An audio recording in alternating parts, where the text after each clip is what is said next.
The opening remarks for this webinar will be provided by Tetsushi Sanobi, Dean and CEO of the Asian Development Bank Institute. Tetsushi Sanobi, working as the Dean and CEO of ADBI, which is a Tokyo-based think tank for Asian Development Bank. Dean Sanobi is development economist and obtained PhD from Yale University. His research interests are centered on the empirics of economic development, particularly the role of industrial clusters, human capital, social capital, management practices, and market competition in industrial development in developing Asia and other regions. Dean Sanobi, thank you so much. The floor is yours. Thank you, Dina. Can you hear me? Yes, excellent. Okay.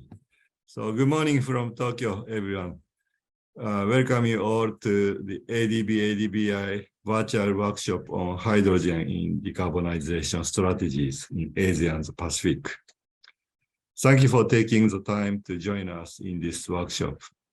I'm delighted to have experts from think tanks, universities, government agencies, international organizations, and the Asian Development Bank together in this virtual room to discuss the very timely and relevant policy issue. Hydrogen as carbon-free energy or energy carrier has long been expected to play key roles in the decarbonization of the economy, not only in the energy sector, but also in transport, manufacturing, and other sectors. The Asia-Pacific region is a leading investor in hydrogen technologies. National hydrogen strategies have been developed by the governments of Australia, the PRC, India, Japan, Singapore, and the Republic of Korea, and are being prepared by or under discussion in a few more countries in the region. This year, hydrogen as energy carrier may be a more timely topic for discussion than ever because of the energy supply disruptions and crisis triggered by Russia's war on Ukraine. Global investment in the development, the use of hydrogen technology is still smaller than that of renewable energy technology. Many organizations, however, predict that the cost of green hydrogen will fall significantly by 2030 to 2050 due to the falling cost of renewable energy. We look forward to a considerable acceleration in hydrogen investment in the future. Earlier this year, ADBI hosted 2 events on hydrogen One was a part of the ADB Asian Clean Energy Forum, and the other was a part of the 14th International Conference on Applied Energy. These events were intended to stimulate public interest and provide recommendations for policymakers concerning 2 bottlenecks in scaling up the use of hydrogen. That is the cost reduction of green hydrogen production and the development of hydrogen supply chains. Building up on our previous discussion, the present workshop aims at further deepening our understanding of these challenges and discussing possible solutions to them. I thank clients Vijaya Tunga and Sitaram, Haoran Jan for moderating sessions, Dina Azgarieva and her team, Kumiko-san and Wataru, for developing and implementing the project. With that, I wish you all will have truly fruitful exchanges of findings and insights over the next several hours. So you will have a long day. Well, good luck. Thank you very much for your attention. Dean Sanobe, thank you so much for excellent opening remarks, for opening this webinar and your kind words. So with this, I would like to invite everyone to our first session. The session is called Hydrogen Society and Cost. And the chair will be our great contributor, Haoran Zhang, who is a researcher, University of Tokyo, Japan, but I think recently he moved to his new location. So maybe Haoran, you can introduce yourself, your new affiliation, and you may start this session. Thank you. Okay, thank you, Dina. Yeah, hello everyone. My name is Haoran Zhang, and currently I'm a researcher at the University of Tokyo. Haoran, sorry, can you speak a bit more loudly? Okay. Is it okay now? As loud as you can, please. Yeah. Okay. Everyone, hello everyone. My name is Haoran Zhang, and currently I'm a researcher at the University of Tokyo. And it's my pleasure to chair session 1, Hydrogen Society and the Cost. And yeah, maybe I think we can begin. And the first paper will be from Nanda. The paper title is "How Can Japan Help Create a Sustainable Hydrogen Society in Asia?" And the presenter is Dr. Nanda, who is a researcher manager, climate and energy and regional coordinator South Asia, and at the Institute of Global Environmental Strategies. And the discount will be Yan Jie, Professor Yan Jie. Yan Jie is the associate professor in the School of the NCEPU, and he received her PhD degree from the renewable energy and clean energy at NCEPU. Okay, maybe we can give to Nanda. You can begin your presentation. Hello, Nanda. Do you hear me? Yes, I can hear you, Okay. Mr. Haoran Zhang, and thank you so much for this invite. Can I take another 15 minutes? Is that what I should use for presentation? Sure. Okay, thank you so much. And first of all, let me thank the ADBI team for inviting us to make this presentation. And I would especially like to thank Dr. Dina, Ms. Kumiko, and other colleagues of ADBI for making this possible. My presentation today is focusing on Japan's hydrogen society. Can you see the screen now? Yes. Yes, I can see it. Please. Thank you so much. Okay, so this presentation is focusing on how can Japan help create a sustainable hydrogen society in Asia. And this work is based on research which I have been able to conduct with my colleagues, Mustafa Mainuddin, Mr. Dr. Eric Sussman, Hajime Takizawa, and Kentaro Tamura. And my name is Nandakumar Janadran. I'm a research manager at IGES, and I'm also a regional coordinator for South Asia operations.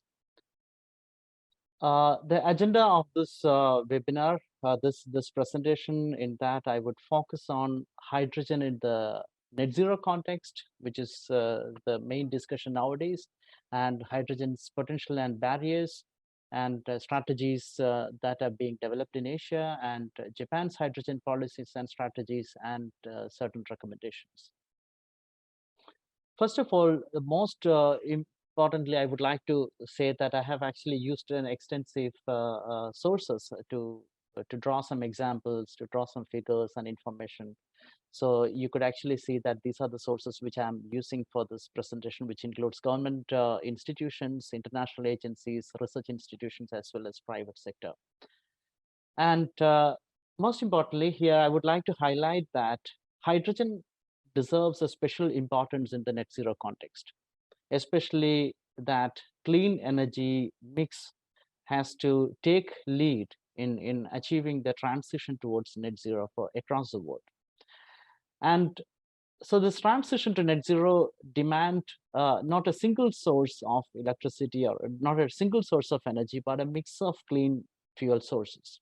And if hydrogen has to play a major role in this, one of the biggest aspects which we all need to understand is that it needs to decarbonize heavily. Currently, as we all know, most of this hydrogen is produced from fossil fuels or other technologies that are actually termed gray, or it is relatively a smaller share is coming from blue technologies.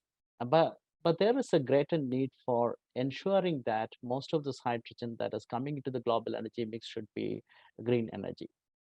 And several studies indicate that clean hydrogen or green hydrogen can contribute as much as 80 gigaton of carbon abatement by 2050, mostly from industry and transportation sector. So there is a huge potential for hydrogen, and it has got a major role to play in this net zero context. And IEA also has actually pointed out that there is an increasing importance of hydrogen in all sectors, not only in 2020s, it was mostly about refinery and industry were major consumers of hydrogen. But as we move forward, many other sectors would heavily depend on hydrogen as a major fuel source. And it's also important to note that the cost of hydrogen has been significantly falling over this past several years. And we also believe that green hydrogen's cost can actually substantially fall in the coming years, while gray hydrogen's cost can increase, especially because of the carbon cost which is associated to that. Now, coming to Japan, Japan has got a very interesting approach towards hydrogen. Japan has got basic hydrogen, national hydrogen strategy that has actually been brought out in 2017. And the environmental innovation strategy of 2020 also gives a lot of importance to hydrogen usage in this country. And especially for the road transportation as well as shipping, there is a greater importance is being attributed to the usage of hydrogen. And as you all know, Japan has also been developing hydrogen facilities within the country. There's Namie city in Fukushima, which is Fukushima is actually, as all of us know, that Fukushima has witnessed one of the worst disasters during 2011. And today, what you could actually see is a symbol of resilience of Japanese society, as well as how Japan is able to utilize this that land area available there for development of hydrogen. And Fukushima has been now developing the FH2R facility, which is producing hydrogen. And this facility has been currently using solar energy, which is produced from its premises. And it is producing something like 1,200 a normal meter cube of hydrogen daily, which is sufficient enough to supply to about 150 households or 560 fuel cell vehicles. But what is main issue here is that the cost. At present, the cost of hydrogen per kilogram in Japan is about 1,100 yen, roughly about $9 to $10. But by 2030, this could actually fall to something like $3 per kilogram, and by 2020, it can actually fall to $2 per kilogram. So there is a substantial change in terms of cost is going to happen in this one. But there are, as we all know, there are multiple opportunities, potential, and barriers actually existing with regard to hydrogen's development. And one of the biggest barrier, which remains to play a pivotal role as a barrier, is cost. So it's extremely important for countries to actually think of how the cost can be reduced. And we are all quite hopeful that hydrogen not being basically a resource that needs to be excavated or extracted from earth, but it's basically can be produced using technology. And as the cost of technology reduces in the years to come, definitely there is an opportunity for a clear opportunity that the price of green hydrogen will fall. And Japan also expects that majority of, there's an increasing share of hydrogen as years pass in its energy mix. And by 2050, up to 20 million tons of hydrogen will be there in its energy mix as per the plan of the government of Japan. And most interestingly, our research has been focusing on Japan's perception of hydrogen society. And this hydrogen society is somehow something about how actually smaller villages or smaller societies can entirely become self-sufficient, basically utilizing resources from there and converting that, generating hydrogen and utilizing it. One of the examples is the Shikaoi village in Hokkaido, which is basically dependent on farming activities, and they have been producing biogas and using that energy for production of hydrogen, and that is being used for hydrogen based energy uses across the society. So there is a possibility, and this hydrogen society is working as a demonstration example, and this is something which we can think of replicating to multiple other villages or areas as well as different countries. And many policies, but probably what is very important for Japan is that at the moment Japanese policies heavily relying on green and blue hydrogen, but there is a greater need for transitioning to green hydrogen, and which needs to be reflected in its policies. Let me come to the global, Asian scene, and we all know that several other countries also have been playing a major role in development of hydrogen. And apart from Japan, China, Korea, India, these are actually some of those major countries that have been developing hydrogen, and they have major development plans. So how can actually Japan collaborate with these countries, probably for scaling up hydrogen production, not only within these countries, but also across other countries within the Asian region? And probably one of those biggest advantages Japan has is it has technology, and it has a potential to scale up this technology and use it actually for the collaboration with other countries in this region. So we come with a few recommendations as Japan actually plans to work more on this hydrogen society approach. First recommendation from our side is that there needs to be a greater importance for prioritizing green hydrogen immediately.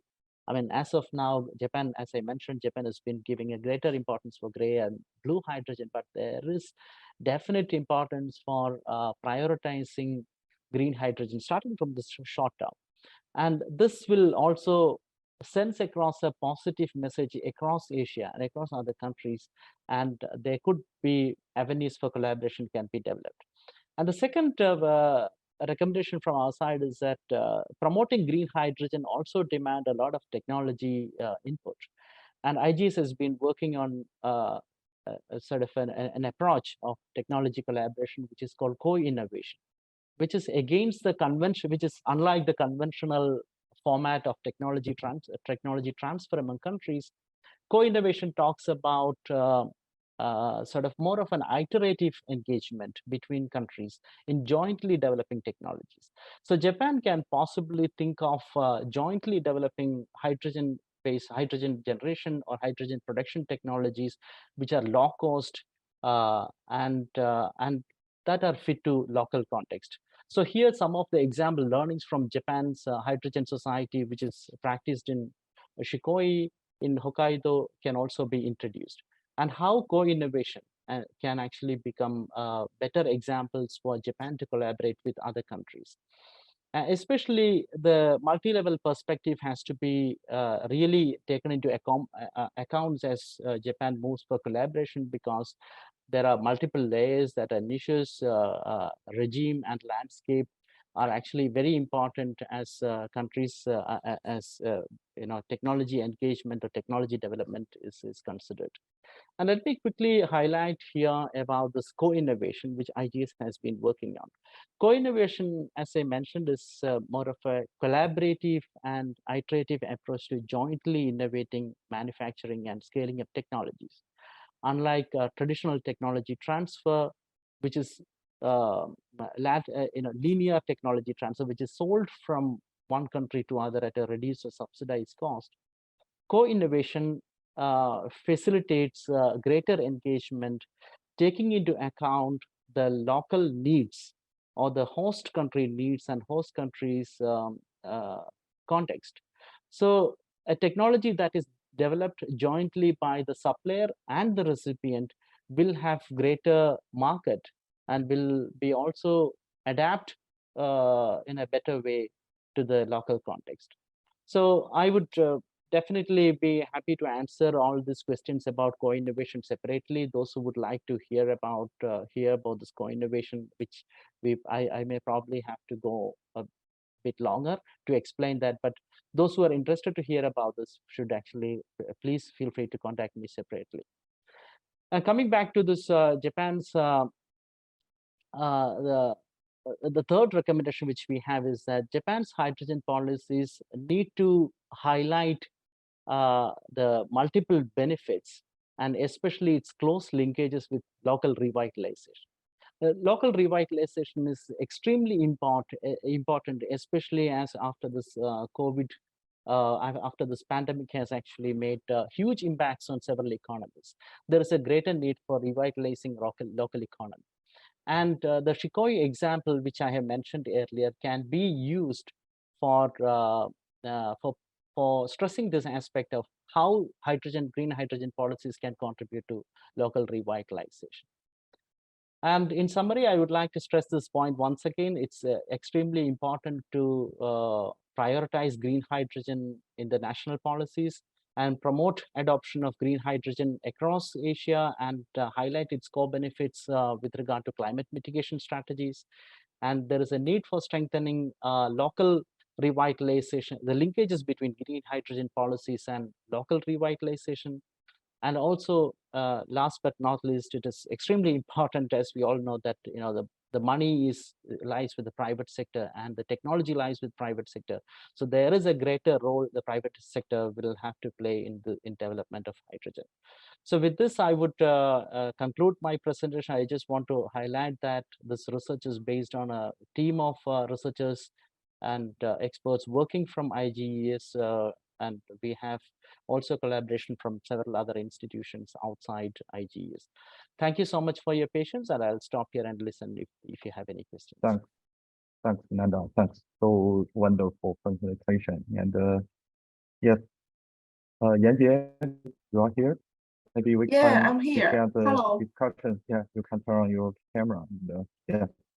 Okay. Okay. Yeah. Hello, Nanda. So sorry for coming late. Okay, I have one question. The first question is that, is there any policy or other reasons in Japan to support the reduction of hydrogen price? Specifically about the cost of hydrogen, as I mentioned, currently the cost is something like 1,100 yen per kilogram in Japan, and which is relatively very high. At the moment, there are not many policies that are aimed at addressing the cost aspect. But as I mentioned, hydrogen being a technology which is like more about conversion, and it is not a resource as such. So as we progress on technology, I'm sure the cost is going to come down. And there is most of the discussions within Japan, within the government also expects that the cost would fall to something like $3 per kilogram by 2030, and then by $2 or probably less than $2 by 2050. But at the moment, in terms of specific policies for addressing cost reduction, I believe it's more about scaling up. And once we scale up, then definitely the cost will fall. Okay, okay. I want to know what's the main method for the hydrogen production in Japan.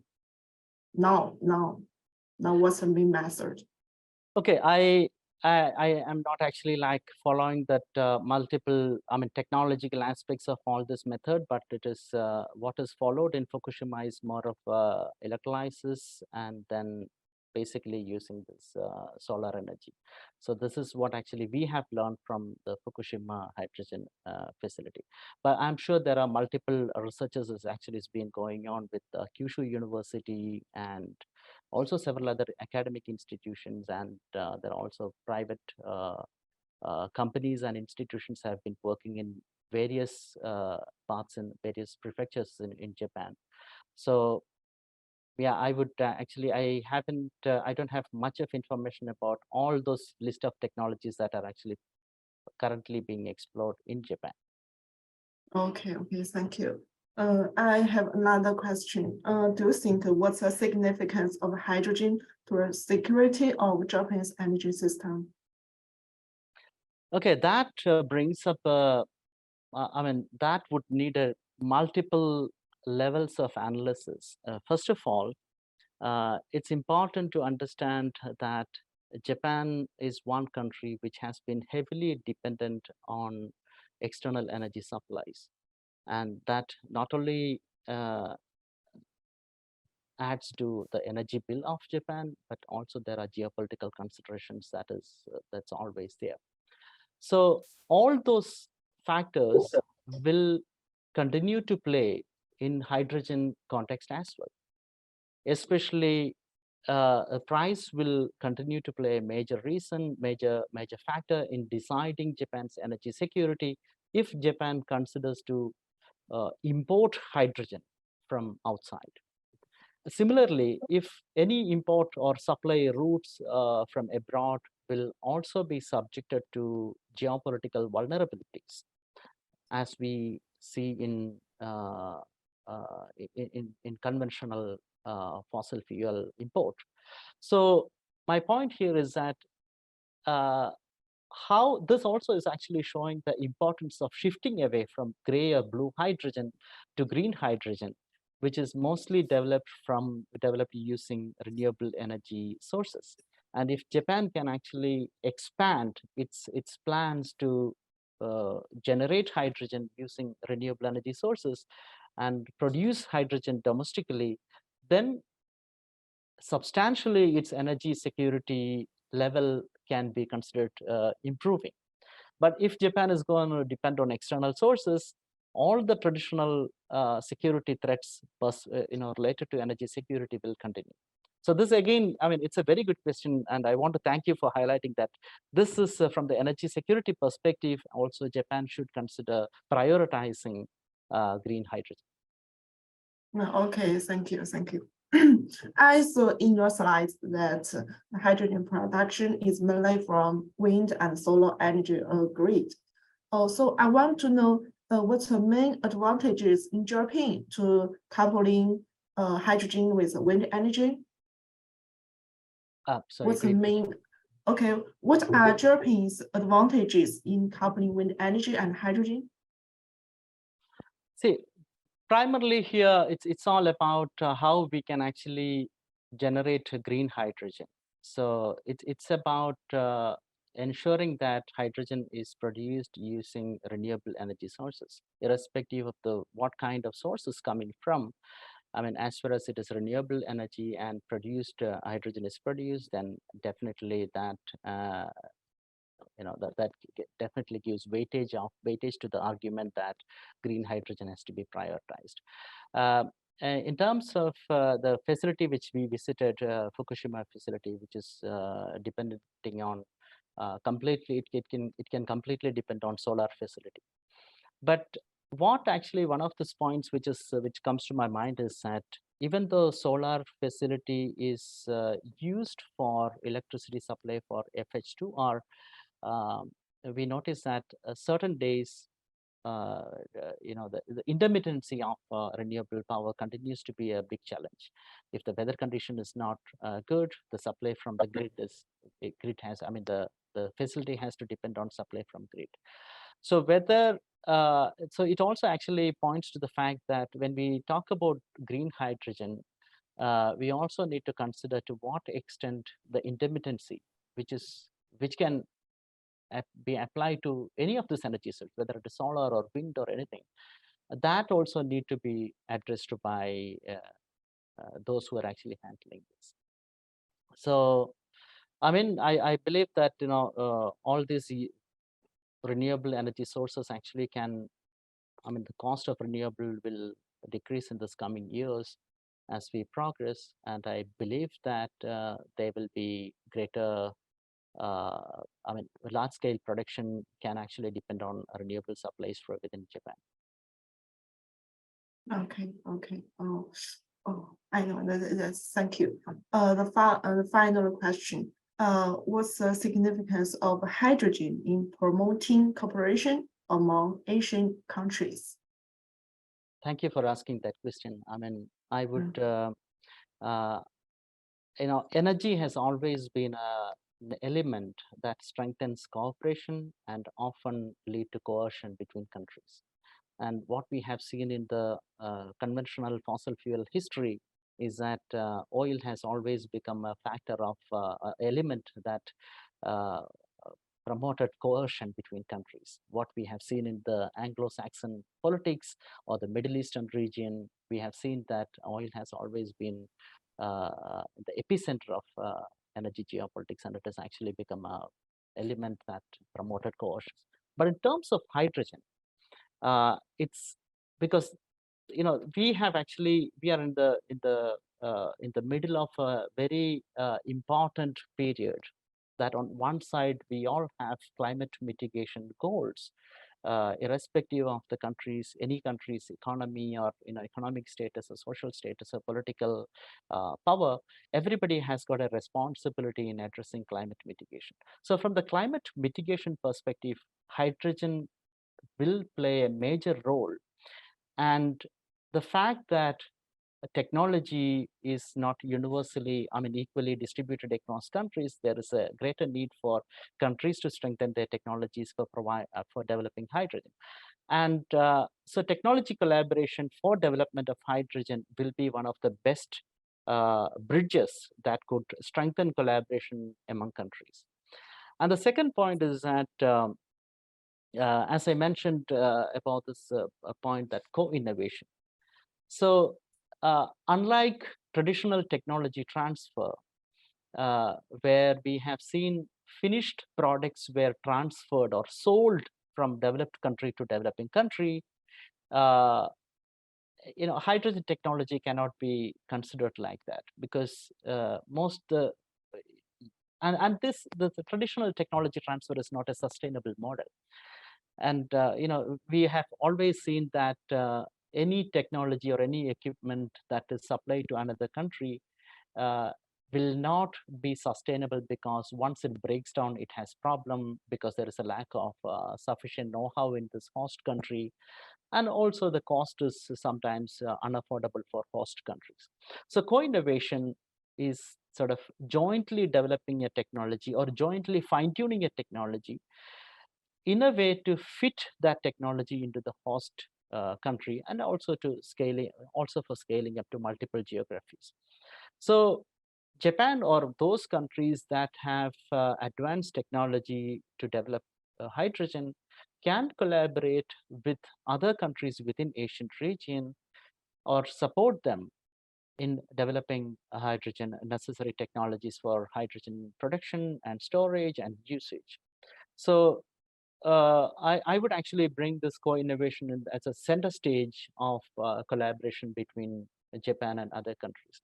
And the third one is that from the local revitalization point of view, I believe hydrogen will pave way for a greater collaboration between countries. And here it is not about the hardware of technology, but it's about the software of technology that focuses on best practices, sharing the best practices between Japan or maybe Korea or China or India, among other countries. So it's about, for example, if I take the example of Hokkaido and the Shikoi village, I mean, how the entire mechanism is working and how the entire system is operating there. And that knowledge can be shared with other countries. So that is about the software of knowledge transfer. So there are multiple avenues for collaboration among countries. And I think that's a good question. And thank you for asking that question. Okay, thank you. Thank you for answering. Okay, thank you, Nanda, and thank you, Professor Yan. And yeah, I noticed that there is a question from our audience. Yeah, thanks. Yan, you can turn off your camera, and we will go to Q&A part.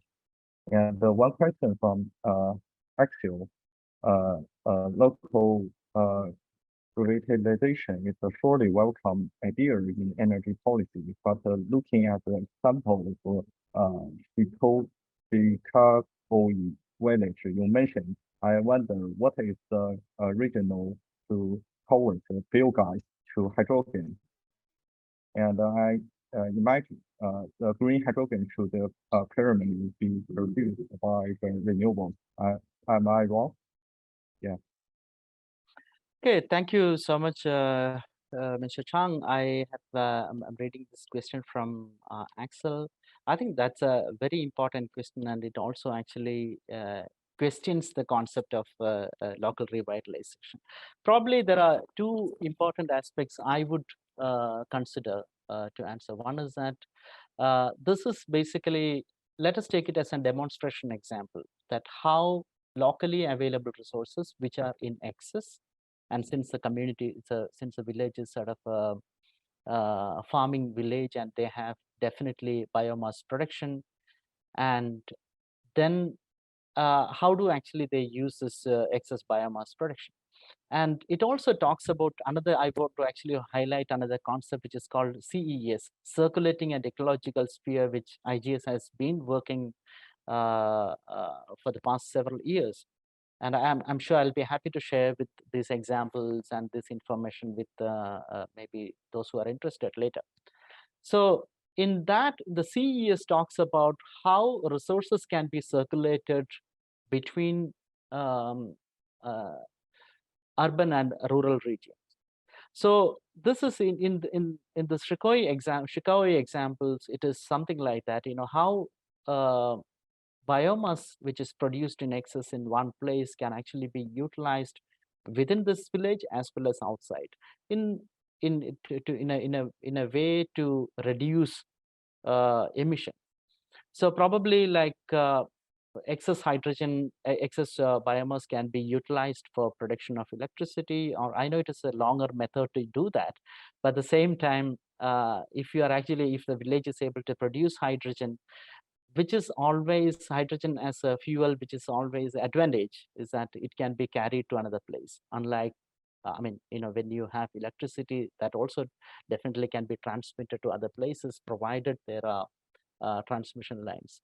But this is, if you look at it as an example, which can be practiced in many other villages or local regions within the Asian economy, then probably this gives a very useful example.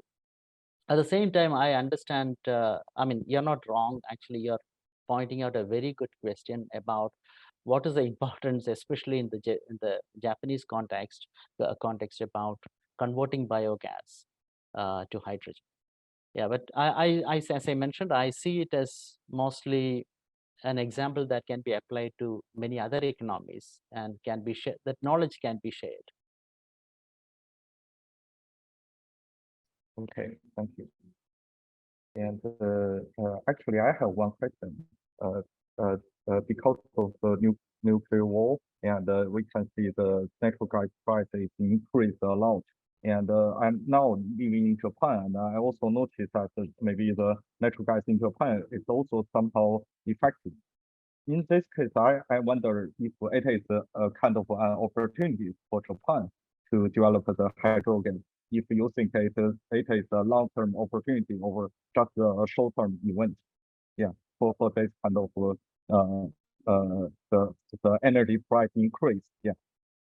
What do you think? It is a kind of a long-term opportunities for the hydrogen development, or it is just a kind of a short-term event, yeah, and maybe will not affect on the hydrogen strategies in Japan. What do you think? Okay, Mr. Chang, if I hear your question correctly, because I couldn't hear that very well, but if I understand correctly, that you're asking that Japan's nuclear plants can support hydrogen, and is that your question? Oh, no. My question is currently the energy price, especially in European countries, increased a lot, especially for natural gas, right? And currently I'm living in Japan. I also noticed that the natural gas price in Japan is also somehow increased. In this case, what do you think that this kind of energy price increase in wind will be a kind of long-term impact for the hydrogen strategies of Japan, or just it is a kind of just like an event, will not impact on the strategy? Yeah. I think fossil fuel cost, or the cost of energy as it increases, definitely that is reflected in the cost of hydrogen produced. But at the same time, if we are actually in the long term, if you're looking at natural gas price increase or maybe oil price increase, I mean, there are two sides. If we still want to actually consider developing gray hydrogen, then definitely that cost will be reflected in that. But at the same time, if the fossil fuel or the other energy cost is increasing, that is also an incentive for developing more renewable, and that actually like naturally pushes towards green hydrogen development. So I believe this cost of energy has always been a push factor for transition.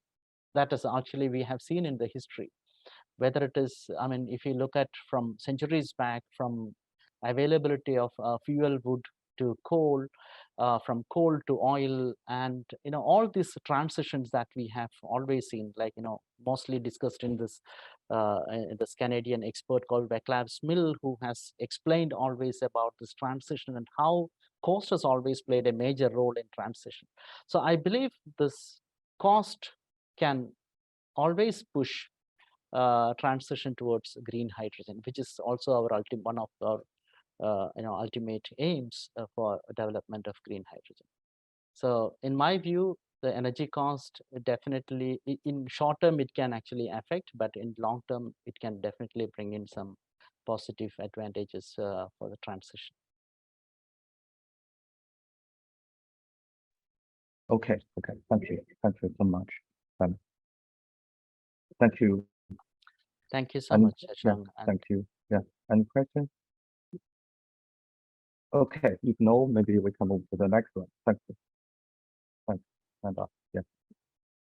And the next speaker would be, Dr. Huang. And Dr. Huang is a Synergy Researcher Fellow in Ocean Policy Research Institute of Sasakawa Peace Foundation. And his talk will be kind of the title of his paper will be Technology for Hydrogen Society Transit in Japan, Approach of GTAPE Power Model. And discussant will be Dr. An. Dr. An is an Associate Research Fellow at the Korea Energy Economics Institute. Okay, Dr. Huang, if you can share your screen and begin this kind of presentation. Good morning, everyone. I'd like to take this opportunity to thank ADBI for organizing this very interdisciplinary workshop on the hydrogen power. I'm Michael Huang, a Senior Research Fellow of the Ocean Policy Research Institute of the Sasakawa Peace Foundation. I also like to thank Dr. Nada to presenting the overview of Japan's hydrogen power and some case study. So I hope this presentation will also bring some quantitative analysis and implications for the roadmap of Japan's hydrogen society transition. And I myself is actually not an engineering. We hope to use an approach of GTAP e-power model for the impact assessment, and then also to have more overview of the impact from all the sectors. So my contents, including more introduction, the background, and then the introduction of methodology, present the simulation results, and then with conclusion. Right-hand side, I show you it's kind of the scenario from Kita-Kyushu city of Japan in the Kyushu Islands. Japan as a maritime country, so in the near future, Japan would rely on a lot of offshore wind power. And then, but the important thing is that why the offshore wind power generation, even they produce a lot of hydrogen, it will be essential to have to increase the demand for hydrogen power, not just for automobile, but also for the houses. Actually, in Kita-Kyushu, they already developed a kind of a pilot city, or pilot kind of a common residence for using the hydrogen pipeline. Well, it's about 1.2 kilometer pipeline directly from the hydrogen generation place. So that kind of idea should be well expanded. And so the hydrogen power, of course, not just for the automobile, also for the service sector, for also the transportation, and even for the agriculture. So this paper will hope to present a comprehensive hydrogen society that all walks of life, the kind of foresight for hydrogen power. So here I show you the updated Japan's hydrogen strategy updating 2021. That of course, 2050, the carbon neutral is a longer term. So in order to achieve that, the hydrogen kind of strategy also needs a lot of references. That is why the reduction for CO2 emission could be one of the important key KPI for the implementation. But so far, this kind of a study is quite scarce, that it's hard to find the linkage and then to find the kind of references for the implementation or the incentive for becoming the hydrogen society. So of course, in the quantitative target, it's mostly focusing on the fuel cell vehicles, buses, and then the hydrogen part. And of course, from the Ministry of Environment, they also try to promote more carbon zero emissions facilities. And of course, a lot of budgets being input from Ministry of Environment and Ministry of Economic, Trade and Industry for many kinds of process. So while this budget input are the number, and then we hope to calibrate this number into the technology improvement foresight parameter into an economic analysis model to provide a more kind of indicators, economic indicators as a reference for promoting hydrogen society in Japan in the transition. Well, as we know that there are many kinds of hydrogen generate waste from gray, blue, green, and yellow, many kinds of color. And what I want to mention at this point is that, of course, all countries, the goal is to have a green hydrogen with real zero emission. However, during the transition, it's still necessary for all kinds of source to generate the hydrogen. It's because the increased demand will be the top priority. And once we develop more the hydrogen, and then let's think about the next transition to hydrogen generation from gray, blue to pure green. But it's important to increase the energy mix. Based on some frontier engineering study for the hydrogen, that in the future, the power to grid system, power to gas system will substantially reduce the hydrogen power's price. And then we expect it in the near future, well, basically another paper, right, the 2030 or 2040, that the hydrogen price will be price competitive than the fossil energy or the gray hydrogen. So that will also be kind of our near kind of expectation for that. So also with this expectation that we try to use this kind of a technology improvement to project the transition of the hydrogen society. So the objective of this paper and the scope is that we help to investigate the overall economic assessments of the hydrogen society in transition, and also to apply the quantitative approach, which is an economic model to investigate the impact of the implementation of hydrogen society. And we will demonstrate the impact of output, sectoral output, the GDP change, CO2 emission reduction, and then also the new supply chain composition, and as well as the welfare analysis. So the methodology we use is called a GTAP e-Power model. GTAP stands for Global Trade Analysis Project. Actually, GTAP model has been widely used for international trade analysis. For example, the CPTPP or WTO, they always use a GTAP model to test the impact for industry and also to develop the tax, the tariff. So there's an extension for GTAP Power. First, we have GTAP E model. GTAP E-Power includes the more environmental, kind of related indicator, which is the carbon dioxide emission.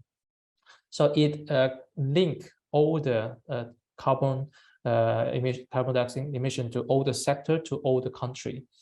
In the latest version, the GTAP E10 version, we have about 100, I think, 40 countries and regions, as well as the 167 sectors. And also we combine there's a GTAP Power model that we can get the power generation and then to link with the CO2 emission.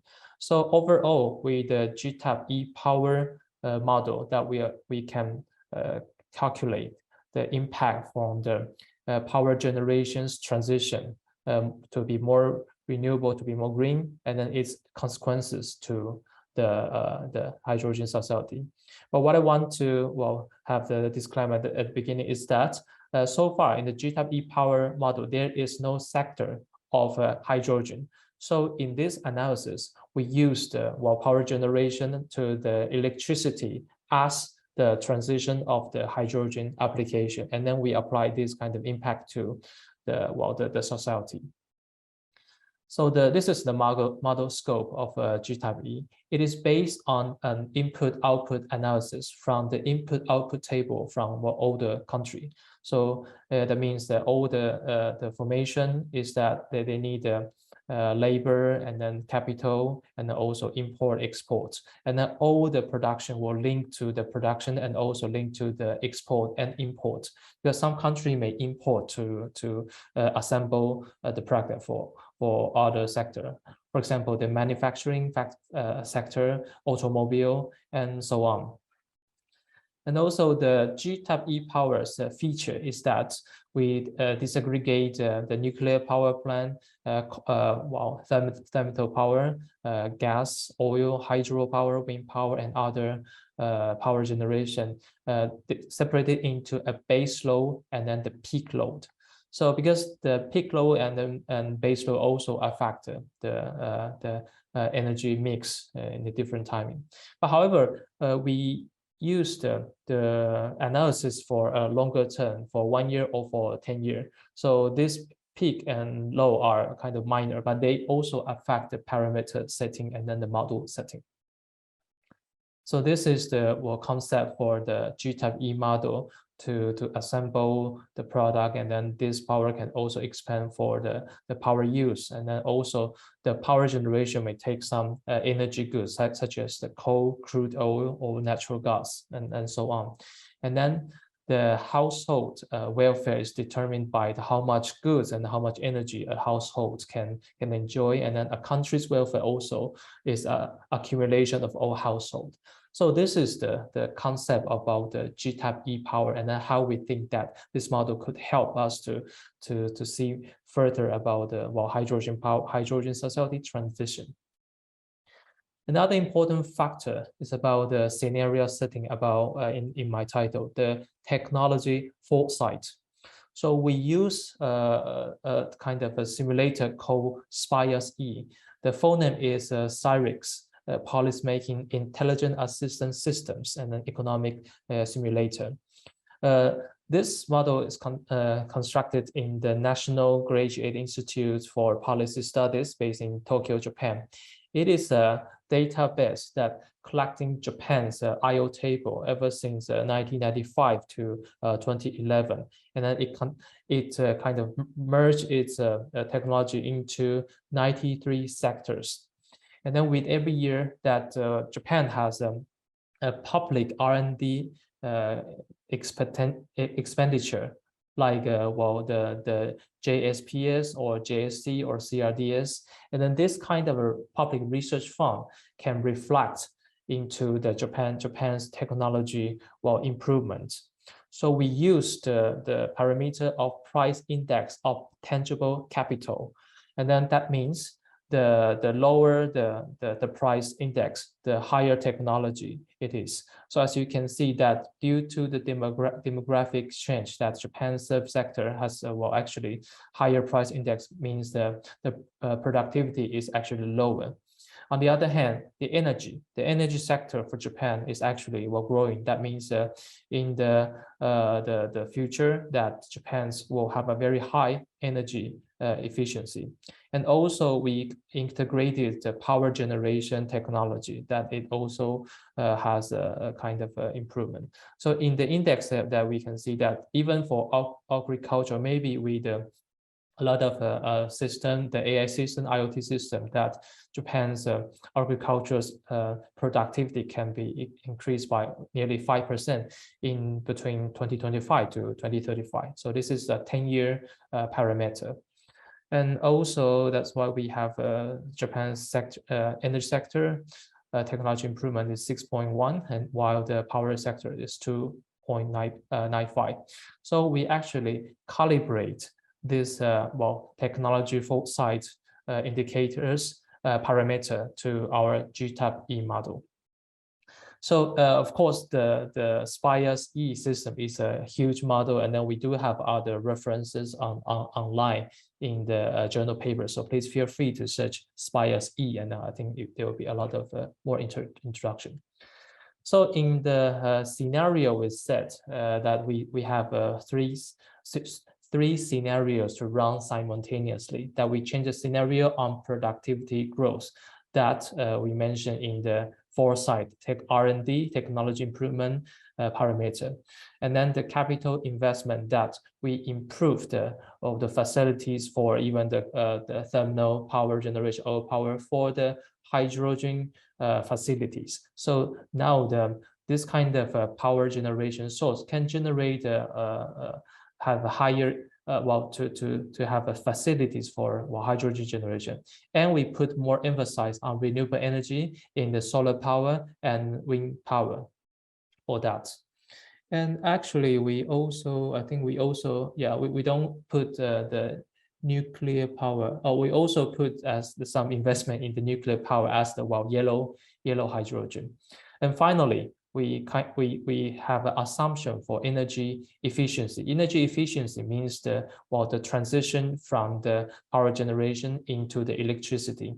So as we know that the natural gas and then oil are actually the highest kind of power generation, hydrogen generation efficiency. So we assume this is higher, while the base 10% improvement in the thermal and nuclear power. And then the solar powered green hydrogen has a kind of the least the hydrogen generation efficiency in the electricized system. So this will combine as our scenario setting. So our simulation results will show this three scenarios simultaneously. So this is the results about the output and then the price change. Output is the sectoral output. Well, for the coal, the energy output. Sorry. Dr. Yes. Huang, Yes. 1 minute. 1 minute. 1 minute more. Okay. Yeah, okay. So okay. let me quickly wrap up. And then, well, we can see that the energy sector is actually, well, Japan does not really produce quite huge of energy. So this can actually be neglected. Only the price should be pay attention. So also for service sectors that due to the aging society is quite high. So this is the output change. And of course, for the supply chain the decomposition, that we can actually neglect the energy sector because Japan does not really export a lot of energy. But this is notable that we can see that petroleum kind of external trade actually changed between Japan and the Oceania place. And then for other energy incentive sectors, all other countries increased the import from Japan. So Japan has a competitiveness on these sectors. And for electronic equipments, Japan will actually need to import more from other regions. The notable part is the transport equipment in Japan, that Japan has a good automobile or manufacturer. So this part will be Japan's future kind of major industry, maybe because of the hydrogen automobile export. So these are the highlights. And for the change of carbon dioxide emission that we show in the percentage, that the service sector actually it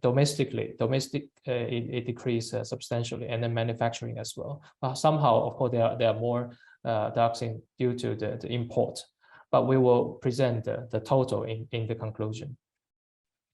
For the welfare and GDP growth, well, this simulation only applies to Japan, so we didn't put any other parameter to other countries. So in this model, that means only Japan is doing hydrogen power transition, regardless of other country. So of course, Japan's welfare change improved substantially with about 1.3 GDP growth.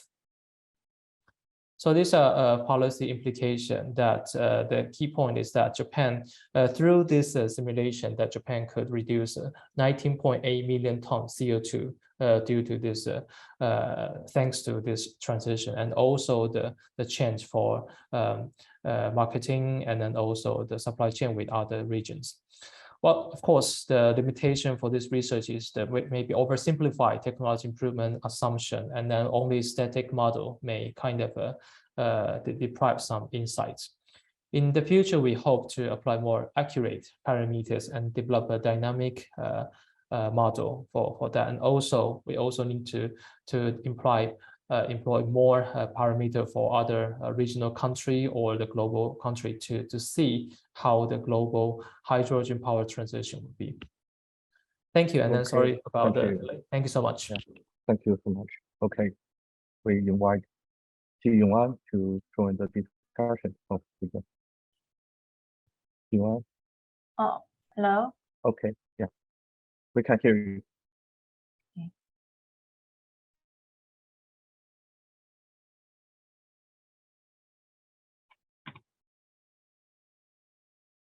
Oh, can you see my slide? It's very clear. Yeah. Thank you. Yeah. Thank you, Chair. I'm Ji Yong'an from Korea Energy Economics Institute. I appreciate ADB and ADBI for inviting me to participate in this workshop. As a researcher working in a hydrogen economy research team, I usually focus on how to build a hydrogen economy or hydrogen society effectively, and how to improve the policy impact. So in this sense, the topic Dr. Huang presented was fascinating to me. So let me begin my discussion presentation. Here is the table of contents. I'd like to summarize what the authors did briefly, and then I will give some opinions on this paper. This paper focuses on the quantitative approach to investigate the impact of the implementation of hydrogen society through capital investments in hydrogen-related infrastructure under with foresight technology for 10 years. To this end, this paper first introduced the current status of hydrogen technology, especially its role in the power system. Dr. Huang explained about the power-to-gas system. Also, the paper describes the type of hydrogen by the production method. While explaining hydrogen technology, the author emphasizes the importance of capital investment in hydrogen technology. Also, the paper introduces Japan's roadmap for hydrogen society, which is the core part of the scenario setting, I guess. And then to conduct the quantitative approach, the author used the computational general equilibrium model. So they explained each factor of the model. For the scenario setting, they focused on two main shocks. First one is technological improvement, and the other one is hydrogen society policy shock. They explained how to define the shocks and which data they used to calibrate the shock parameter. In the leisure part, they suggested the impact of a hydrogen society mainly on four sectors. First, output and price. Second, global trade and supply chain. Third, environmental impact. And lastly, they focused on the impact on macroeconomic impact, which is welfare and GDP impact. I will review these one by one in the later slide. Let me tell you my overall opinion on this paper. This study is meaningful in that it quantitatively analyzed the socioeconomic effects of introducing a hydrogen society. In addition, it's a highly scalable study in that it can be applied to various scenarios. As in the study, if a well-established model of the ripple effect of the technology development path on socioeconomic side is established, it can also be applied to other countries, I guess. The approach of this study can be applied to Korea's hydrogen economy policy as well. As you all know, many people still consider hydrogen energy dangerous. So it means that the hydrogen economy or hydrogen society couldn't get social acceptance yet. Korea is also facing these kind of difficulties. So in order to increase the social acceptance of hydrogen society, it is necessary to explain and persuade people about the positive effects of hydrogen society and or hydrogen economy.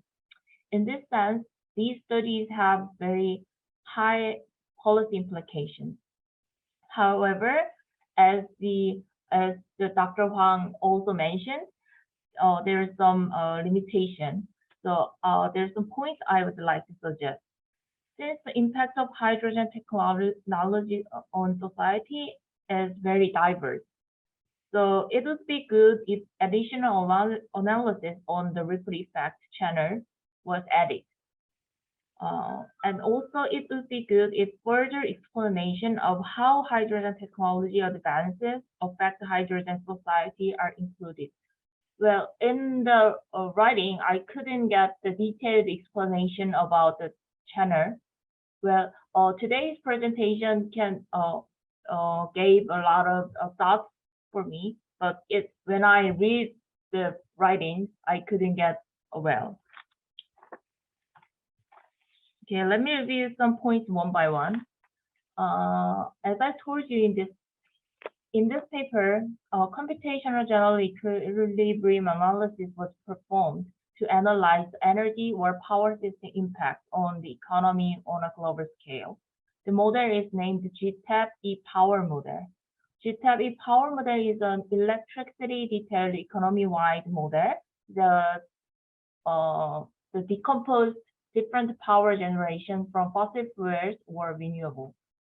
GTAP power model is helpful in finding general equilibrium by integrating power or energy, environment, domestic industry, international trade, and is an efficient analysis tool for identifying changes in general equilibrium through policy simulation. This study focused on the general equilibrium that changes with the advent of a hydrogen society. I think it's very good point, and it has a lot of contribution. in this point. For the data, Dr. Huang said they used the GTEP version 10 data, and also they used PSE for calibrating some technological improvement parameter. And also he mentioned that he used some kind of cost data from the IEA about the hydrogen cost. So as far as I understand, they used that kind of data. And then the paper created a scenario of roadmap towards hydrogen society in the GTEP e-power model. The author assumed technological improvement, for example, the hydrogen energy, would bring higher productivity. They used a parameter sort. I already explained it. They think the development of technology, especially in hydrogen energy, would bring technological improvement in all sectors. And also it would bring a hydrogen society by increasing productivity, capital investment, and energy efficiency. And eventually these changes causes the equilibrium to change in the GTEP e-power model, meaning that there would be changes in output, trade, CO2 emission, and GDP, etc. I think this scenario setting is a little bit simplified, but still reasonable. I think they did their best at this moment. Thanks to the author's effort, there are some notable analysis results, I guess.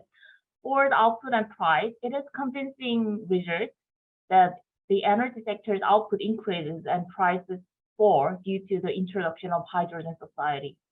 And the introduction of hydrogen energy technology brings a technological improvement, eventually improving efficiency in the energy sector. And for the global trade, as an investment in hydrogen energy increases, it is natural result that the global supply chain changes. In particular, the results of forecasting increased import of natural gas, which will be used as a feedstock for hydrogen production, was impressive. As an energy importer similar to Japan, Korea is expected to produce similar results. For the CO2 emission, it is convincing to predict the CO2 emission will decrease due to the hydrogen society in the sectors with a lot of CO2 emissions, such as power generation and industrial sectors. For the macroeconomic impact, it was interesting to see that the transition to a hydrogen society would result in economic growth of 1.3%. This study confirmed that the promising result that energy transition effort brings a positive economic effect. Because many people worried about the economic downturn because of the energy transition, but your result shows that it has some positive effect as well. So I guess this study has a significant contribution in that it attempted a quantitative analysis of socio-economic impact of transition to a hydrogen society.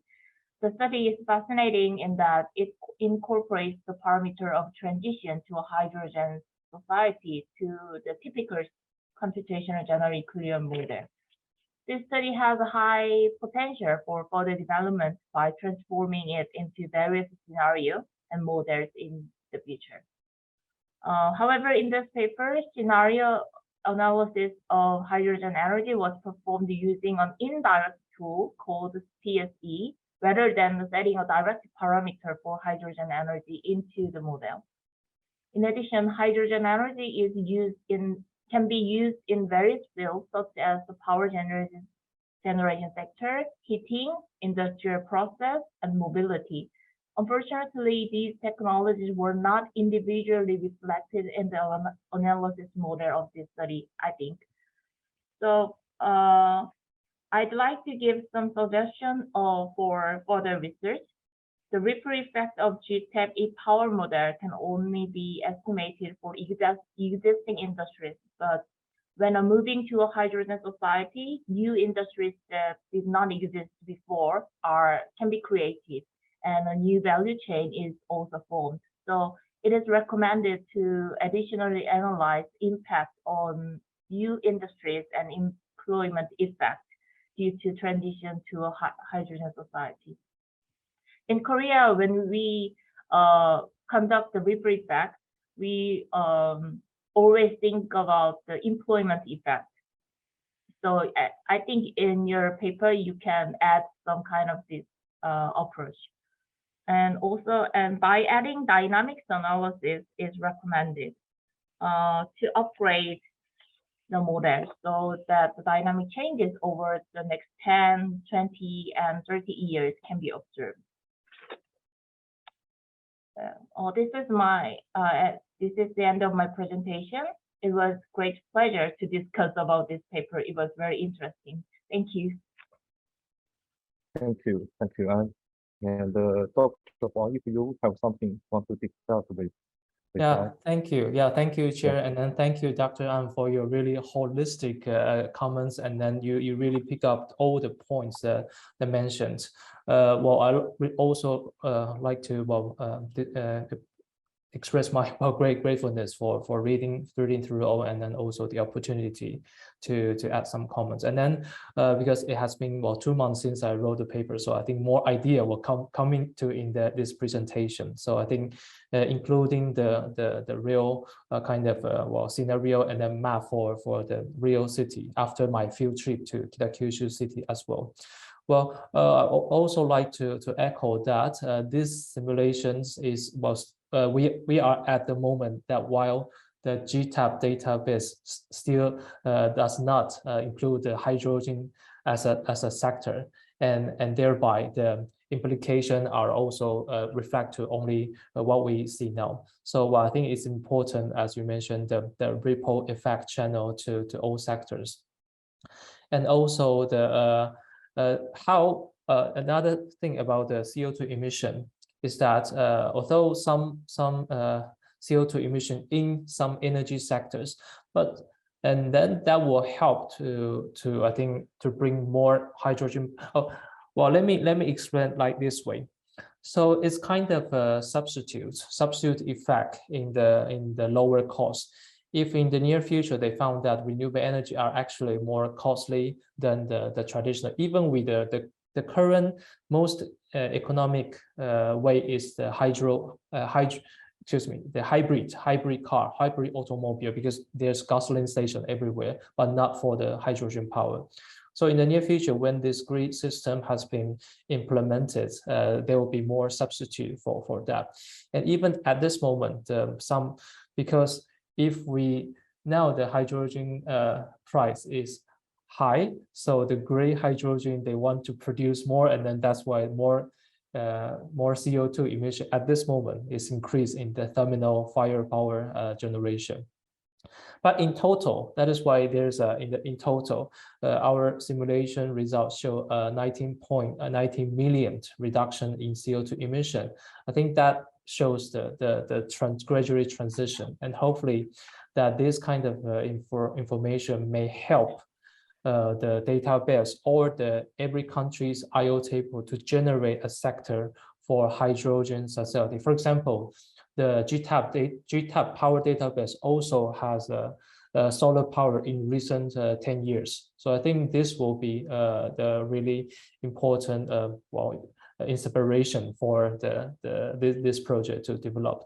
And then that we do hope that, well, I'm very happy with this ADB's conference that we think we can talk near future about maybe applying Korean's parameter as well. Then we can gradually develop the hydrogen side, because as far as I know that, well, Korea's strategy is for the East or Northern Asia grid, super smart grid system. So if that part can gradually link with some countries' natural gas pipeline, and then that will make the pipeline and then the society more reliable. And also, I will also carefully look into the employment change. Actually, so far, the problem for Japan in the next 10 years, we see only the shrinking population. So maybe there will be change in the employment, but maybe the number of employment will continue to decrease. That is kind of foreseeable. But I do appreciate your detailed checking and then comments in every point of my section. And I do hope to improvement with your recommendation. Thank you so much. Thank you. Thank you. Thank you. Thank you, Dr. N and Dr. Huang. And due to the time limitation, maybe we need to move to the next speaker. Okay, thanks. Thank It's you so a much. wonderful presentation and a wonderful discussion. Okay. And the next speaker will be from China University of Petroleum, Zhu, who is the master, kind of master student. And the speakant is Victor. Victor is the co-founder and the CEO of the Center of Strategic Energy and Resources. Okay, Zhu, you can share the screen and yeah, begin the presentation. Okay. Yes, we can see. We can see. Because my network is not good, so so my slides should oh, thank you. Okay, please go ahead. Yeah.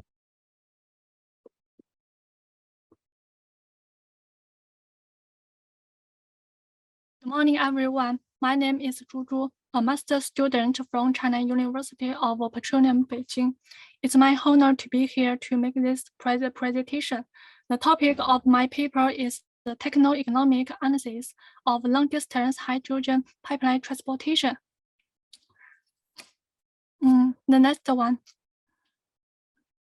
Hydrogen is regarded as one of the most promising energy, which can not only ease the energy crisis, but also solve the environmental pollution coming from fossil fuels. There are 3 transportation modes for hydrogen: pipeline, liquid tanker, and tube trainer.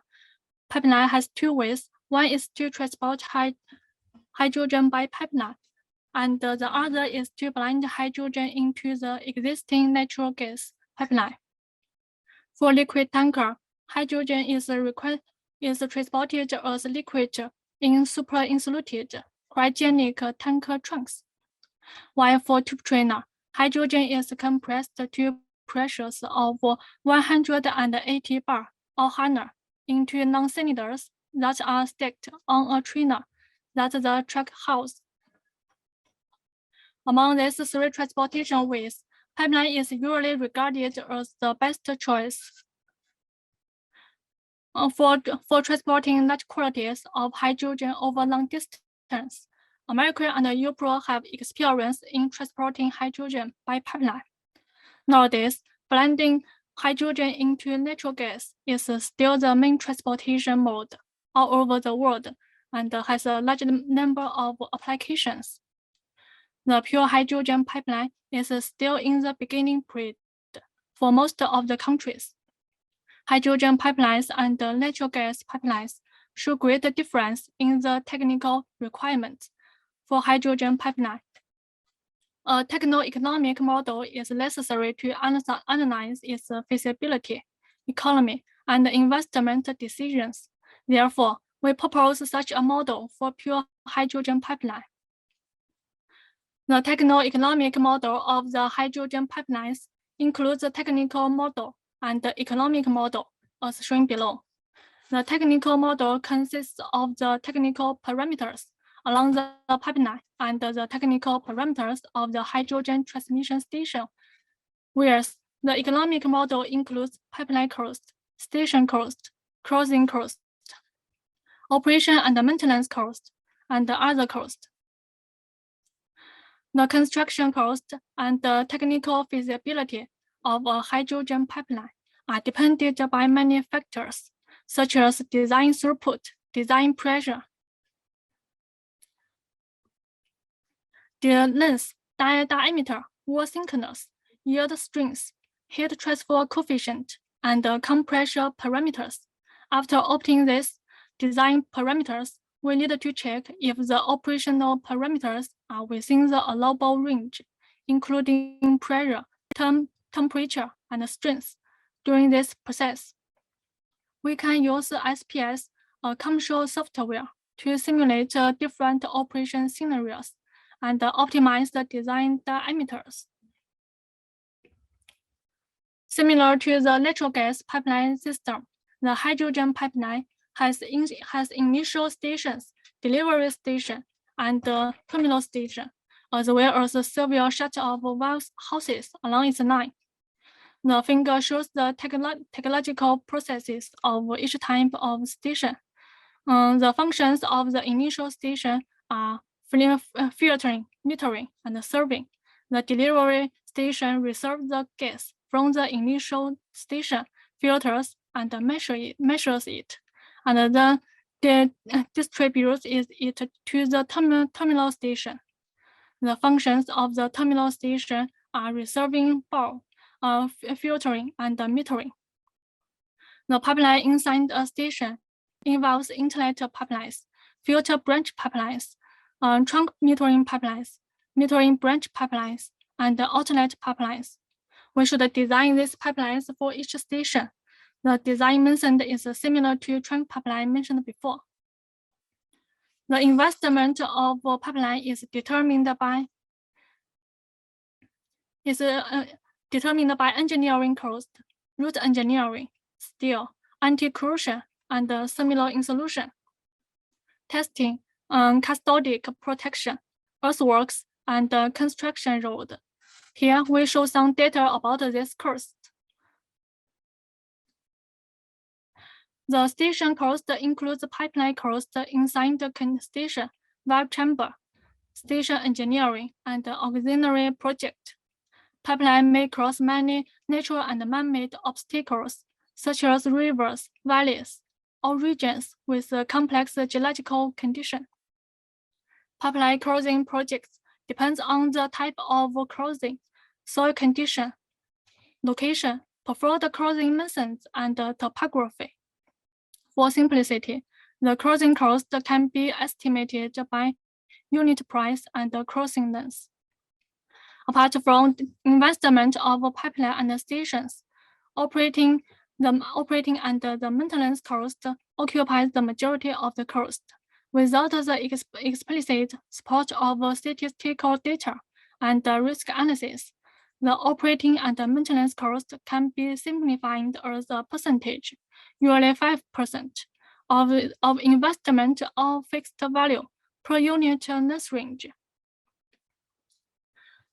Other costs includes composition fees for construction and preliminary work fees, construction management fees, special evaluation fee and inspection fees, survey and design fees, engineering insurance fees, water and soil conservation, and other related expenses. Here, we define the levelized cost as the equation below, dividing the total cost by transportation qualities. We obtain the levelized cost to evaluate the economy of a hydrogen project. Next, we applied our model to a region in China. In the studied region, the hydrogen produced in 7 hydrogen plants, M1 to M7, is transported to 8 cities, S1 to S8 by pipeline. The supply and demand data are shown below. The total hydrogen supply and demand in the figure show an increasing trend year by year. According to the statistics of hydrogen resources around the target market and the distribution of hydrogen demand in the target market, hydrogen pipelines are selected for transportation. Some basic data for this pipeline is shown in the table. We will also compare pipeline with the tube trainer and the liquid hydrogen tanker. Their transportation costs are listed in the tab 1, tab 2, and tab 3, respectively. Using SPS, the pipeline with the diameter of 500 millimeters is selected to transport hydrogen. The following table shows the operational parameters of the designed pipeline. We can see that the velocity of flow is lower than 10 meters per second. Pressure and temperature requirements are both satisfied. When the pipeline throughput is fixed, the investment of hydrogen pipeline increases as the transportation distance grows. This is mainly because more material consumption and land area are required for a further distance. The cost variation is depicted below. The pipeline investment is between 960 million to 3,543 million for the distance of 150 kilometers to 550 kilometers. The cost of pipeline construction and crossing cost accounts for 30 to 40% of the total cost, having a positive association with the transportation distance due to material consumption and land use. The third highest investment is a station. Is a station cost, occupying 10 to 20% of the total cost. However, its percentage shows an opposite change when distance becomes longer. This is because the distance has a much greater impact on the cost related to pipeline instead of station. The operating and maintenance cost is about 4 to 5% of the total cost. Besides, the other cost by preliminary work, special evaluation and inspection is relatively fixed and less affected by transportation distance. Accurately predicting the variation range of levelized cost is an important basis for building a cost-effective hydrogen pipeline. This figure displays the variation of the levelized cost on the different throughput and distance. Obviously, the levelized cost increases with the transportation distance, but decreases with the throughput. When the throughput is within the range of 18,000 to 46,000 tons a year, there is a sharp jump in levelized cost. However, the decrease becomes slow after throughput exceeds the 46,000 tons a year. It can be concluded that hydrogen pipeline transportation has significant economic advantages in a large throughput project. Besides, comparison has been conducted among different transportation carriers, including pipeline, tube trainer, and liquid hydrogen tanker. The comparison is shown in the following figure. We can see that pipeline has the levelized cost of 2.76 to 10.12 RMB per kilometer, which is much cheaper than the two other ways. Tube trainer is superior to liquid hydrogen tanker for the distance of lower than 350 kilometers, but the reverse is true after distance reaches 350 kilometers. The reason is that hydrogen liquefaction cost is the majority of the levelized cost of liquid hydrogen tanker, but is hardly affected by transportation distance. Final piece is our conclusion. For the distance of 150 kilometers to 550 kilometers, the total cost of hydrogen pipeline ranges from 960 million to 3,543 million RMB, and the levelized cost is between 10.76 RMB per kilometer to 10.12 RMB per kilometer. For the given throughput, the cost of pipeline construction and crossing makes up most of the total cost, and it increases with the distance. Hydrogen pipeline has an obvious advantage compared to tube trainer and liquid hydrogen tanker, so it is a preferable way for transporting large volume of hydrogen over long distance. This research results can provide a basis for the cost estimation of hydrogen pipelines before construction. However, the construction cost of a pure hydrogen pipeline may be about 3 to 5 times higher than that of a natural gas pipeline. The new pipeline should be planned with full consideration of hydrogen resources and demand distribution, economic competitiveness, and ecological benefits of other transportation ways. In the future, more in-depth studies should be done to transport hydrogen by pipeline economically and safely. That's all. Thanks for your attention. Thanks, Juju. It is a very comprehensive study on the cost of hydrogen supply chain. Okay. And Victor, I noticed that you are here, and you can Yes. discussion. Okay, thank you. Right. Let me just look for my slides.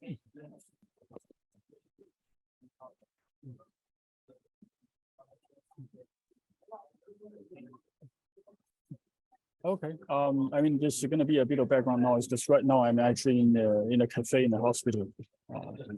So, thank you for the invitation from Asian Development Bank Institute. It's a pleasure to be here.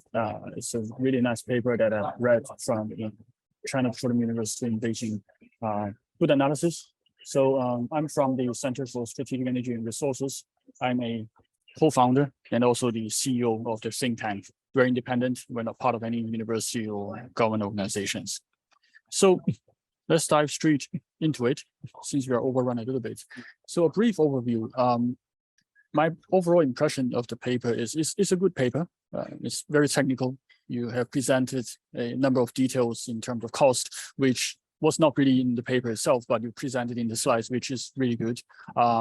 In terms of technical details, you are almost there. Of course, there's a bit of improvement that's still needed in terms of diving into the technical details of looking at pipeline construction, pipeline management operations, but you'll have a general framework that you can build upon for your future research.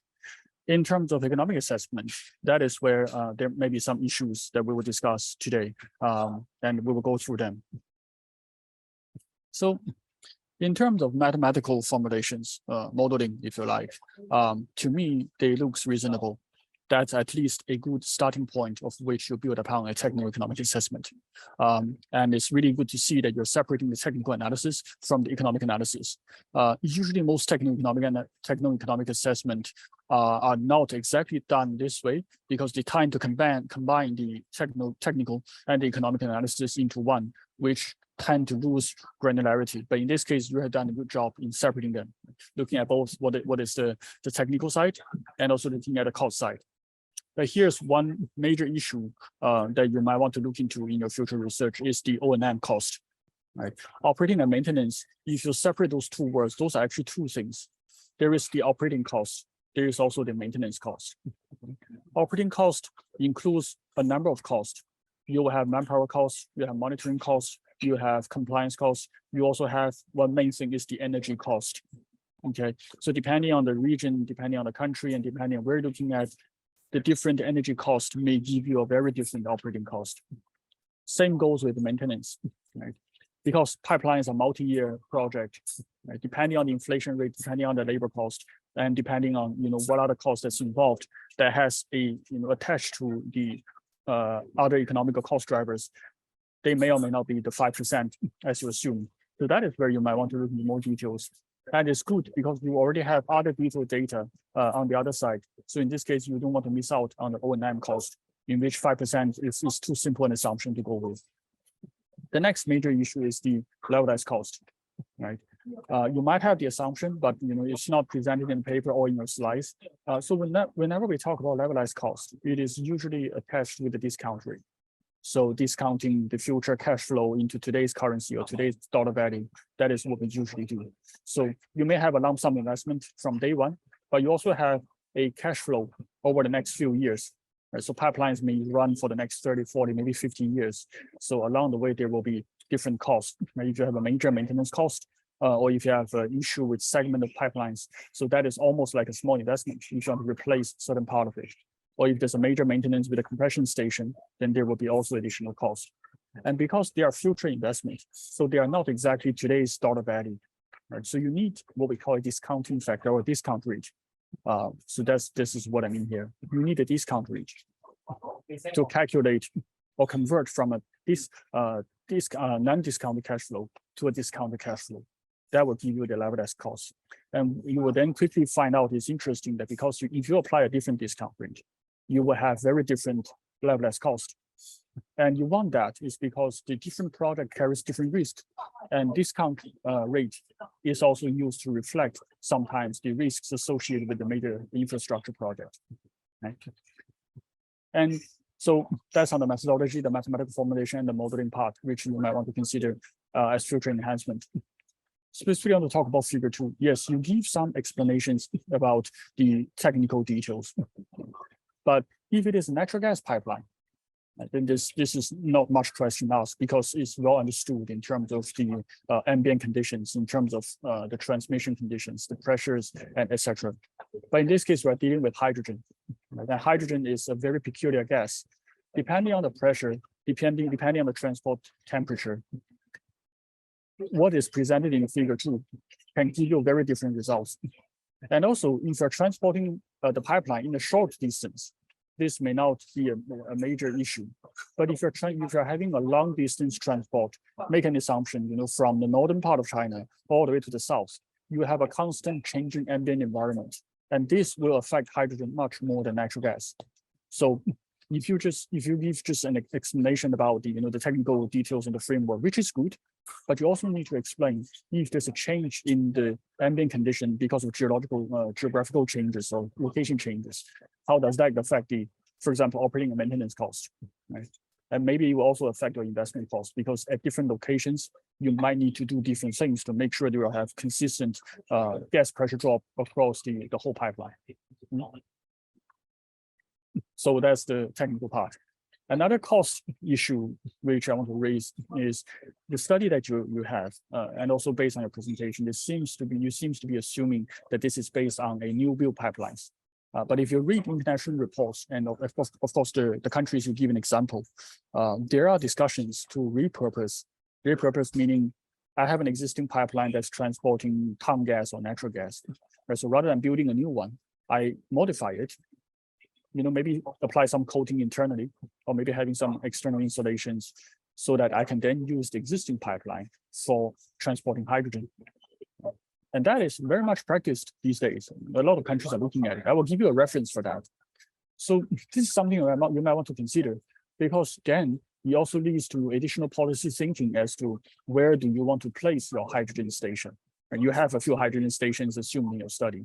But if one of those hydrogen stations or a few of them are close to existing pipeline, then maybe you can actually bring down the levelized cost. And it's important. I will show you in a minute why that is important.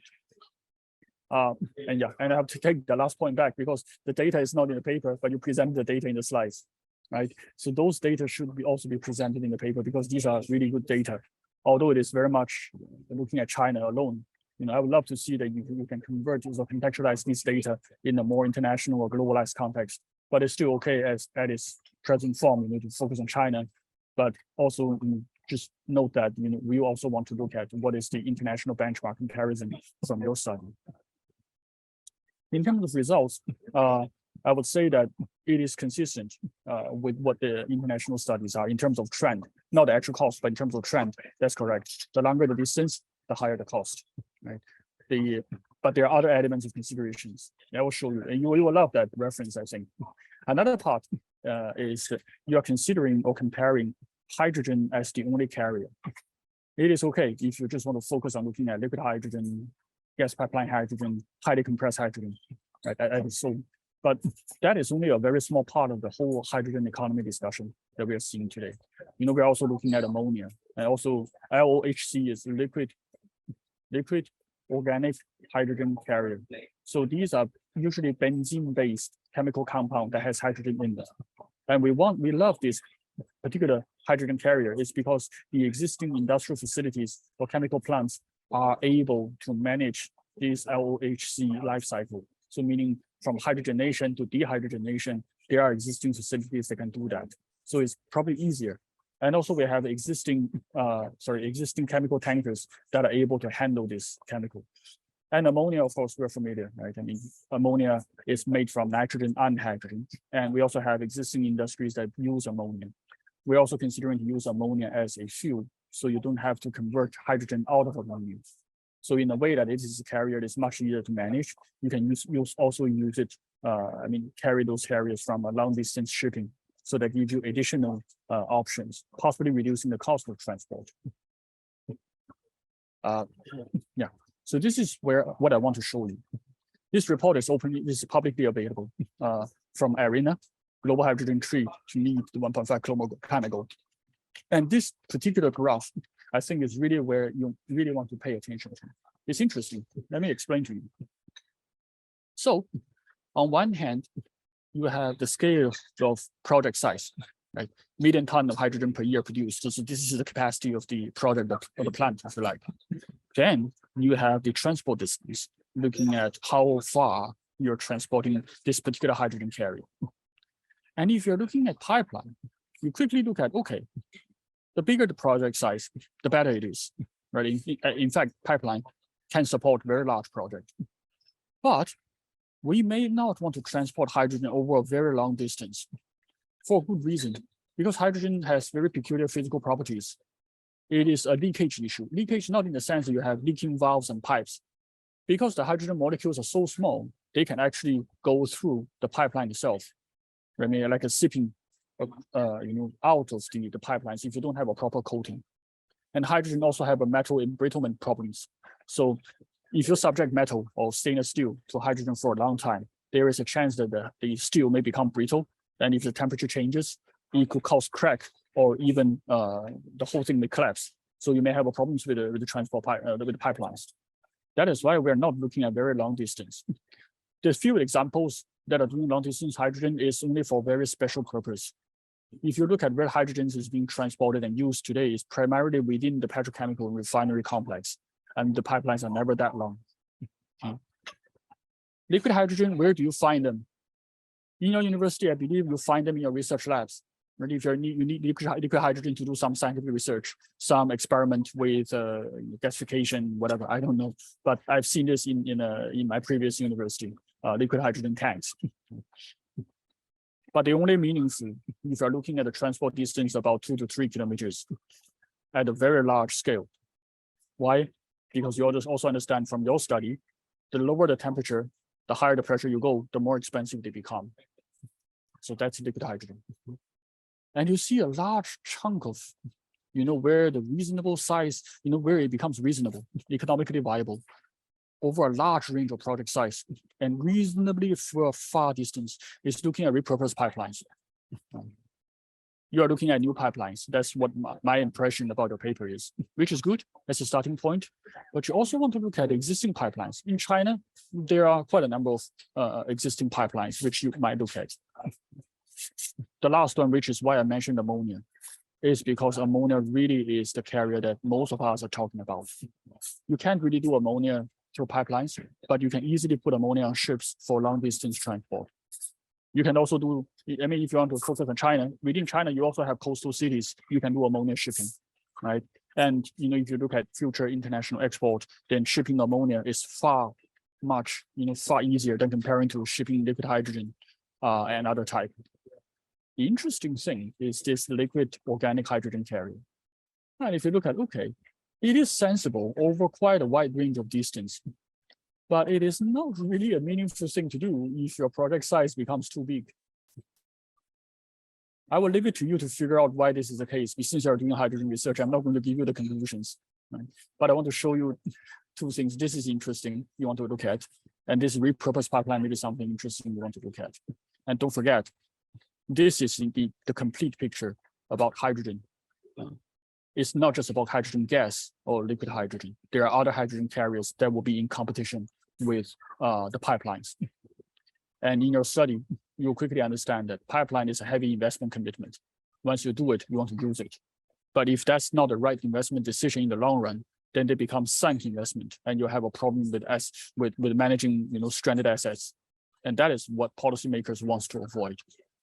Right? So you might want to consider making some comparisons based on references like this and other international studies. Yes, so yeah, briefly, that's what I have for the paper. Okay, thanks, Victor. Could I have a question for Victor? Because yeah, your figure is so impressive. In the figure you mentioned yeah. Could you show your slide with the figure?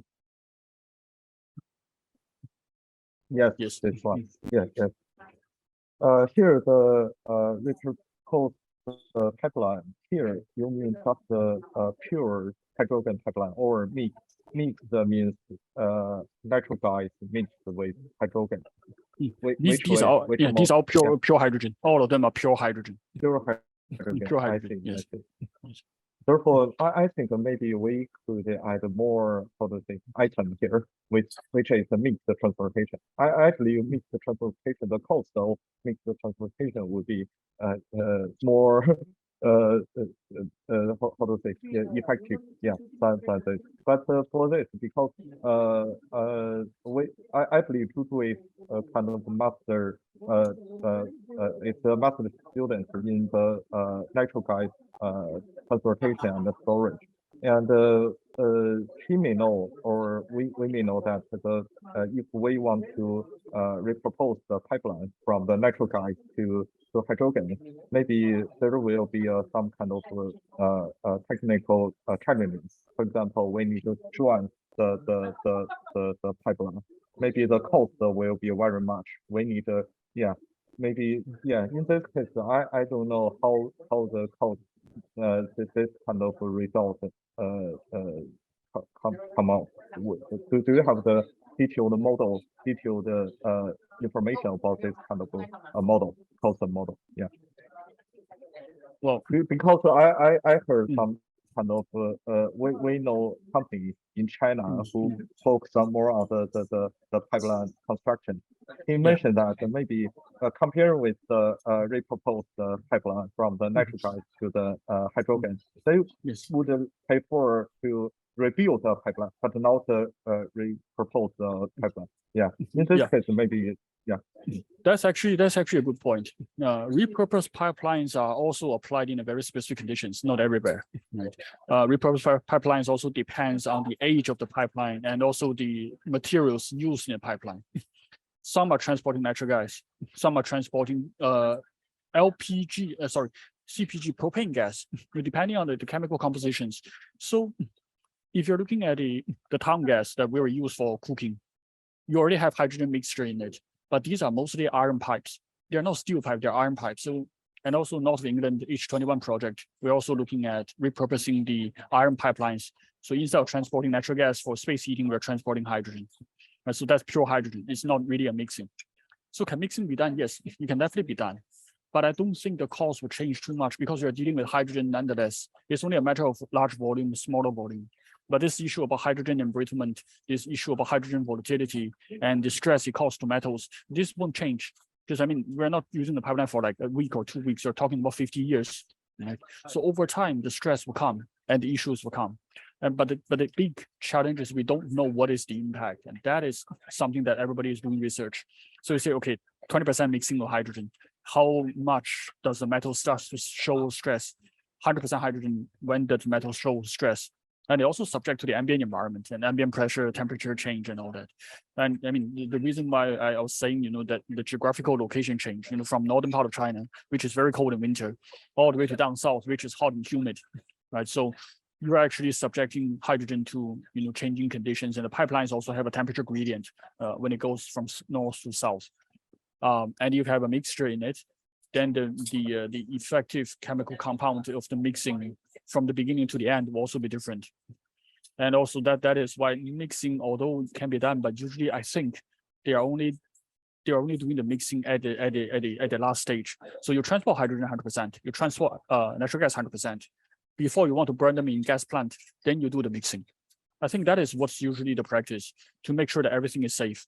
Because then if you have a hydrogen problem, there's a hydrogen problem. LNG, natural gas problem is a natural gas problem. It is also managed by 2 projects and 2 infrastructure risks. So that's also a way of separating different kind of investment. So maybe different companies and different agencies can look at different infrastructure. It's also allocating responsibilities. So mixing is only done, I think, in Singapore, we are looking at mixing. But, you know, as I said, we're only looking at mixing at the end, not in the beginning. So when we're transporting gas, it's pure gas. So this, I mean, the same type of gas, there's 100% for each type. Same thing with ammonia. You know, we're also talking about mixing ammonia with natural gas. So that mixing only can be done at the end. I mean, you can't mix ammonia straight away with natural gas. So yeah, so that's what we're looking at, repurposed pipelines. There are very specific conditions. But the question is, if you already have a pipeline and it's in good condition, use them rather than building a new one. But I agree with you. I'm also seeing industry people talking about the same. So, you know, building the existing pipelines has a lot of issues. They are not suitable for hydrogen. The cost of refurbishing or repurposing these pipelines, I might as well build a new one, right? Then I can use for the next 60 years.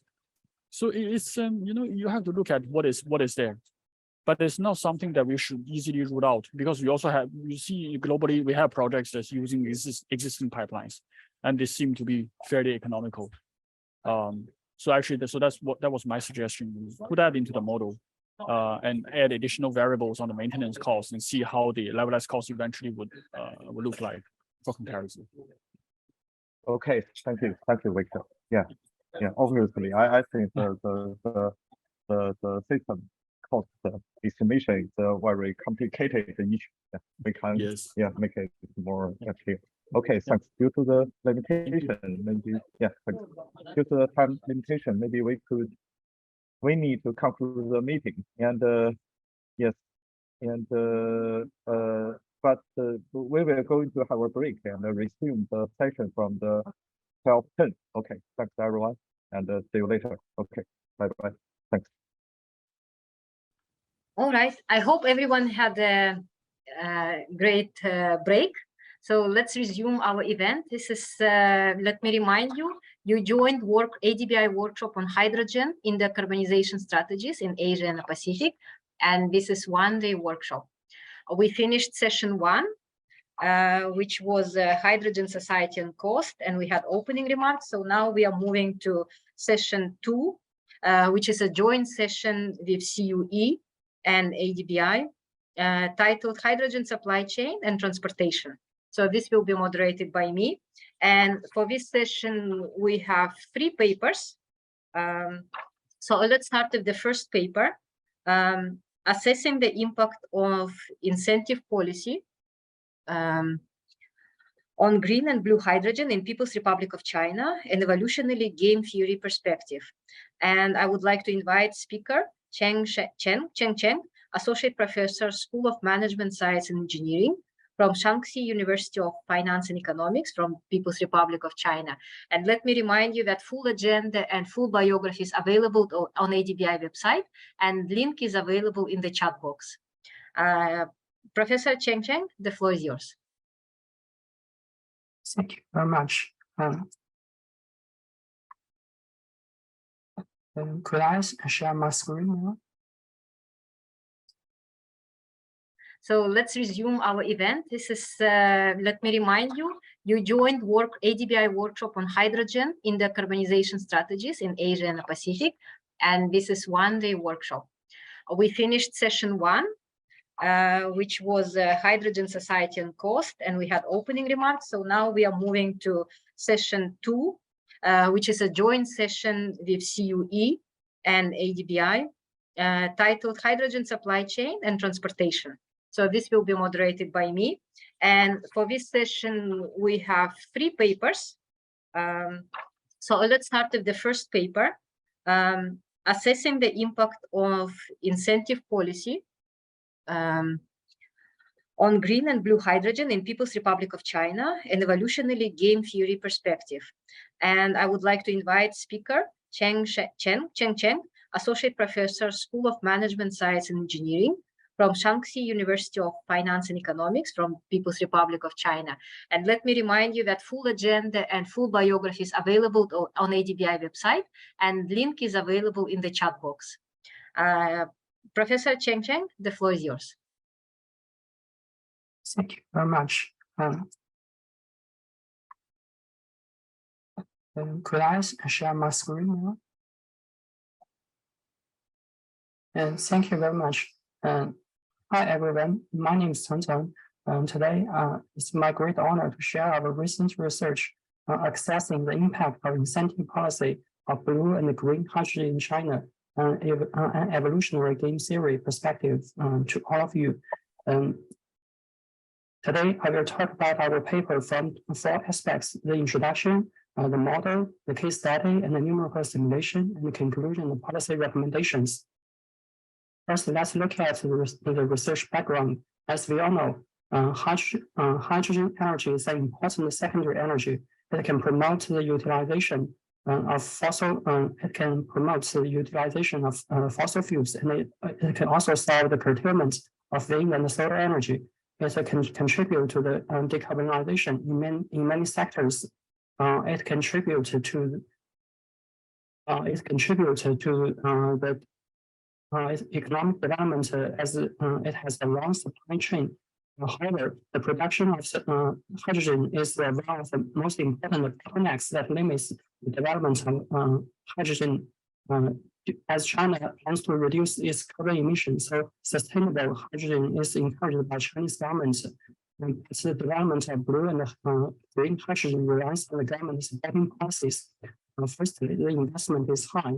Secondly, there are several policies has been promulgated by the government. Lastly, the enterprise and the government interact with each other in the game. So it is necessary to investigate the impact of government policy and the interaction between the government and the enterprise with regard to the hydrogen production issues. We have 3 objectives in our paper. The first, we will hope to investigate the impact of the governmental preference and the enterprise choices between the blue hydrogen and green hydrogen. Then we hope to investigate the impact mechanism of different factors, like the governmental factor, the market factor, and the technological factor. Thirdly, we hope to propose related policies based on our numerical research. Here's about our model.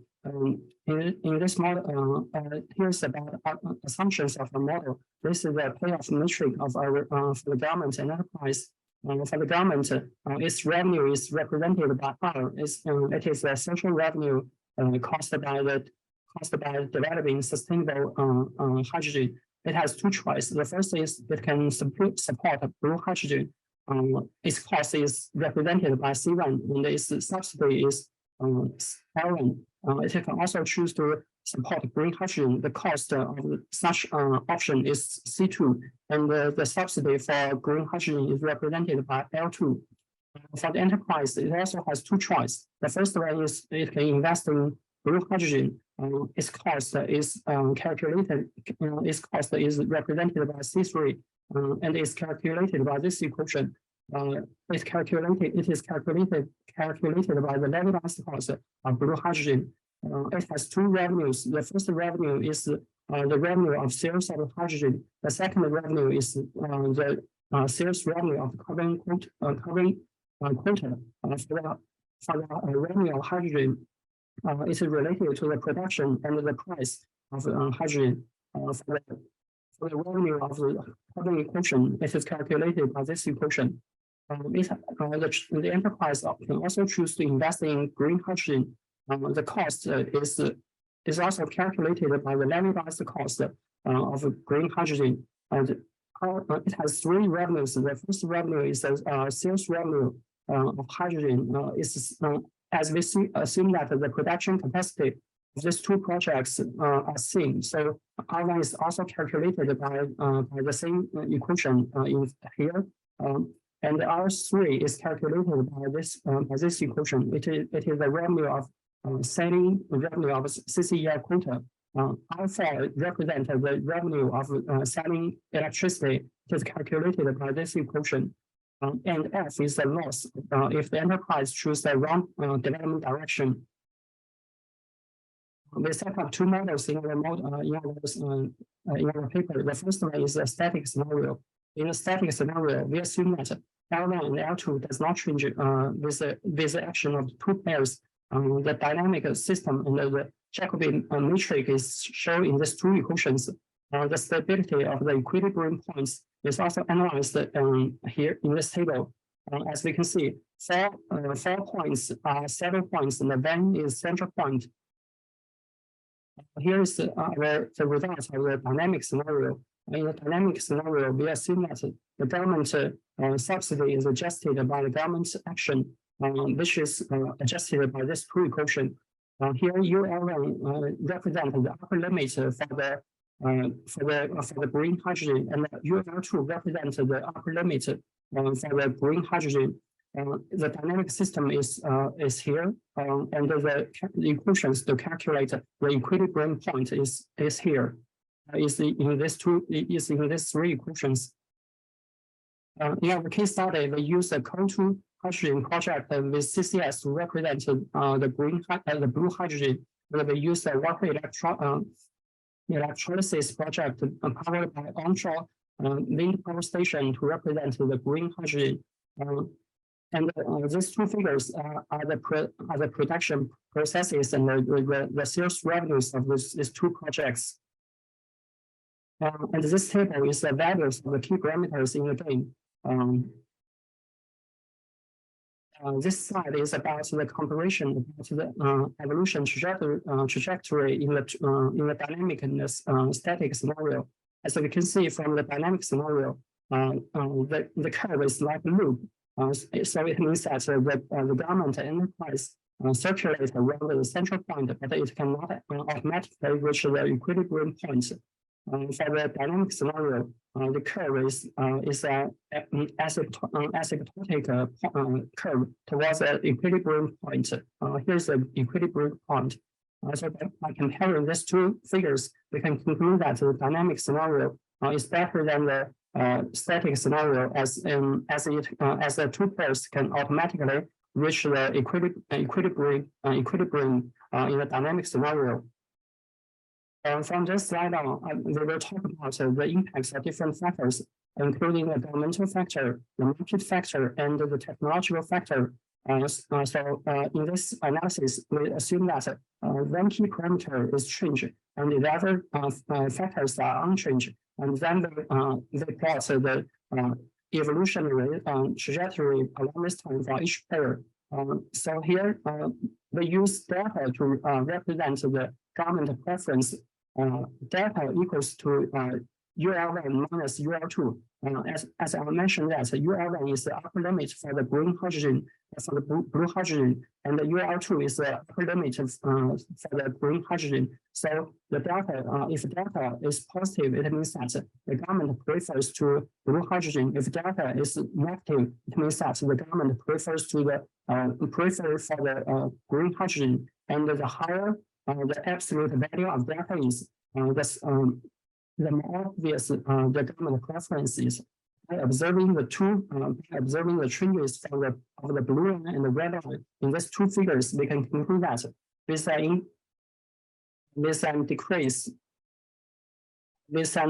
increase in the government preference for the blue hydrogen, the probability of the government supporting green hydrogen and enterprise investing in green hydrogen declines. The possible impact mechanism is shown here. With an increase of negative delta, the net profit of the government supporting green hydrogen is smaller than the net profit of the government supporting blue hydrogen. So the government's inclination for supporting blue hydrogen increases, which is shown in this figure. As we can see, with an increase in the negative delta, the x increases. So the increased x will lead to the L1 increase and L2 decrease. So the enterprise tend to invest in blue hydrogen, which is shown in this figure. By this slide, we can conclude that the government preference cannot change the action decided by the market. Here's the impact of the cost of the subsidy cost. The subsidy cost is also divided into two. The first is the subsidy for the green hydrogen. The second is the subsidy for the blue hydrogen. We can conclude that their impact are similar. A decrease in the cost will enhance the cost.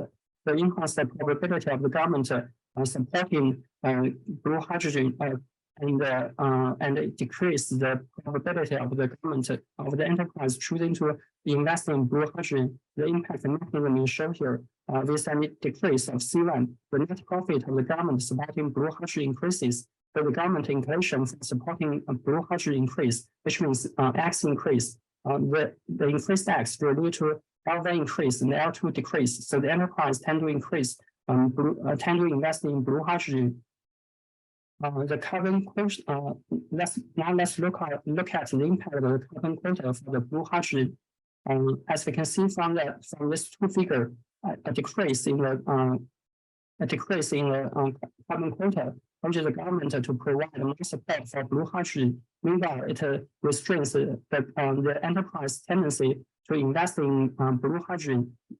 Here's the impact mechanism. The impact mechanism is a little different from the previous two factors, as it directly affects the profit for the enterprise. So with the decrease of the carbon quota, the net profit of the enterprise choosing in blue hydrogen decrease. Therefore, the enterprise inflation for choosing blue hydrogen decrease, which means the Y decrease, which is shown in this figure. Then the government need to provide subsidy to stimulate the investment in blue hydrogen. So X increase, which is shown in this figure. For the electricity for the green project, electricity price is now still regulated by the government. So we think this factor, electricity price, belongs to the government factor. By observing the two figures, we can conclude that increasing the electricity price will push the government support in the blue hydrogen, but it will suppress the enterprise inflation to invest in this blue hydrogen. The impact mechanism is shown here. Now let's look at the market factor. Indeed, there are two factors. The first factor is the hydrogen price. But as we assume that the production capacity in the blue hydrogen and the green hydrogen are same, so the impact is not obvious in our research, in our case study. With regard to the carbon price, there are two carbon prices. The first carbon price is the carbon price in the quota market. The second is the carbon price in the CCER market.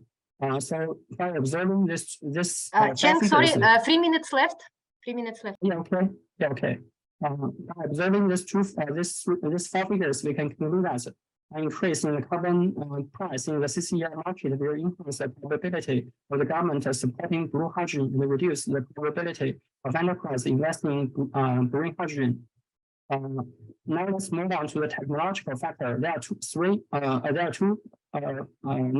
technological factors. The first is the levelized cost for hydrogen. It also divided into two: the levelized cost for blue hydrogen and the levelized cost for green hydrogen. The impact are same. I will not explain them in detail. Now let's move on to the other technological factor. The consumed electricity for per kilogram hydrogen. By observing these two figures, we can conclude that the reduction in CEPH will result in the probability of government supporting blue hydrogen and the decline in the enterprise in choosing blue hydrogen. So based on the numerical analysis, we can draw three conclusions, and based on the conclusion, we propose two policy recommendations. Here's the impact of the different factors are similar. They either affect the net profit of the government or the net profit of the enterprise. So thank you for your attention. This is my email address. If you have any question, please feel free to contact with me. That's all from the slide.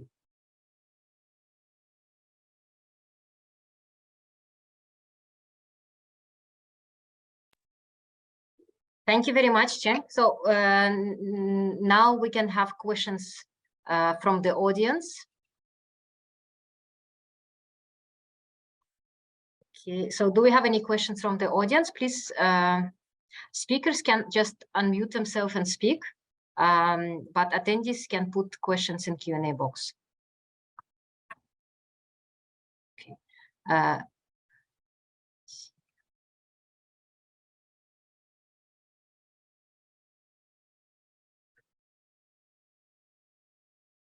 Okay, thank you.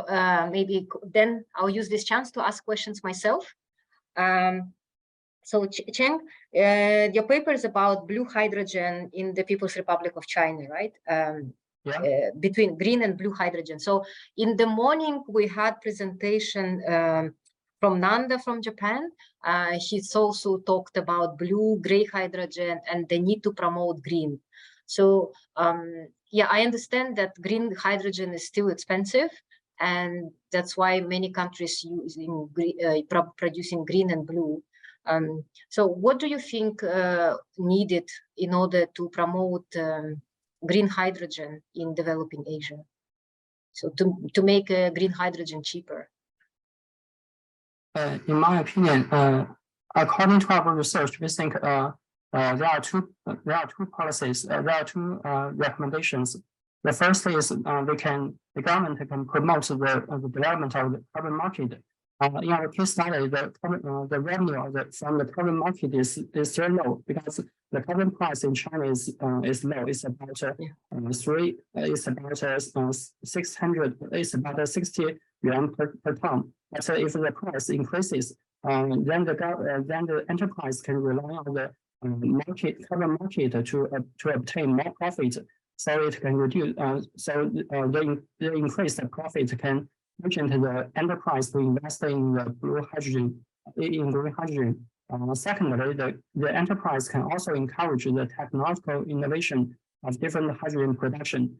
As we can see from this figure, the cost has a great impact on the enterprise action. So if the levelized cost decrease, then the enterprise the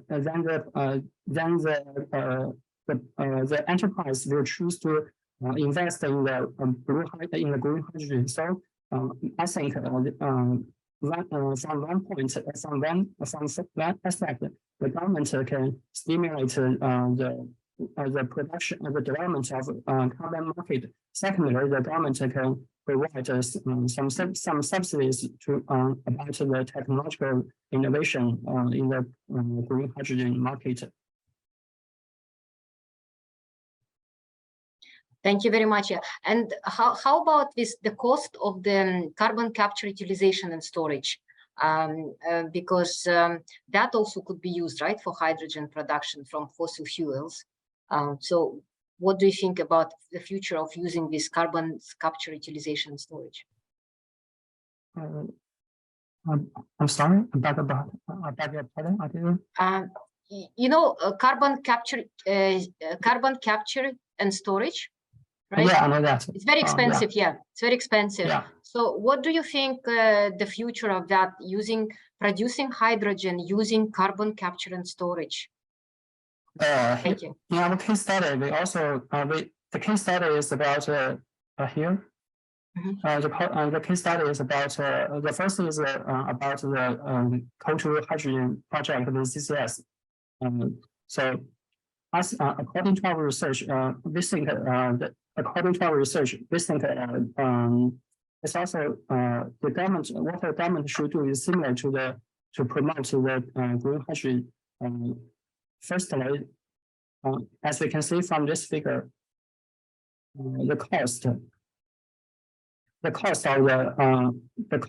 levelized for the blue hydrogen can greatly impact the enterprise choice. So if the government can provide some subsidy or low cost to the green hydrogen to the blue hydrogen with CCS, then the enterprise will choose to invest in this production technology as their profit can greater increase due to the decrease of the levelized cost. So I think the suggestions is similar to for the green hydrogen. Okay, thank you so much, Cheng, for a very interesting study, especially your paper focusing on the cost of hydrogen. So this is very, very helpful. Yeah, thank you so much. I would like to invite next speaker, Bohong Wang, lecturer from Zhejiang Ocean University from the People's Republic of China. And he will present paper, which is the best way to export extra renewable energy from an island, hydrogen or electricity. Okay, excellent, thank you. My name is Yifan Xu from Zhejiang Ocean University, China. In this presentation, I would like to show a study to analyze the best renewable energy export strategy for islands is electricity or hydrogen through PGRAPH. Co-authors are Mengmeng Ji and Dr. Wang. The production and use of renewable energy have been the focus of the energy transition due to their relevance in the sustainable development of society and the national economy, as well as a growing concern about environmental protection and climate change.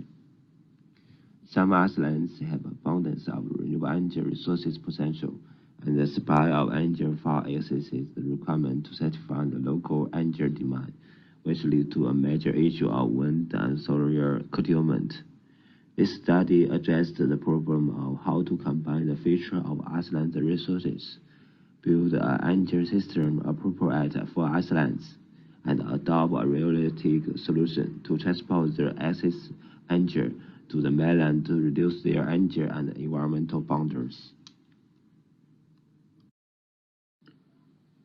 Previously, to transport energy, one of the commonly used ways was through power transmission lines. With the development of hydrogen, the possibility of transporting energy through hydrogen as an energy carrier is enabled.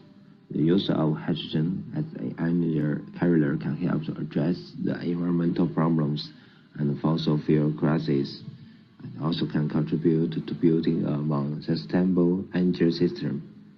Although hydrogen can be a viable energy carrier, its economy in fact on bringing about renewable energy to the mainland, in comparison to the power transmission lines, needs to be investigated.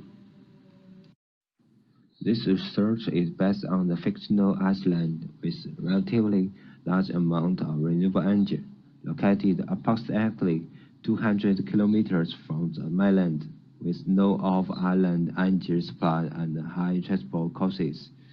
Renewable energy sources that can be used on the land. This research is based on the fictional island with a relatively large amount of renewable energy, located approximately 200 kilometers from the mainland, with no off-island energy supply and high transport costs. Renewable energy sources that can be used on the island are wind, wave, solar, and bioenergy. After meeting the local demand for electricity and heat, the island energy system has access to renewable energy that can be converted into electricity and hydrogen for export.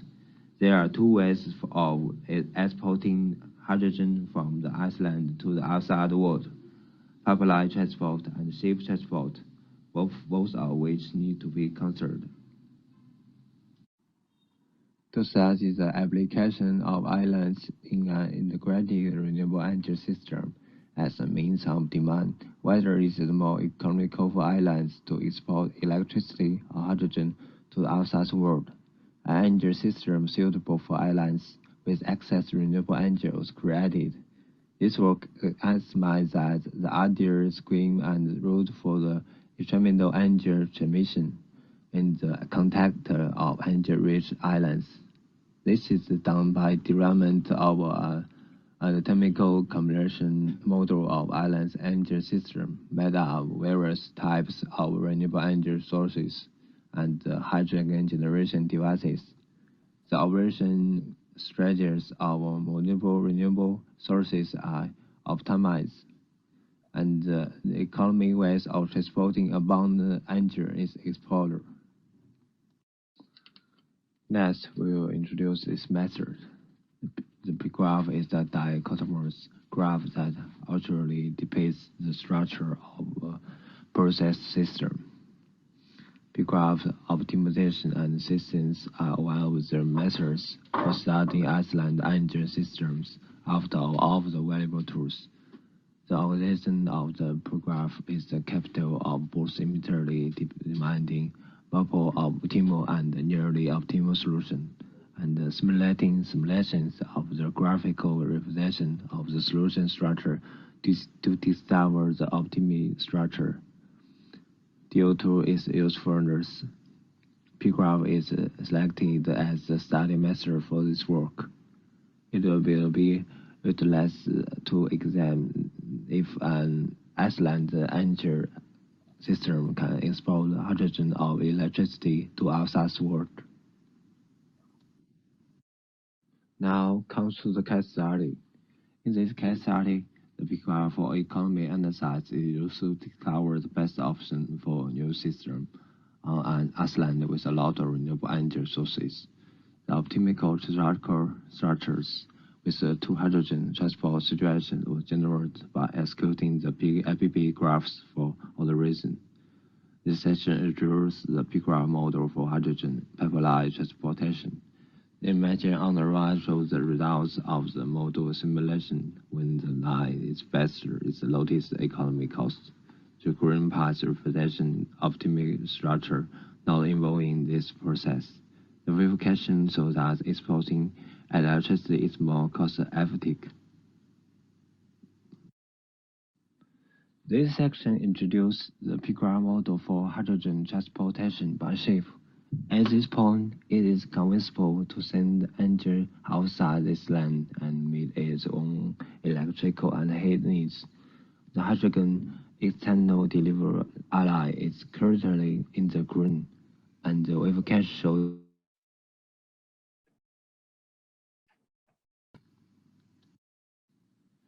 the actual usage of hydrogen and renewable energy produce greenhouse gas emissions, and the GHG footprint is an effective approach to measure greenhouse gas emissions. By adding the price of the GHG footprint to the operating units in the P graph, the optimal structure can be obtained under consideration and the GHG.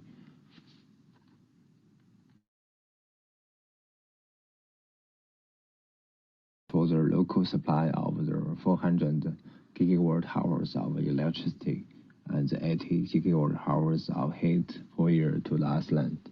On this basis, the Iceland exports 51 gigawatt-hours of electricity at the cost of 292 million CNY per year.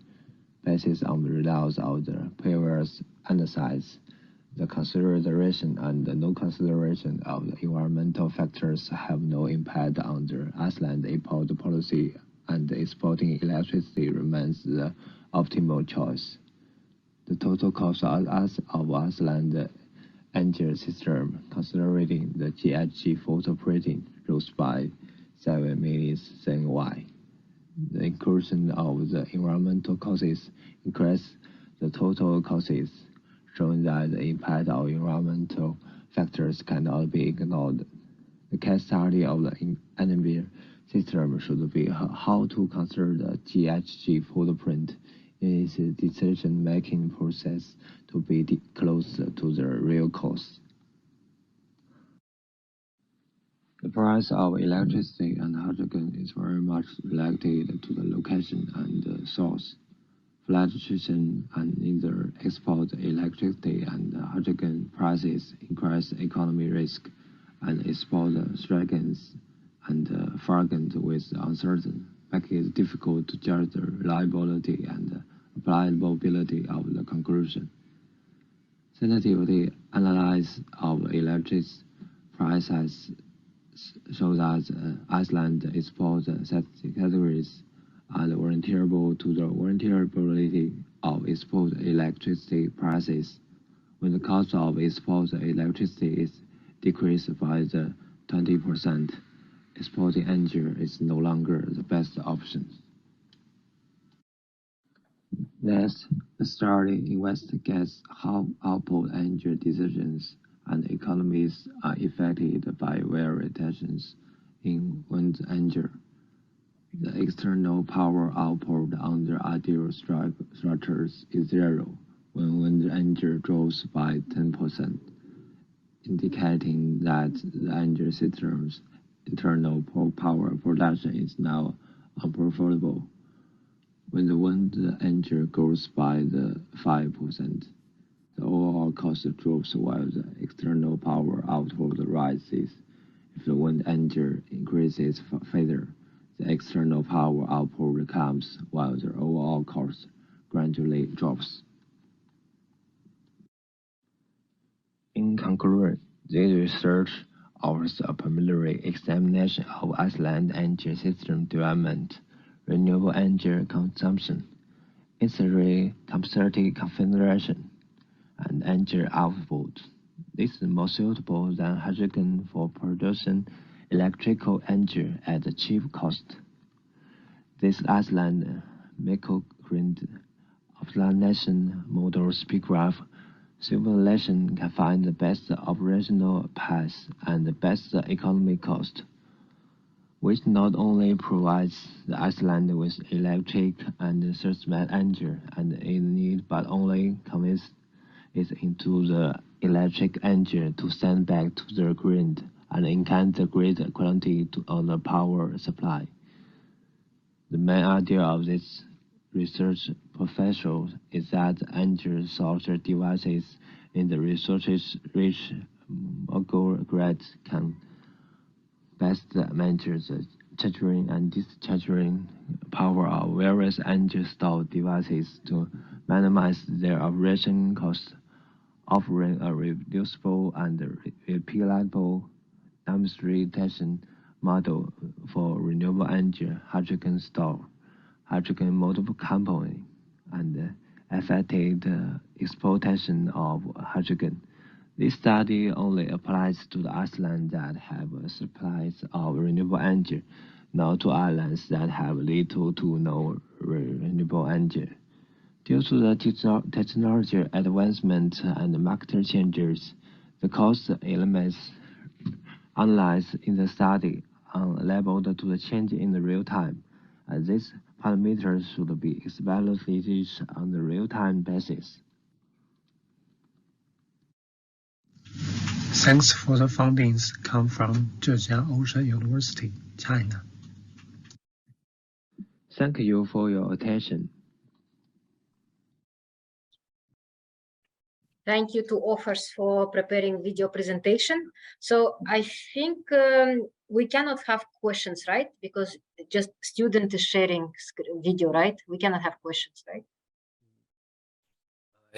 I'm not good at the presentation, so I'm very sorry for the equipment question. So it costs a few times, so I'm very sorry.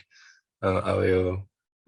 If you have some question, you can ask me some question. Okay, great. Thank you so much. So we don't have Q&A from audience, but audience, please type questions in Q&A box. So I will ask a question from me. This paper applies to, as author said, applies to islands with excess of surplus of renewable energy. So now I'm wondering where such islands exist. Are they existing right now, or is it for future, when in future islands will have surplus of renewable energy? I think this research will used in the in many islands in the world, not only in the not only in the China, but also it can use in the Europe. It can use in the American. It can use in the many situation of Iceland. Yeah. It provides a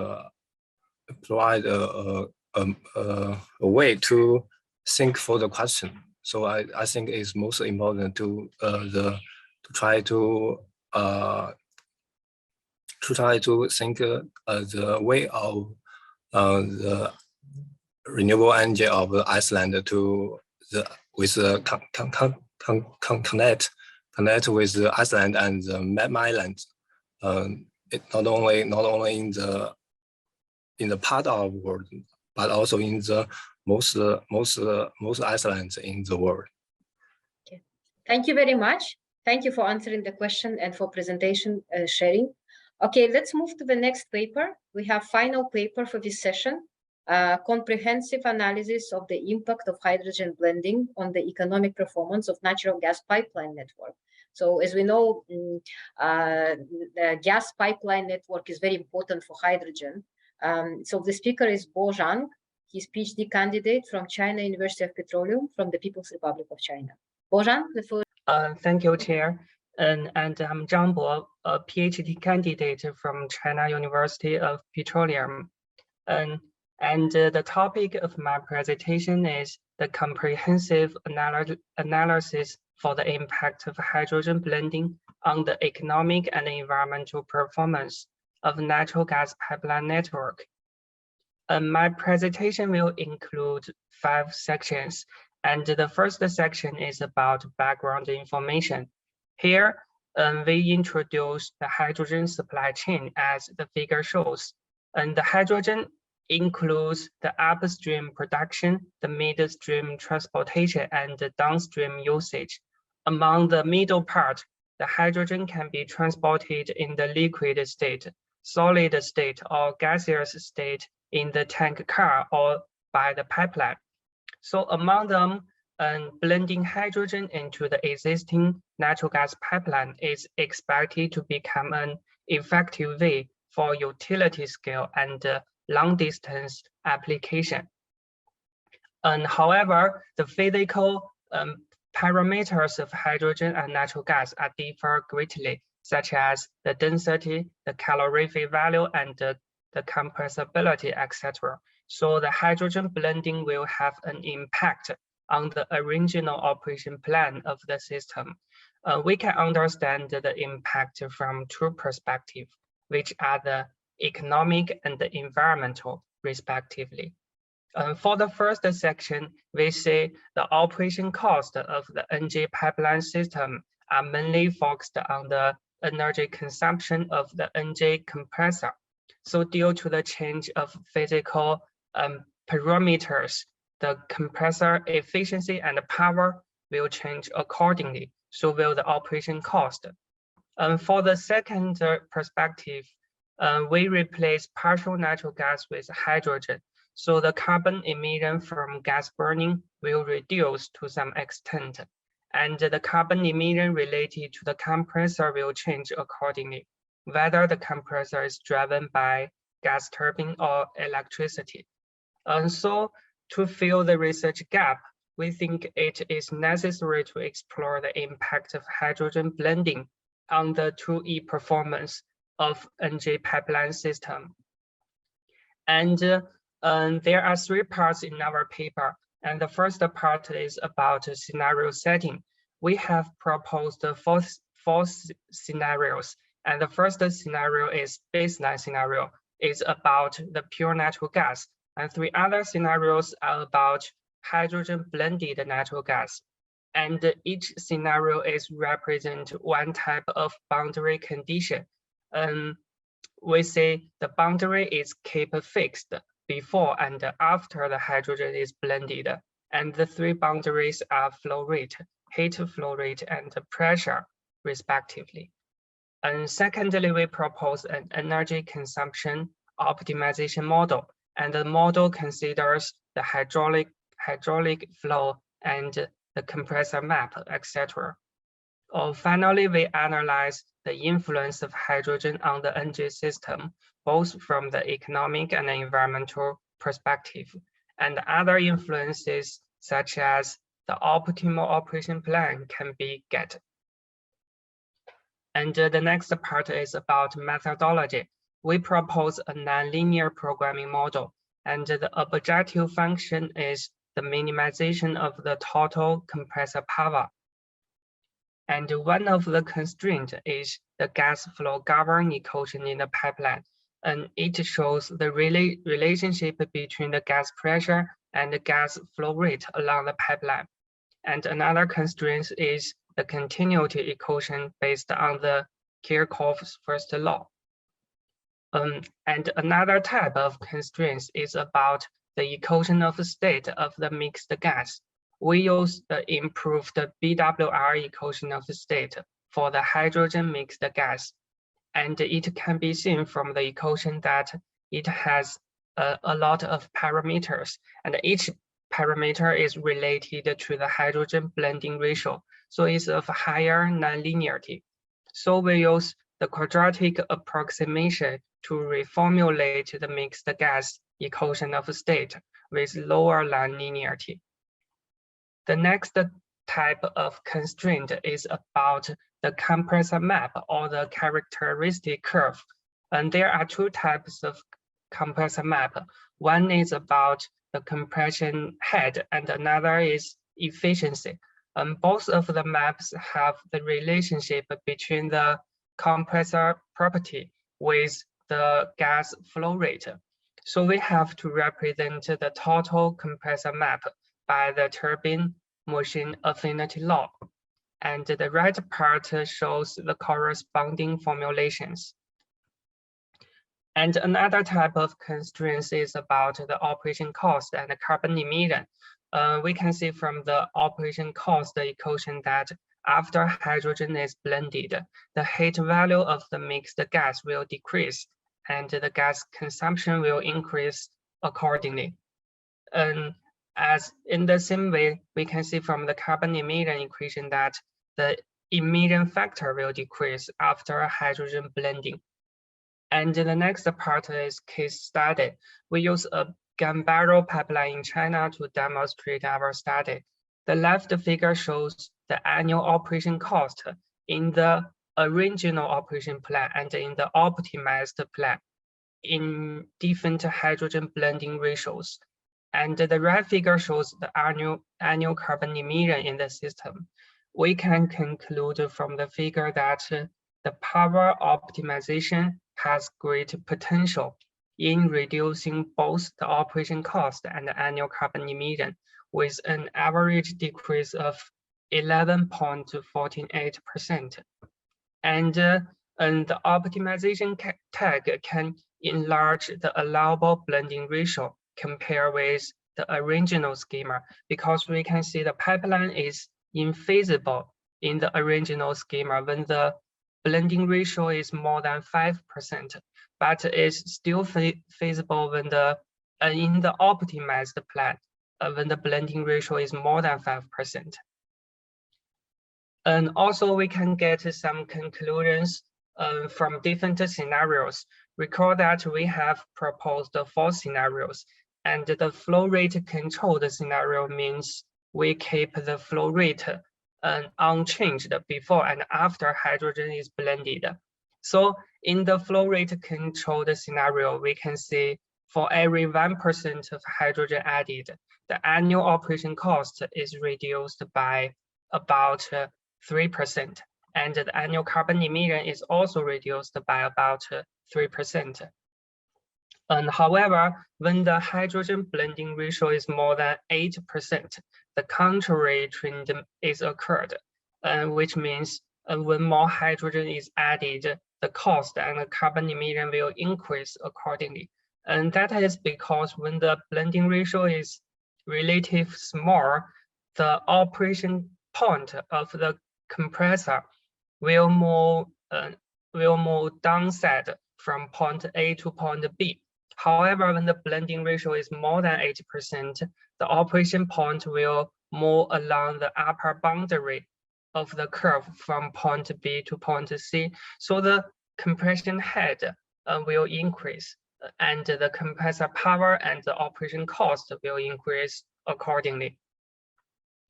And in the heat flow rate controlled scenario, we see for every 1% of hydrogen added, the annual cost and the carbon emission is increased by about 7%. It's about twice of that in the former scenario. And we can see the operating point of the compressor will move upward from point A to point D, and along the upper boundary curve from point D dot to D double dot. So we can see the trend is completely the opposite to that in the former scenario, and the change rate is more greater, about twice of that in the former scenario. And the last scenario is about pressure controlled scenario. We can see that for every 1% of hydrogen added, and the annual operation cost and carbon emission is reduced just about 0.08%. So we can see the trend is kept the same with that in the first scenario, but it's just with a very small variation. Finally, we can get to the conclusions that the power optimization can reduce the cost and carbon emission simultaneously, and it can enlarge the allowable hydrogen blending ratio in the pipeline. Moreover, the operation cost and the carbon emission of NG system are dependent on the boundary condition within the scenario and the hydrogen blending ratio. When the blending ratio is relatively small, and is less than 8% in our studied case, we find that for every 1% of hydrogen added, the annual operation cost will reduce about 3% in the flow rate controlled scenario, and only about 0.08% in pressure scenario.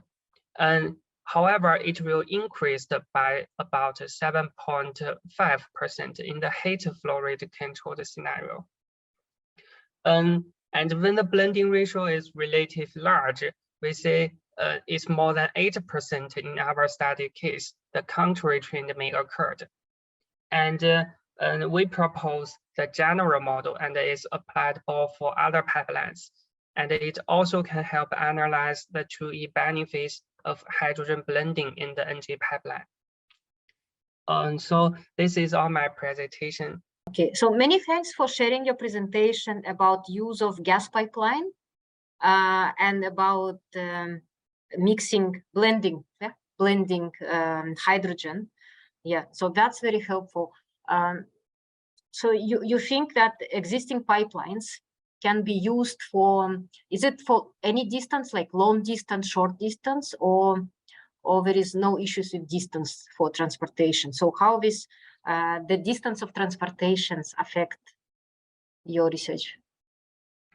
I think blending hydrogen into the natural gas pipeline is just applicable to the long distance pipeline. And because when the transportation distance is small, the other transportation modes like the liquid or the compressed gas is more economic, maybe.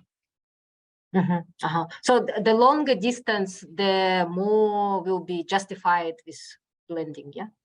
Yes, it's applicable to the long distance pipeline. Okay, so what do you define by long distance? Is it city to city, country to country, like yes. thousands of kilometers, hundreds of kilometers? What is long distance? Okay, generally it's about city to city or province to province. We usually define the pipeline in the city. If the pipeline is all in one city, we call the distributed pipeline. But if the pipeline is transported from city to city or province to province, it's usually called the long distance pipeline. Okay, great. So we have, for example, like international pipelines, right? For example, there is a gas pipeline going from Kazakhstan to People's Republic of China, very long, extremely long distance, right? And it's used for gas transportation. So why would, let's say, Kazakhstan do this blending of hydrogen with gas to send to China? Why would they do that? What is the advantage of doing it? So you mean what's the advantage of blending, right? Yeah, so there is existing pipeline which used for gas export, right? Yes. So why would they do this hydrogen blending with gas? Is it because not enough gas, or to make it green? Yeah. I think it's because a lot of gas, especially the green gas, is abandoned. So because we have, because it's not economic to storage them, so it's really abandoned. But if there is a natural gas pipeline, we can blend it into it and transport it to the downstream and utilize it. And the pipeline is and there is a lot of pipelines in China, and the upstream is usually the have the potential to produce a lot of green hydrogen. So if there is excess of green hydrogen, okay, yes. I understand. Yeah, like recently, the previous presentation was by Bohong Wan. They talked about excess of renewable energy, right? So probably we talk about when in the future will be excess of renewable energy. So that could be done. Okay, great. So thank you so much. Today we had 3 papers. Thank you. By very good presenters, and we heard about how to promote green hydrogen versus blue hydrogen. Then we heard about what to do with excess of renewable energy in islands. And also, if you have excess of renewable energy, how to blend hydrogen with gas and send it via pipeline. Yeah. Welcome back, everyone, after coffee break. I hope you had a good break. Let's start with the next session, number 2, hydrogen economy. And this session will be chaired by Sitaram, who is Senior Consulting Specialist for Capacity Building and Training at ADBI, my colleague. He's concurrently also a visiting professor at the Center for Spatial Information Science, University of Tokyo of Japan, and also special advisor to East Japan Railway Company, JR East for India High-Speed Rail. As I remind you that agenda and full bio available on adbi.org website, which available in the chat box. Sitaram, the floor is yours. Thank you, Dina. I was not expecting me to be introduced, but I'm very delighted to work together with Dina and also Hauran. This is a very interesting project on the frontier topic, and I'm happy that we are now chairing the session 2 with 3 very interesting and insightful papers from various parts of Asia, one from India, another from Kazakhstan, and another one from China. We will go in the order of the agenda, paper 4, 5, and 6. And Sakshi has already discussed, each presenter will get 15 minutes to present the paper. And then after that, we will get 10 minutes for the first discussant, and then there will be 10 minutes for Q&A. So with that, let me request Professor Falendra Kumar to present his paper on experiences of transition to green hydrogen economy in Europe and East Asia. What are the lessons for South Asia? Over to you, Professor Kumar. Good afternoon to everybody. I am going to share my slide.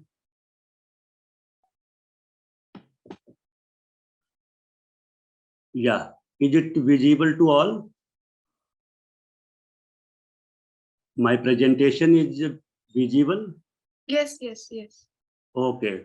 The title of my presentation is Experiences of Transition to Green Hydrogen Economy in Europe and East Asia, Lessons for South Asia.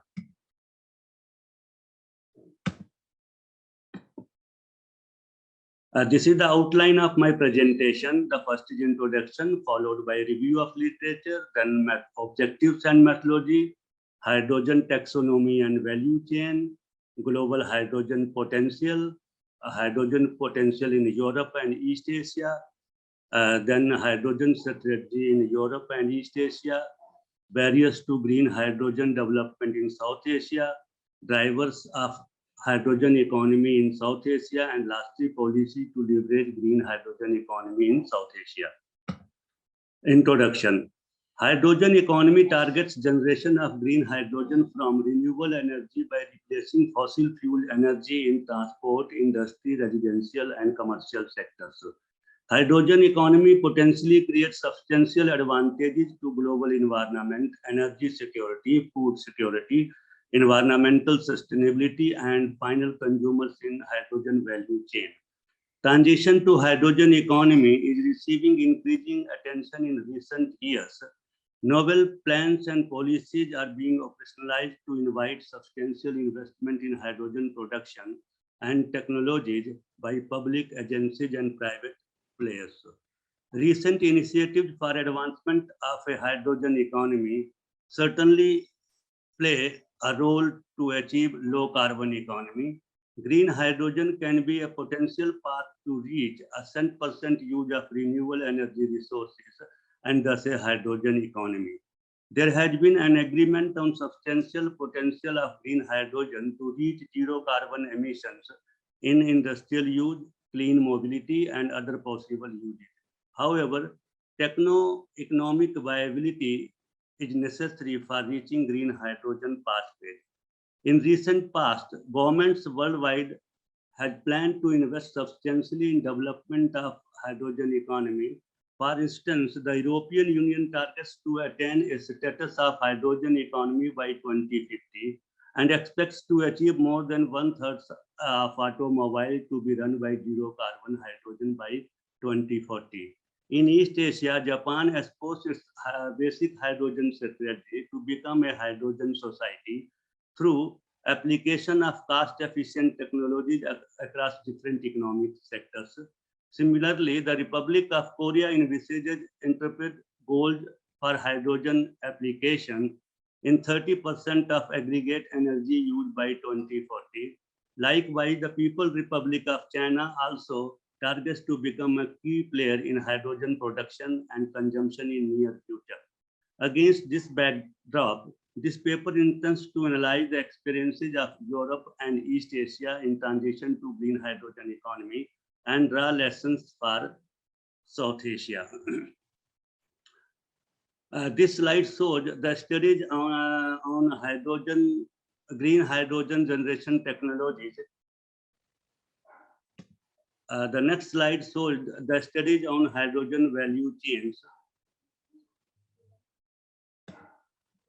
This slide shows the studies on hydrogen applications. Thus, techno-economic and market development issues linked to hydrogen production and value chain has widely been studied. The ultimate goal must be transition from production of low carbon hydrogen to zero carbon hydrogen, which can be influenced by availability of use of green renewable energy and their cost competitiveness in production of green hydrogen. The use of renewable energy for production of green hydrogen is likely to involve increasing costs in Europe and dependence on hydrogen trade in East Asia. International collaboration is essential for hydrogen trade, which needs robust hydrogen strategies.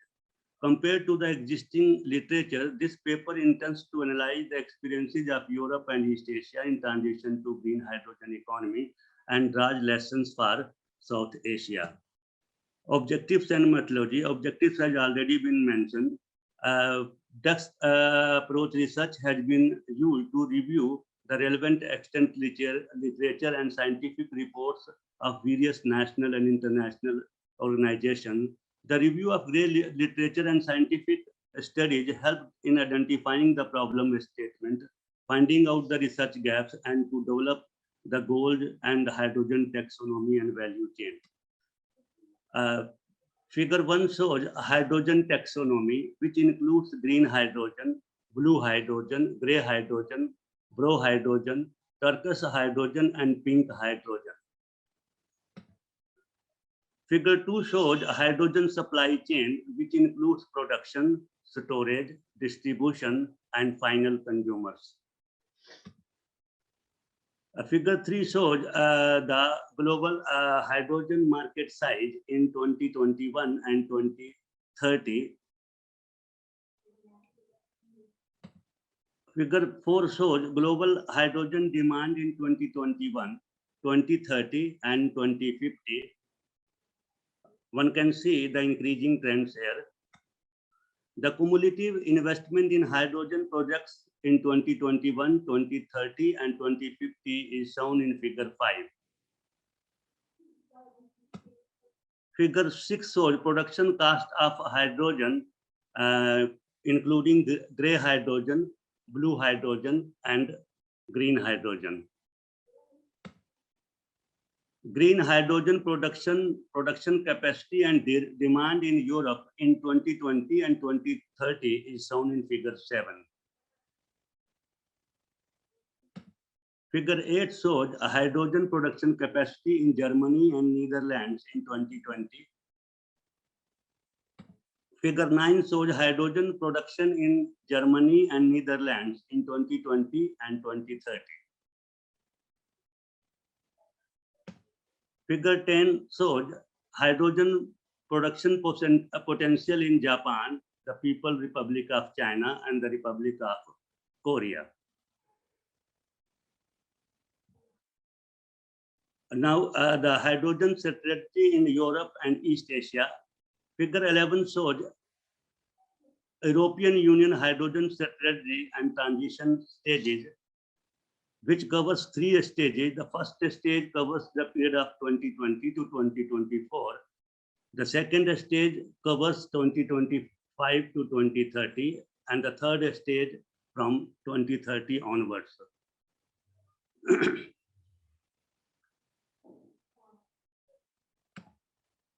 Figure 12 shows the hydrogen strategy of Japan, the Republic of Korea, and the People's Republic of China. For example, the Japan's hydrogen basic strategy envisages domestic hydrogen production and import of clean hydrogen, application of hydrogen and ammonia to generate electricity and mobility sectors to decarbonize the economy and boost exports.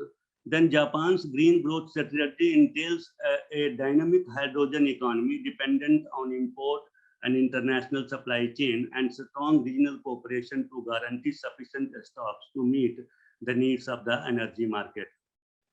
Similarly, in 2021, the Republic of Korea announced its vision and roadmap to increase hydrogen use and transition to hydrogen economy. The Republic of Korea envisages to support domestic hydrogen players by extending fiscal incentives covering debt repayment guarantees and tax deductions due to its likely contribution of economic growth estimated at US $43 billion and employment generation of 420,000 jobs by 2040. Likewise, the People's Republic of China Hydrogen Alliance envisages increase in hydrogen demand to become carbon neutral economy by 2060.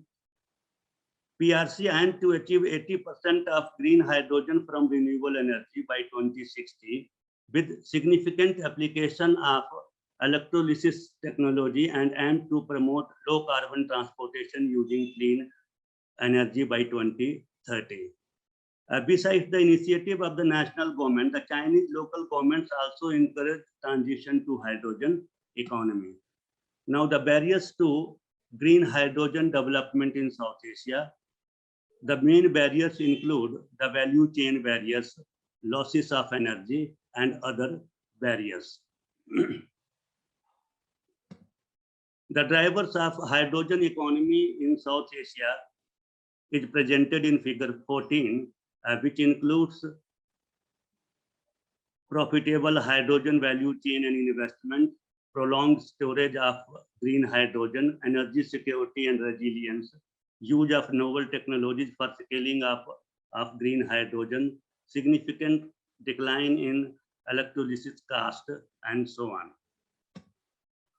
Policy to leverage green hydrogen economy in South Asia. In 2021, India announced its national hydrogen mission focusing on both short-term and long-term plans for hydrogen economy. The National Hydrogen Mission aims to promote green hydrogen economy, develop renewable energy to improve hydrogen storage, boost hydrogen supply to meet industrial energy needs, lower fossil fuel dependency, and meet energy requirements of mobility sector. India aspires to become a global center of hydrogen production and novel production technology. India also targets to boost hydrogen demand and application in refineries and fertilizers and steel industry. Research and development has also been promoted in hydrogen value chain. However, substantial hydrogen production requires greater application of renewable energy to achieve emission reduction goals, which requires suitable policy support mechanism. The experiences of European and East Asian countries and their strategies can be significant for transition to green hydrogen economy in South Asia. The policy to support transition to green hydrogen economy in South Asia can be broadly grouped into two parts. The first, supporting fossil fuel producers during initial transition phase, and second, developing novel institutions, regulations, and regional cooperations centered on development and application of novel technologies, including market diffusion and expansion in second phase and subsequent phases. Aiding fossil fuel producers, transition to green hydrogen aids fossil fuel energy exporters to switch to net zero emissions using existing infrastructure, talented manpower, and trade linkages. Novel technologies have been developed speedily to provide net zero emissions in cost-effective pathways to achieve hydrogen economy. Some economies have developed numerous innovations in recent years, which can be replicated in South Asian countries. Transition to clean hydrogen economy can potentially change the outlook of energy trade using novel technologies for green hydrogen generation, which will result into decline in trade of fossil-based energy. The ports in industrial zones can be leveraged to increase hydrogen trade, which will boost green hydrogen value chain along transport corridors. Transition to hydrogen economy can reorient potential trade relations along maritime routes. Then policy to support transition to hydrogen economy. Switching to hydrogen economy needs novel institutions, regulations, and international cooperation. They need to establish global green hydrogen standards to ensure supply chain sustainability. Development of hydrogen trade links can promote regional cooperation for diffusion of novel technology, skills, and finance to develop hydrogen value chains, develop industries, and generate employment in renewable energy sector. Then policy supports is necessary to leverage green hydrogen economy using novel technologies, adaptation, and market diffusion and expansion. Public and private funding, including public-private collaboration, can bridge the investment gaps and reduce capital cost, can ensure techno-economic feasibility and sustainability along hydrogen value chain in South Asia.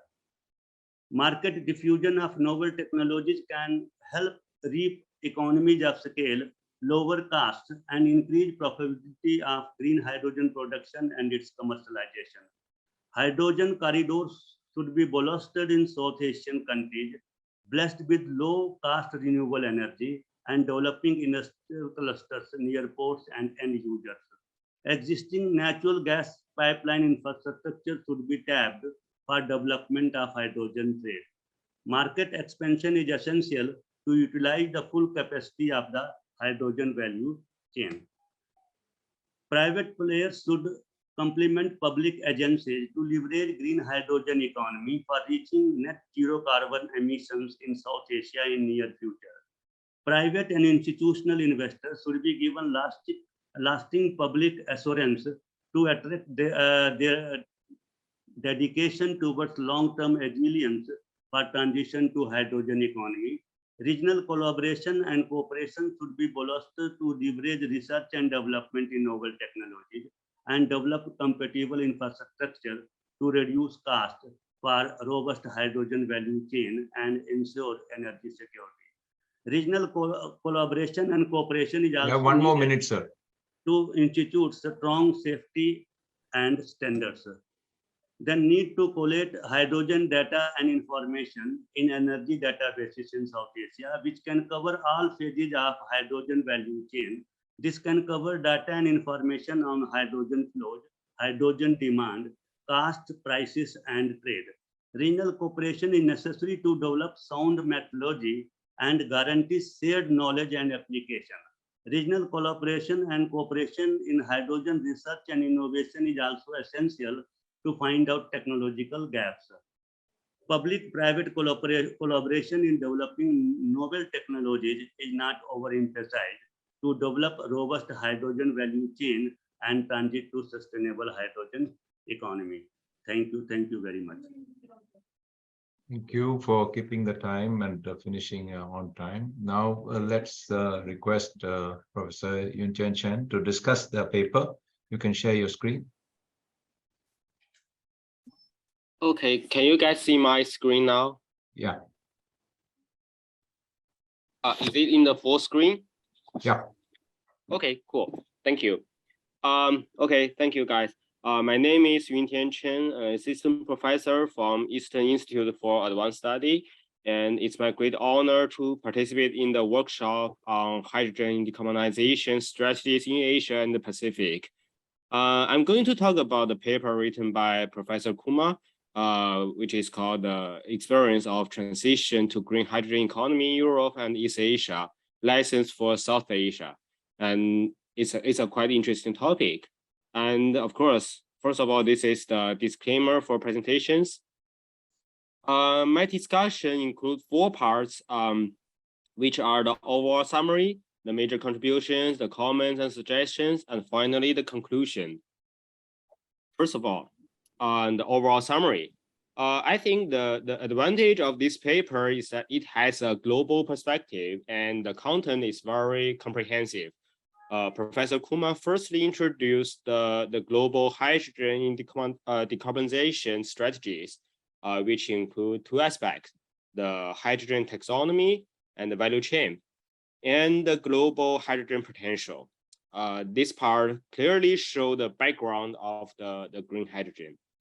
And secondly, Professor Kumar introduced the hydrogen potential and the hydrogen strategy in Europe and East Asia, which is the basis for the following discussion about South Asia. And finally, the situations of South Asia are analyzed and the lessons are given. Specifically, there are 3 parts, which are the barriers to green hydrogen development in South Asia, the drivers of hydrogen economy in South Asia, and the policies to leverage the green hydrogen economy in South Asia. And the last part include 2 advices, which are the policy aiding fossil fuel producers and the policies to support the transition to hydrogen economy. It can be seen that the structure of this article is very, very clear and the content is rich and comprehensive. In my opinion, this paper has 3 major contributions, or we can call it advantages. First, as we can all see, this paper has sufficient data, detailed content, and wide coverage. On the one hand, it not only includes a detailed literature review, but also has extensive data from different data sources and the reports. On the other hand, it discussed the driving forces and the limitations of green hydrogen economy. Secondly, this paper makes a good balance. It is detailed and concise at the same time. It includes both the overall discussion and the case studies. It has a detailed analysis of the status and the planning of Europe, Japan, Korea, and China, lots of countries. And it also summarizes the challenges facing the hydrogen industry. Thirdly, this paper is comprehensive. It covers different aspects of hydrogen, such as the value chain network. It also gives some policy recommendations for South Asia. Well, but I think there still have some parts could be improved. So I have some comments and suggestions as well. The first thing is the literature review section is comprehensive, but it could be better structured. The author could divide the section into several subsections, such as the background and the big picture, the infrastructure, the mover, the value chain network, or the usage, like the transportation, energy storage, heating needs, etc. This kind of structure of the literature review could make it clearer for the readers to understand. So if I were the author, I will also add a context diagram or a the article architecture diagram to better show the results and the content. So that's my first suggestion. And the second one is that maybe the author can add more figures, not just the words, so that the readers can intuitively understand the content of the paper. For example, in the section of to discuss the hydrogen taxonomy, the author maybe can draw a figure like this one. It can clearly show the energy sources on different hydrogens, the renewable energy for green hydrogen, the fossil fuel with CCS for blue hydrogen, and the fossil fuel without CCS for green hydrogen, coal gasification for brown hydrogen, and finally the nuclear energy for pink hydrogen. So of course, this is just a quick example. This figure is not beautiful, but I'm using it to demonstrate the idea. And the third suggestion is that there are too many words in the tables, and it's a little bit difficult to see the logic structure of the table. So maybe we can simplify and summarize the content. The original table in the paper is shown on the upper right corner. And if I were the author, I will change it into the bottom one. And I also add a new part called the consumption. Professor Kumar actually include the consumption in the distribution part, but I think they are different. So maybe we can separate it into 5 parts. And the next suggestion is, I think maybe the most important one from my perspective. The article should highlight the characteristics of South Asia because we are talking about the license for South Asia. When discussing South Asia, there is a lack of comparison with the East Asia and Europe. If the author can pay more attention to the specific situation of South Asia and analyze it, the paper will be a really good license for the South Asia.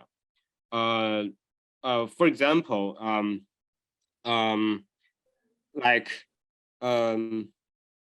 maybe we can organize the logic to answer the following questions, like how much investment does Europe and East Asia currently have, and how much investment is needed to achieve their goals. And then we can talk about South Asia, like how much is the South Asia targeting and how much does South Asia have already invested. And finally, we can get the conclusion like how much more does South Asia needed to invite to get their targets compared with the East Asia and Europe. And finally, there are some minor revision suggestions, like the data in the main context and the table should be consistent. For example, on page 5, the author claimed that the cost of green hydrogen production is 5 times higher than green hydrogen. But in figure 1, the cost of the green hydrogen is $1.8 and the green hydrogen is $4.8. It's not the 5 times, it's about 3 times. So it could be from the different data sources, but it should be clearer and maybe to be consistent. And some other idea like on page 7, it's that the China aims to achieve about 20% of its primary energy use from hydrogen, but actually it should be the final energy consumption. It's not the primary energy use. They're similar, but they are a little bit different. So the conclusions is like, this is a really good paper and it has 3 obvious advantages. The article contains sufficient data from different data sources, detailed content, wide coverage, and the paper is properly detailed and concise. It has the overall discussion.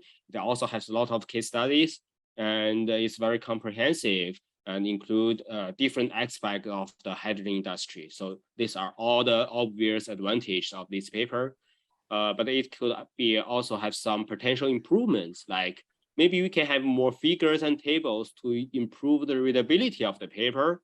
And maybe we can pay more attention to the specific situation of South Asia, not for some challenges are global, but it should be have some specific situation for South Asia. And maybe we can better organize the content, and we don't have a summary for each section, like at the beginning or the end of each section, and it doesn't have a conclusion of the whole paper. So maybe we can add these kind of things to make it better organized. Yeah, that's all for my sharing. Fantastic. Thank you for listening. You're on time, in fact, ahead of time. Very good. Thank you, Yunqian. You also gave some excellent comments, including suggestions with your own idea of how to diagrammatically represent the contents in the paper. So before we invite comments from the general audience, Professor Kumar, you want to spend 1 or 2 minutes responding to some of the important things that you thought you can immediately respond, or how you plan to respond to the comments?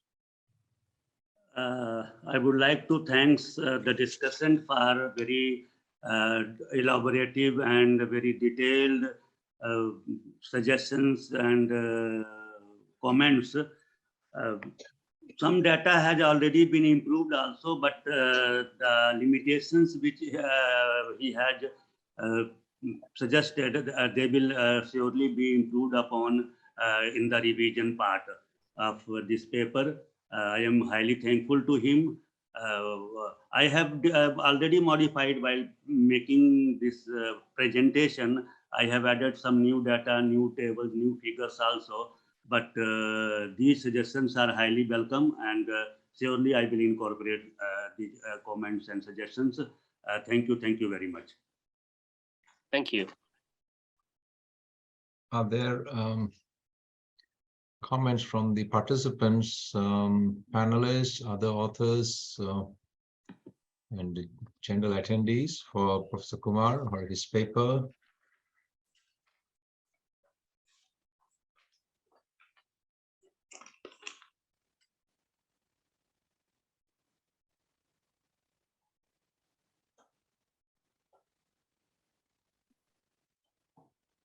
Well, we are waiting for comments.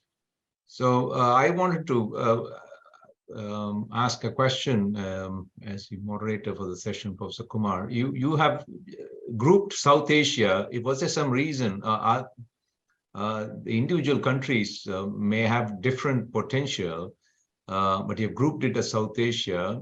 Was there some reason, or do you have specific comments for individual countries? For example, India, Bangladesh.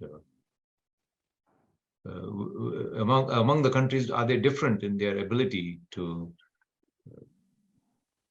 Yeah, actually, my focus has been mainly on India, because India has in recent years developed the plans and approaches and policies to go for hydrogen economy, hydrogen development plans. The rest of the nations, they are small nations, but the potential is there specifically with regard to the this regional cooperation and trade and collaboration with regard to the future development of hydrogen economy in this South Asia, specifically with regard to the use, the availability of renewable resources. So they can have strong collaborations in future with regard to the development of transport corridors, hydrogen corridors. So the potential is there. So the focus is on South Asia. Thank you. Any comments there from the audience, Sakshi? No, sir, I cannot see anything on the Q&A chat box. Okay, so if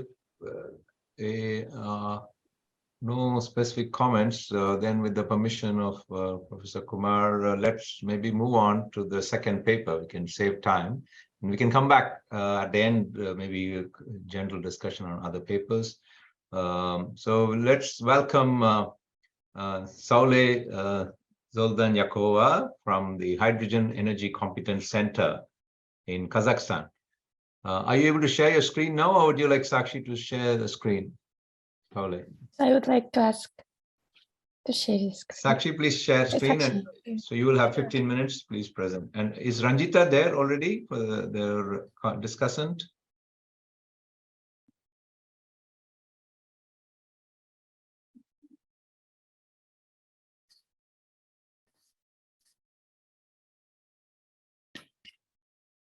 So isn't my screen visible? Very good. Yes. Go ahead. Thank you very much. So let me start.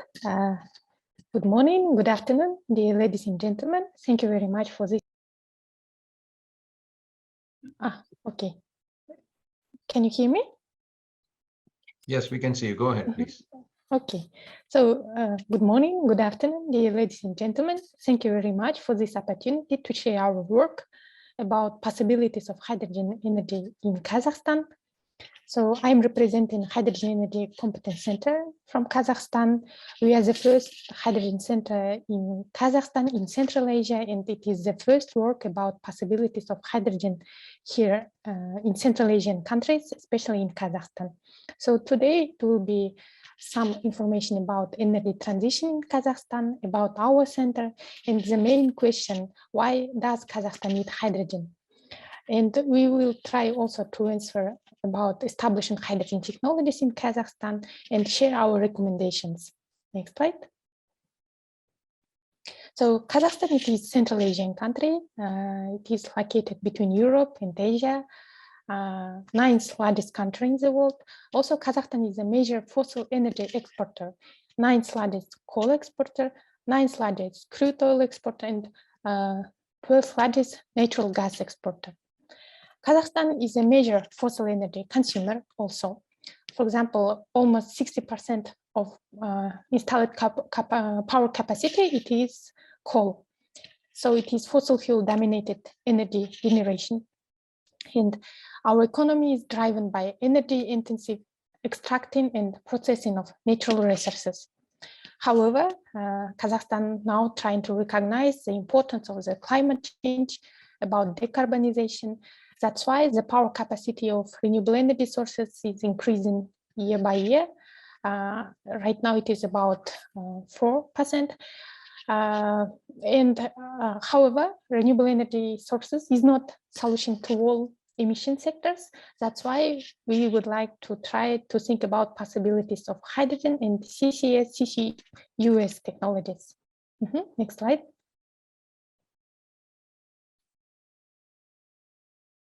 Next slide. Thank you. So last year, by the state of our government, was announced about to consider about possibilities of hydrogen, and it was a request to Minister of Energy and to the National Oil and Gas Company, Kazmunaygas. In Kazakh, it means Kazakh Oil and Gas, to consider about hydrogen. So we are Kazmunaygas Engineering, the branch of the National Oil and Gas Company, which focus on the research, technical and engineering support for the mainly process of oil and gas production, transportation and processing of oil and gas in the country. However, from this year, we are trying to focus on hydrogen also. And from the April of this year, we start our activity and open it as a hydrogen energy competence center. We are like hydrogen think tank and R&D support with laboratory. And one of our core tasks is the development of concept for hydrogen economy in Kazakhstan. Next slide.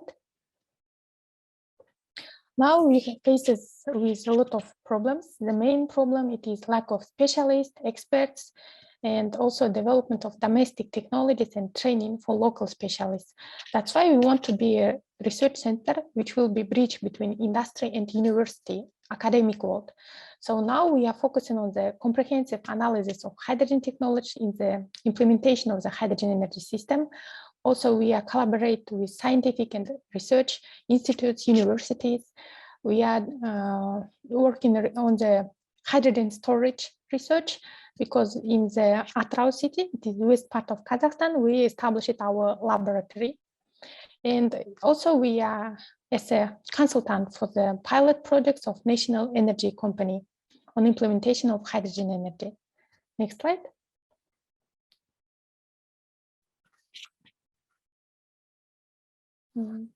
Next slide. So, okay, next slide. Let's try to answer why does Kazakhstan need hydrogen? To be honest, so we are working on oil and gas company, and every day I have to answer the question why we need hydrogen while we have oil and gas. So the first reason it is decarbonization, because emission targets were outlined in Paris Agreement ratification, and emission targets were exceeded in the past. That's why we see that current decarbonization measures used, for example, renewable energies and gasification of region is not work enough. And to achieve our goal on the carbon neutrality until 2060, we have to consider about alternative methods. So hydrogen and CCUS technologies can be that way. Next slide. So after decarbonization, we have to also think about carbon regulation and export potential of Kazakhstan.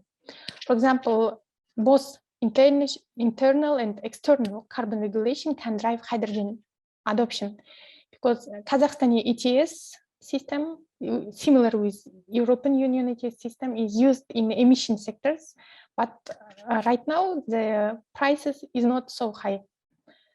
And that's why it's low to support hydrogen technologies.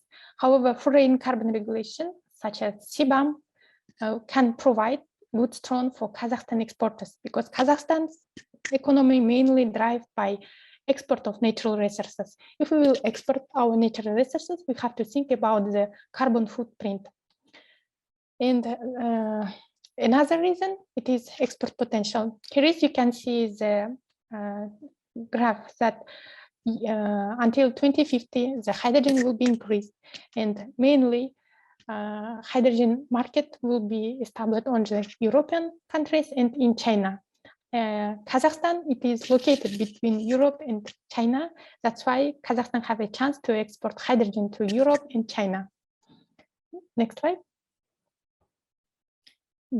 Next slide. So when we say about hydrogen energy system, we have to think about hydrogen production, hydrogen storage, transportation, and hydrogen utilization. So let's start from the production. We see that Kazakhstan have a great potential exist for blue hydrogen production, because we have cheap natural gas and coal. Also, current gas production is tightly used, but the resource base can be expanded. Abundant coal resources for gasification, and plenty of CO2 storage sites to launch hydrogen with CCUS technologies, carbon capture technologies. And not blue hydrogen, also green hydrogen have a high potential, because Kazakhstan has high renewable resources, both solar and wind power.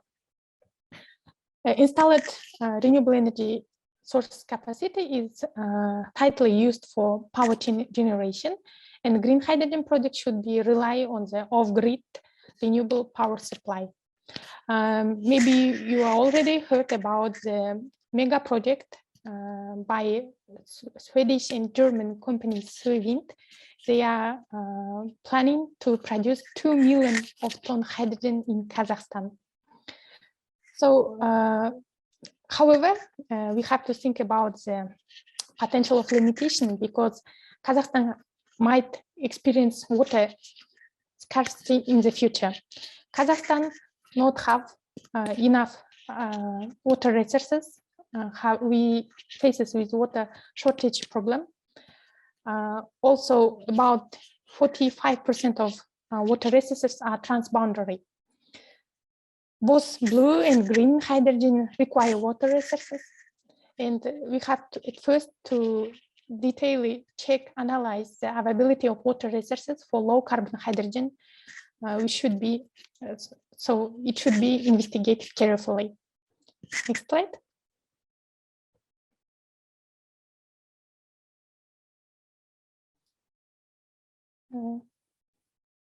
Okay, so we tried to compare different production methods of hydrogen. Already gray hydrogen is existed in Kazakhstan. It is used for oil refineries, for the ammonia production. However, gray hydrogen is not way because of carbon intensity. Blue and green hydrogen. In the case of blue hydrogen, we have a technology SMR, goal gasification. However, research estimated for Kazakhstan, it is tight natural gas supply, but resources base can be expanded. On the case of coal, we have abundant coal resources. In the case of blue hydrogen, water footprint is also high, but the production cost is lower. Green hydrogen produced by water electrolysis, so we need new technologies, new infrastructure to produce green hydrogen. However, we have abundant renewable energy resources, but installed RES capacity is limited. But we see that carbon intensity is the best, so that's why green hydrogen, it is the most environmentally friendly way to produce hydrogen. However, production cost, it is the high. Next slide.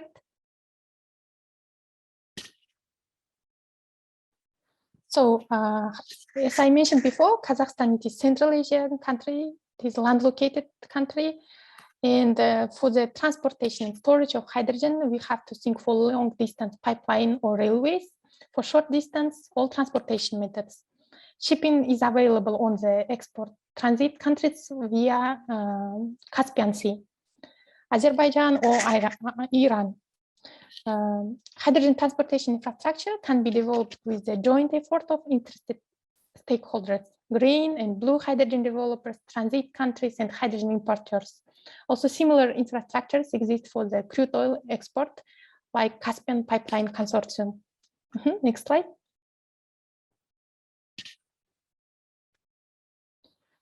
So after transportation, we have to think how can be hydrogen utilized. Emission sector in Kazakhstani ETS and transport sectors were considered for hydrogen utilization. There are power and heat, metallurgy, oil and gas sector, mining, production of construction materials, and transport. So we are considered hydrogen utilization areas for existing great hydrogen use, for near-term utilization areas and long-term utilization areas. Next slide. Here is the analysis, previous analysis, why and where hydrogen can be utilized. For example, for metallurgy, it can be used for direct reduction in iron production. It can be measured decarbonization effect from hydrogen utilization, and perspective, it is the near term. Construction materials, still unknown sector for Kazakhstan. Chemicals also can be measured and already using existing gray hydrogen technologies. Mining also have a possibility, but not checked right now. Power and heat for long-term perspective.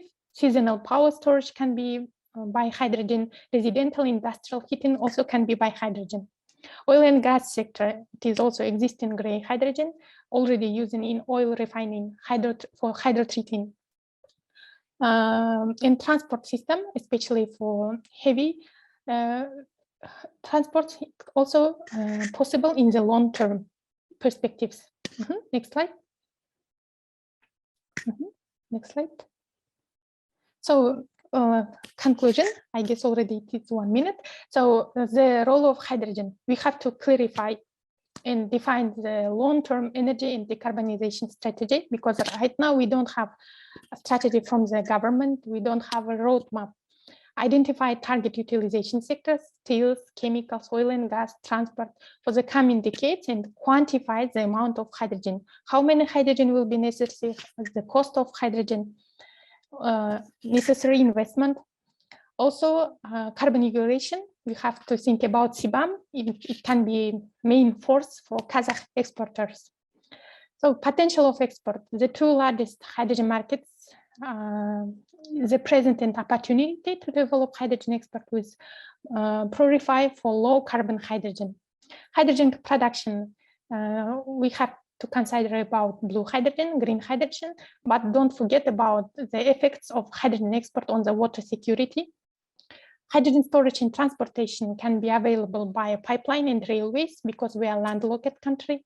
Hydrogen utilization can be realized in the near term and long term, and we have to check each sector. However, we have to understand, so at first, in the beginning, we have to focus on the R&D investment because we don't have projects, technologies, and also appreciate regulations. Because we don't have any standards, normatives related to hydrogen. Next slide. So our center, now we are working on the analysis of possibility of green hydrogen, blue hydrogen. We are looking for any collaboration, partnership. Also, as I mentioned, we have a laboratory in Atrau city. Here we are working on the preparation of materials for hydrogen storage and trying to scale up this project. And looking for funding, investment for pilot projects, formation of the hydrogen market, possibilities of export and research of hydrogen standards and regulation, and improve the R&D system for Kazakhstan. Thank you very much for attention, and I'm happy to hear any suggestions, comments from the discussion part, and thank you very much again for this opportunity. Thank you, Saleh. That was a very comprehensive and very clear presentation. Let me now welcome Ranjita to give her comments as discussant. You have 10 minutes, Ranjita. Go ahead. Thank you, sir. Thank you for giving me this opportunity to say my comments on this well-researched paper. So, and I'm actually delighted to I'm delighted that I have been chosen to comment on this paper because Kazakhstan is very close to my heart. I have published a few papers on this country, although it was on household energy consumption. So let me first congratulate the authors for this wonderful paper. It is actually very, very informative. I really enjoyed going through this paper. So the topic of this paper is towards hydrogen economy in Kazakhstan, and it's authored by Zoldayakova et al.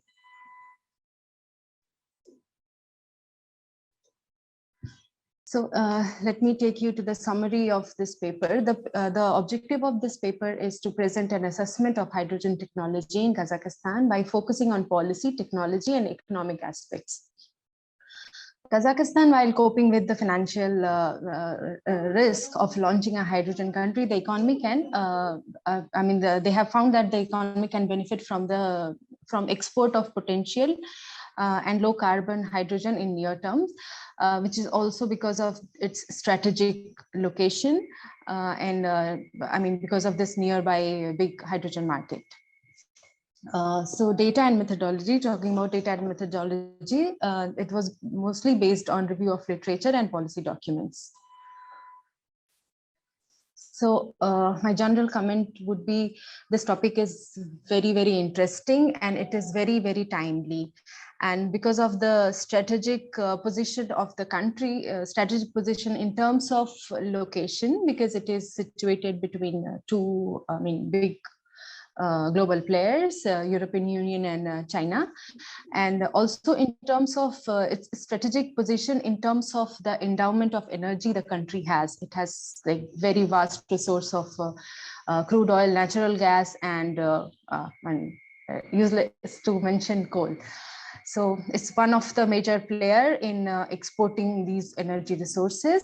So it is actually very important, not only for the country, but for the whole region, to assess the potential of converting this big fossil fuel economy into a hydrogen economy.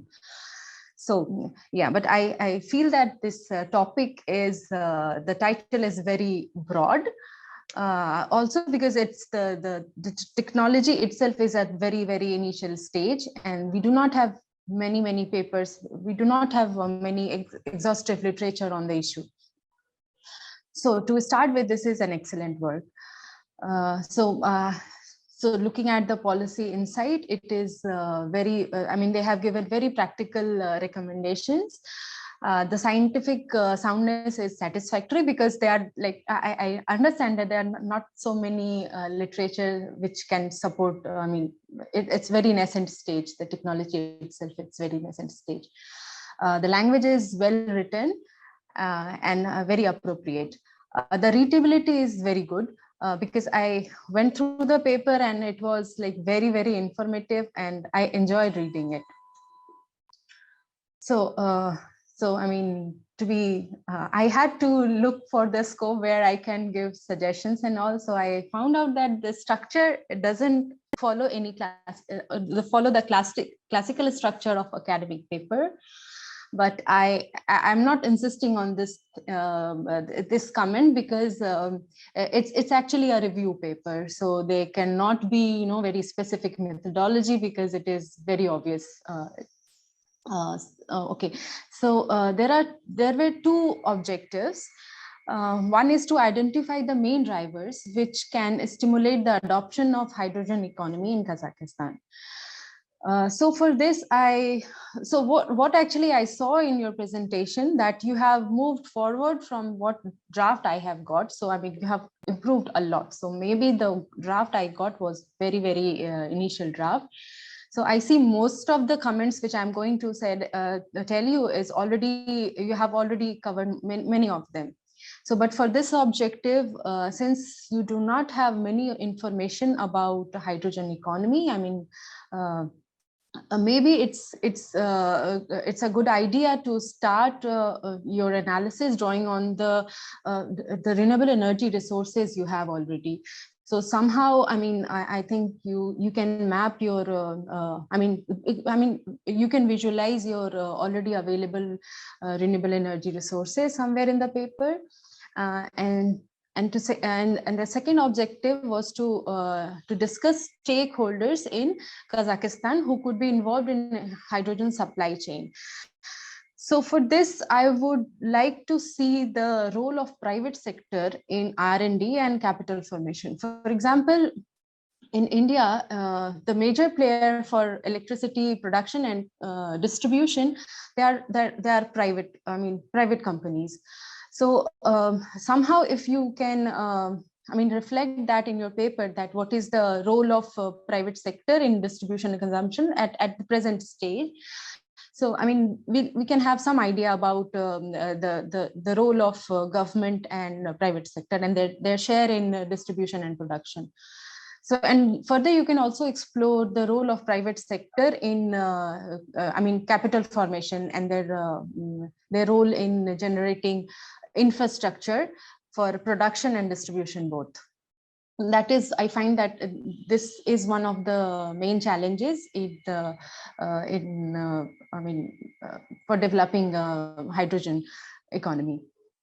The third point is the framework is not very clear. So, these are all, I understand that this is a review paper, but if you can, if you can clearly mention your framework, that would be again increase the readability. And the contribution of, I mean, the paper is very significant because it is one of the pioneer work. And I mean, they have, they have collected all the scattered information, which helps country towards decarbonization. So that is, this part is well done. So my other suggestion is to rearranging the facts with more visual tools. You can, as I suggested, you can map the resources and already available renewable energy resources and their share and distribution. You have like a big geographical area, so you can see that, I mean, how it is across a province, and that would be very interesting to see. And also the same thing can be done for available of natural resources. You can map the natural resources clusters and demand clusters. For example, where these natural resources are and where is the demand for kind of industries, where these industries are located, because hydrogen is one, is it's like energy itself, and the second is it is also a feed for industry. So, I mean, that would be interesting to see. And my third point, which I already briefly mentioned, is the assessment of infrastructure requirement and investment arrangement, like how it's going, because this is a major question, how the money will, where the money will come from. So how to nudge, how to incentivize private sector to invest in this, and what is the share? So some aspect of private sector and infrastructure can be explored. And also I saw that, I mean, in your presentation, you have highlighted the limitations of the technology, because it's a landlocked country, and then there are water scarcity. But it would be great if you can highlight the limitations of your paper, like what, and the way forward, what can be done next. So that would be interesting. Yeah, that's all. Thank you so much. And your appreciation for the paper. I also felt it's a good initiative, and I see other colleagues have joined. Let me ask Dina, do you have any comments? As you're also an expert on Kazakhstan, from Kazakhstan, from some encouragement for Saleh and some comments. Yeah, thank you very much. Sitaram, yeah, I love this paper. Yeah, since I saw this submission, it's very nicely written, and actually it's already published as ADBI working paper, preliminary version, we can say, right? It still will be revised. And we're already receiving with Saulé attention for this paper, right? And people follow up with us, so that's great. And when we see that it's published with ADBI, so we have ADBI also receive attention as a publisher of the first paper on hydrogen in Kazakhstan. So I have a question to Saulé. You wrote this paper in summer, right?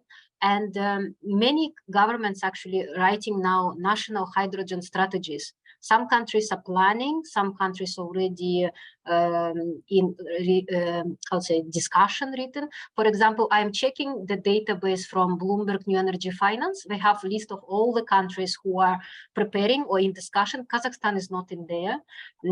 So can you please comment, like, how far Kazakhstan in preparation for the hydrogen strategy? What's the progress? Thank you very much for the comments, for the suggestions. It is really the first paper about hydrogen in Kazakhstan. So we know that maybe it's not enough, but it was a recommendation. After this paper, we have a interest from different companies, from the government. Also, we sent our paper to the Ministry of Energy, because Ministry of Energy have to prepare a roadmap strategy about hydrogen. They said that they will start actively to work about strategy next year. But however, we see that we don't have enough experts. We don't have enough specialists who can give the recommendations. That's why this paper was the first recommendation to Minister of Energy, to show them that it is possible, hydrogen is necessary. And now we are trying to contact with Minister of Energy Initially, we are participating with different seminars, workshops. In the first step, it is analysis of other countries' experience. As mentioned, Dina, it's already, if I'm not mistaken, 40 countries announced about strategy roadmaps, and we are trying to clarify all of them and to understand the best way for Kazakhstan. However, for example, here is the question of egg and chicken, hydrogen production and hydrogen demand. The main question, who will produce hydrogen, and other question, who will use that hydrogen? That's why many companies in Kazakhstan, if they will even interested with hydrogen production, they don't know who will be who will utilize that hydrogen. That's why we are trying to find the balance and to show them in the future hydrogen demand will be. But we have to also work on the formation of local market. But anyway, right now already other companies asking about this paper, and the next step of our research, it is more detailed to make recommendation with numbers, with I said, more with capital information. So I think Minister Energy will be interested, I hope, more, and our work also will be useful for them. But anyway, we already said them that we are ready to help with them on the establishing the hydrogen strategy and roadmap. But they said they will actively work on it from the next year. Thank you. Yeah. Dina, can I just say, yeah, thank you, Solia. That's excellent. So please invite ADBI, and I hope we're gonna publish with Sitaram, right? This project, and Hauran, we are published to this book on hydrogen. So that also could be, you saw these presentations, great examples from Japan, from People's Republic of China, who have done a lot for hydrogen, right? And India as well. We have, so I hope we can make this book useful for the Ministry of Energy of Kazakhstan. So please keep us updated. Yeah. Yes, Solia often emails me. So thank you so much for all your requests and concerns. That's really helpful. Hopefully we can help you too. Yes, thank you very much. Very good. Sakshi, are there comments from other participants? I see one question. Yes, someone had asked to provide the link of the working paper that Dina mentioned. Okay, so that we can provide that link. Okay, Solia, you can put in chat for everyone link to your paper, please. Yeah. Okay. So we are doing very good on time. So let me then, if there are no comments from the participants, let's move to the last paper by Han Wang. She's a research associate at the Tsinghua University in China.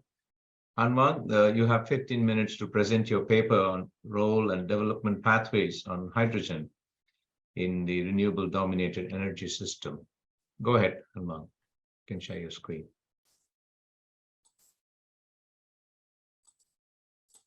Yeah, thank you. Can you hear me and see me my screen? Yeah. Yeah, thank you. Good afternoon, everyone. I'm Han Wang, Research Associate from Department of Electrical Engineering, Tsinghua University. Today, the topic of my report is role and development pathways of hydrogen in the renewable dominated energy system. The report focuses on the following aspects. Background is introduced first. Now, 137 countries have proposed carbon neutrality on net zero emission targets at present. Hydrogen energy plays a pivotal role in the global pathway towards carbon neutrality. Recently, a series of major hydrogen energy projects have made significant progress, and hydrogen energy's footprint has spread across the globe. According to a study by Frost and Sullivan, under the support of government sustainability goals, the global hydrogen energy markets will more than double in the next decade. By 2030, global hydrogen energy production will increase from the current 71 million tons to 168 million tons. The industry's market revenue will increase from $177 billion in 2020 to $420 billion in 2030. The International Energy Agency predicts that the global demand for hydrogen energy will reach 520 million tons by 2030.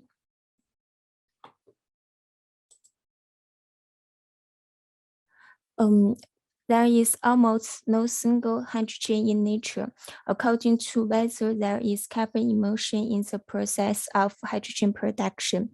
Hydrogen can be classified as green, blue, and green hydrogen. Green hydrogen is made from renewable energy with no carbon emissions in the production process.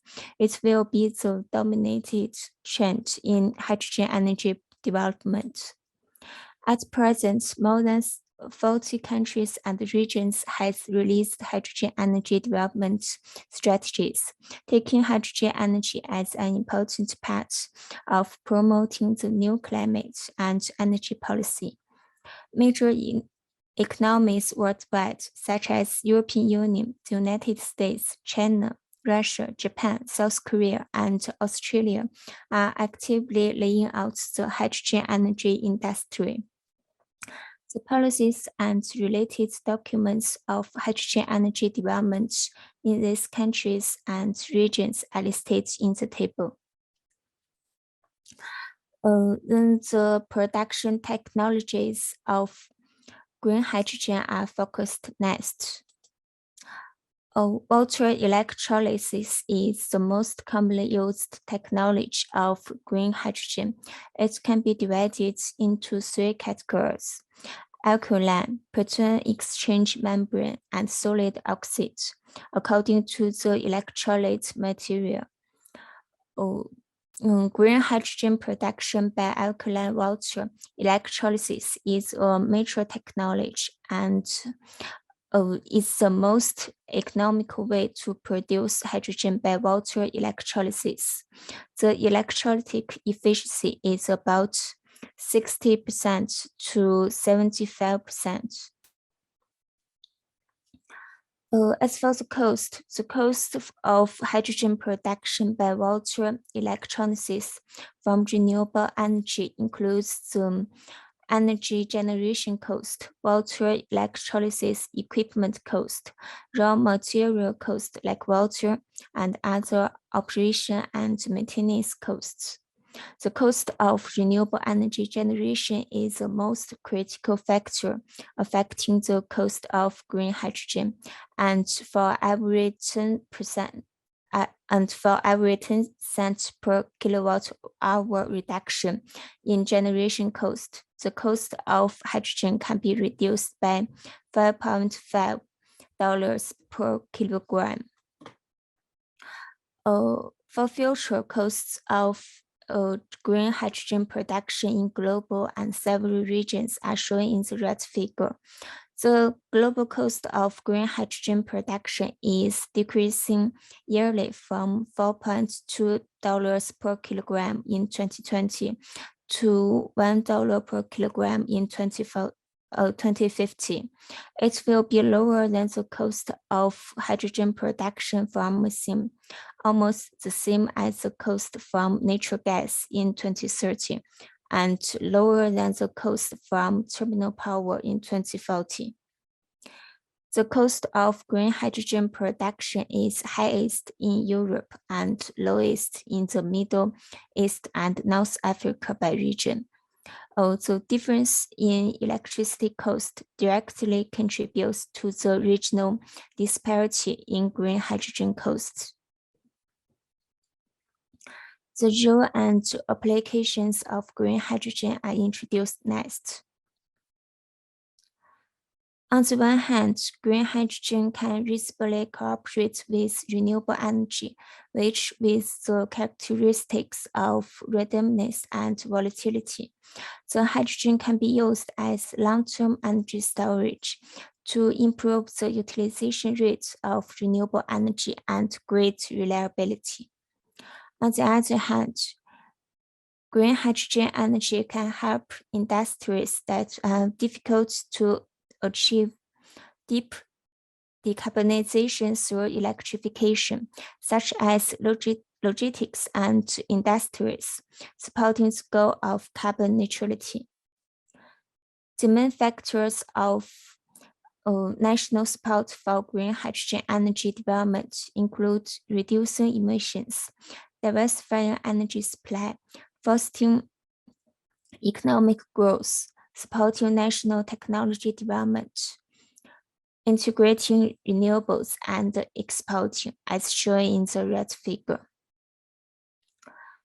The main applications of green hydrogen energy include industry, power, transportation, building, and export. The development of hydrogen energy applications varies in different countries, as shown in the red figure. Industry, the applied areas mainly include oil refining, chemical, and steel. In power, the main applications of green hydrogen energy includes using hydrogen as long-term energy storage to balance the volatility of renewable energy and electricity demand. It is a flexible resource in the power system. The second is using hydrogen energy as a fuel for gas turbines or fuel cells to provide electricity for essential facilities such as hospitals and communication infrastructures during the power outages, improving the reliability of the electricity system. The second is it can be converted into ammonia and coal-fired with powerized coal to reduce the carbon intensity of traditional coal-fired power stations. In transport, hydrogen has long been seen as a potential transportation fuel and a clean alternative to oil and natural gas. Hydrogen fuel can be applied in road, maritime, rail, and air transportation. In building, the heating of buildings is basically provided by traditional energy at present. On the one hand, hydrogen energy can be used to heat buildings and communities. On the other hand, it can be used as a backup power source. Ukraine, Russia, and Australia have deployed strategies plans to export hydrogen energy to maintain their status as energy exporters. Hydrogen development pathways and carbon neutrality is different in different countries and regions. In European Union, the hydrogen development pathways are divided into 3 phases. Hydrogen energy is a significant guarantee for energy transportation and low carbon development in European Union. The hydrogen development pathways in United States are divided into 4 phases. The main development orientation is to establish technical advantages in the hydrogen energy industry, research the forward-looking technologies of hydrogen energy. As for China, the development pathways of hydrogen are divided into 4 phases. The position of hydrogen energy is it is an important carrier for terminal energy to realize the green and low carbon transformation.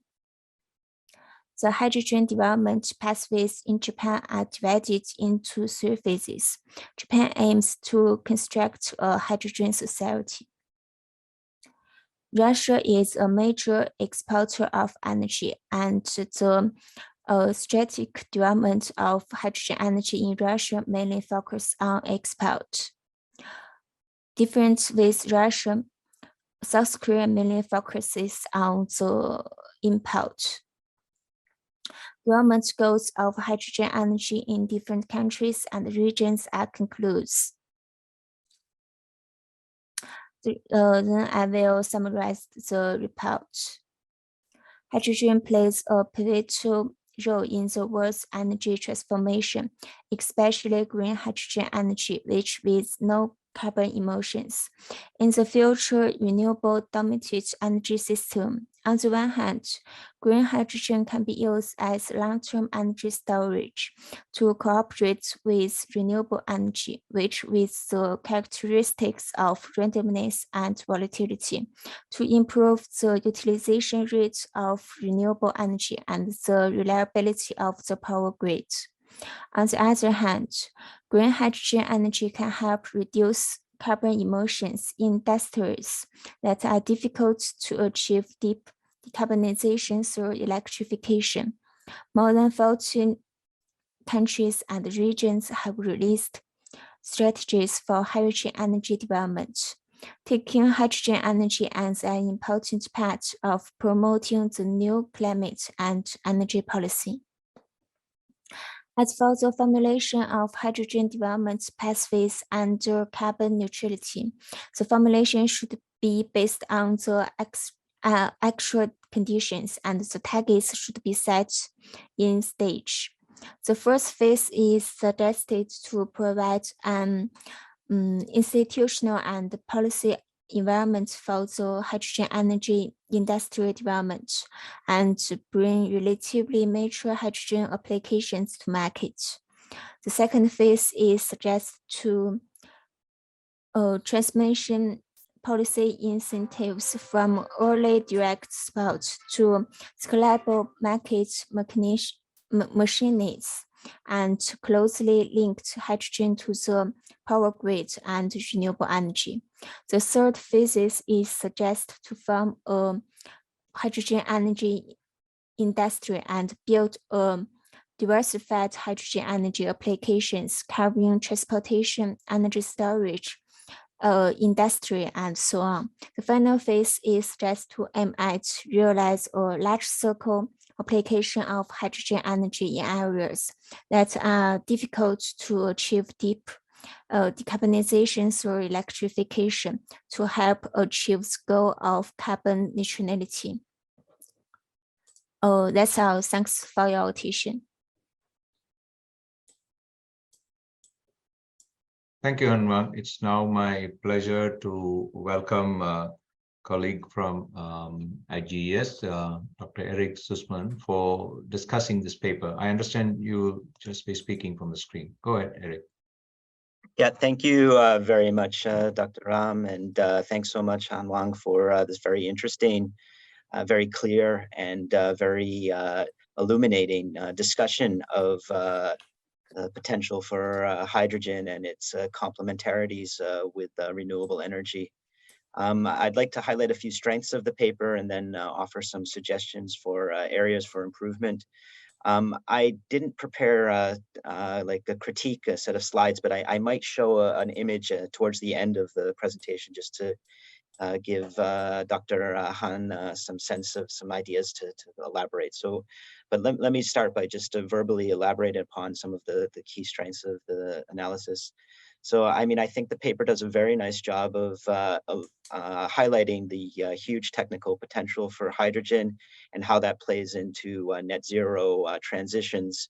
And I think it does this in a way that also connects it nicely to a lot of the dialogue and policy on net zero pledges and to some extent on the nationally determined contributions that we see coming after the Paris Agreement, and you know have got a little bit of resistance at COP in Egypt, but at any rate, I think that this is all making these policy connections will be vital to upscaling hydrogen in a way that really drives transformative change. And I think that that's really nicely illustrated in the paper. and further the linkages to renewable energy, so that we're focusing chiefly on green hydrogen here, I think are also nice. And the fact that you showed that, renewable energy is important for green hydrogen, but also hydrogen is important for renewable energy, showing those interlinkages, I think is also very, very useful. And then I think the pathways that you showed towards the end of your paper, as you showed the different stages of development according to different countries' plans, gives us a nice illustration of what some of the key countries are doing on this issue, which can also be replicated or contextualized in some of the other 40 countries that are focusing on hydrogen, and then potentially in other countries that don't have hydrogen as a focal point right now.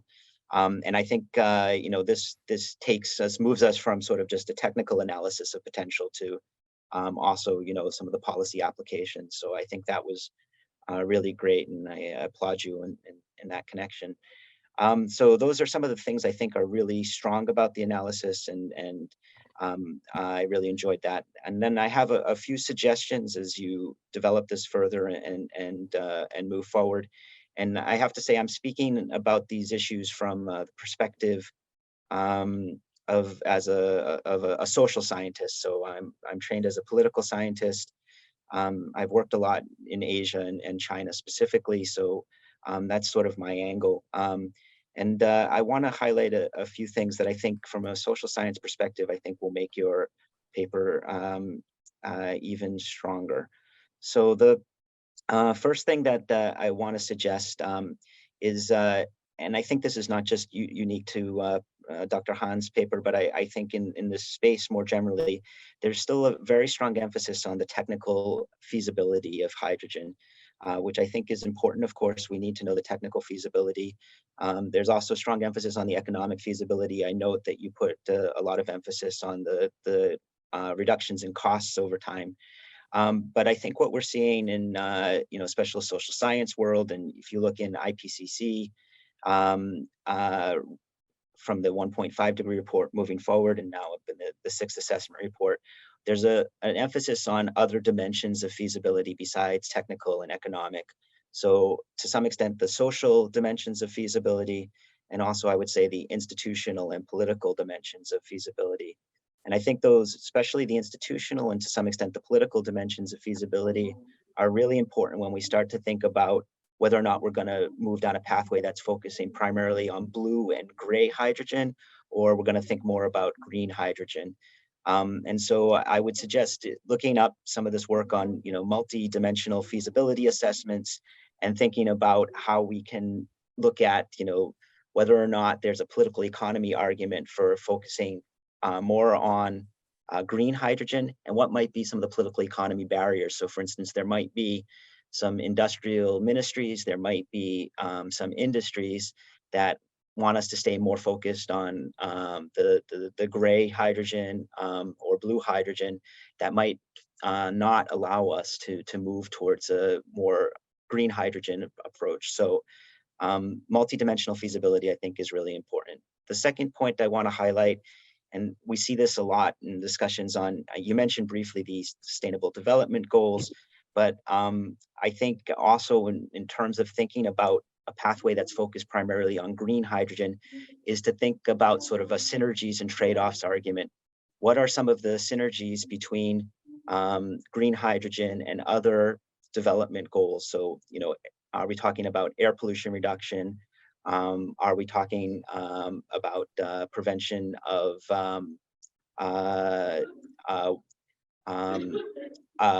water pollution? Are we talking about job losses? So I think framing this a little bit more in what are some of the synergies and trade-offs for different types of hydrogen will also strengthen the argument that we need to move down more of a green hydrogen pathway. And that will also underline, I think, one of the challenges with hydrogen, as with any type of transformative change, will be, some of the trade-offs and possibly especially job losses. So how do we build a program that can support a green hydrogen pathway that can make sure that some of the losers from that pathway are compensated. So some of the job losses are compensated. Some of the industries that might go out of business, where do they move to? And how do we build compensatory programs or suites of policies and measures that help guide us down that pathway? And I think that also hooks back a little bit into some of these institutional feasibility arguments. And then the last point I want to suggest, and I think my colleague Nandu Kumar, who presented in a previous session, also raised this, is it okay if I share my screen? I don't want to, like I said, I don't want to give a lot of text, but I just want to give a diagram.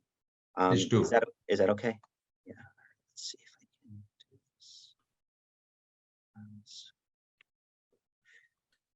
this. Okay, can everybody see that okay?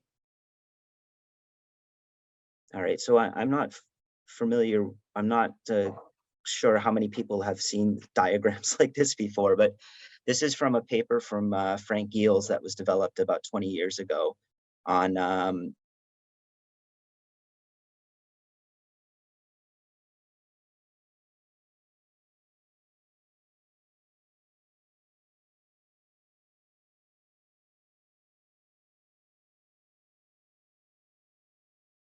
transition theory or sustainable transition theory. He uses what he calls as a multi-level, offers sort of a nice theory of change of how we can move from small things like some of the innovative projects that we see with hydrogen to bigger and broader transformative changes. And what Giels argues is basically that we need to have good alignment between changes at different levels. So he calls that sort of at the very local, and I would say in many ways project technology level, these technological niches that sort of open up spaces for thinking about new ideas, but also open up spaces for working on new technologies.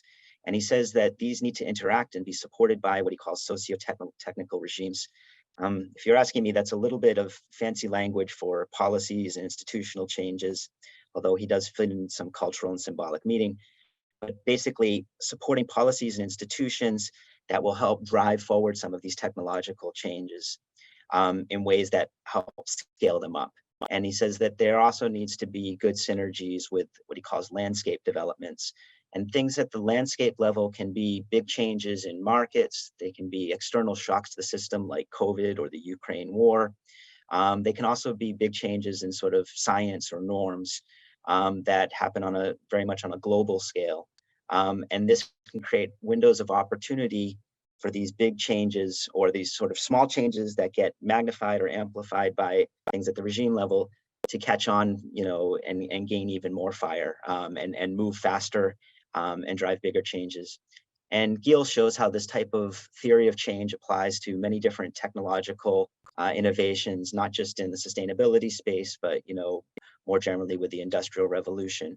And I think that I'm going to skip over to another slide, and just to simplify this a little bit, I think, you know, with hydrogen and with a lot of the technologies we're talking about, including renewables, this type of thing of thinking about how sort of small innovative changes in terms of projects, complemented by slightly larger changes in terms of our policies and institutions, and then taking advantages of shocks to our systems, exogenous shocks, windows of opportunities, how those things can work together to drive transformative changes, I think are really important.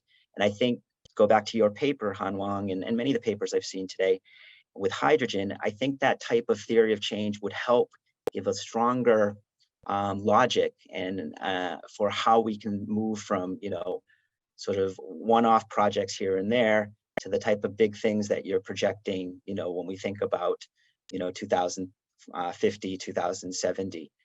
So I would really strongly recommend that, you know, take a look at the work of Giels. It's a little bit dense in terms of language and whatnot, and it has been simplified. But if you look at, you know, sustainable transitions theories, there's a lot of work on this now. I mean, Giels has that paper in 2002, and he keeps on publishing on these things. And I think he has over, you know, 60,000 sites now for his work. That's one approach to transitions. I think it would be nice to bring into your work and other people's work. And I think that also, to hook back to where I came from, I think that really also comes back to some of the institutional political economy feasibility issues. If we can think in terms of linkages between projects, policy institutions, and shocks to the systems, I think that can also help us clear some of the sort of political economy barriers that might frustrate transition pathways that focus more on green as opposed to, you know, the blue and gray hydrogen. So thank you very much. I appreciate your comments. I mean, comments, not paper, paper, not comments. Thank you very much. Yeah, thank you. Thank you very much. Okay, there is a query in the Q&A. Before going to the query, maybe Han Wang, would you like to quickly respond or comment how you plan to address some of the comments from Eric, please? Yeah, as for the air population reduced, I didn't research the global data as for South Korea. By 2050, the total generation energy demand for South Korea will be about 28 million tons, and it will account for 33% of terminal energy consumption and about 24% of electricity generation in South Korea. It will supplement the oil to become the primary energy source, and it will reduce the greenhouse gas emissions by more than 200 million tons in South Korea by using the green hydrogen energy. Thank you. Okay. I see. Are there any? Do you have a comment, Mateo, on this paper?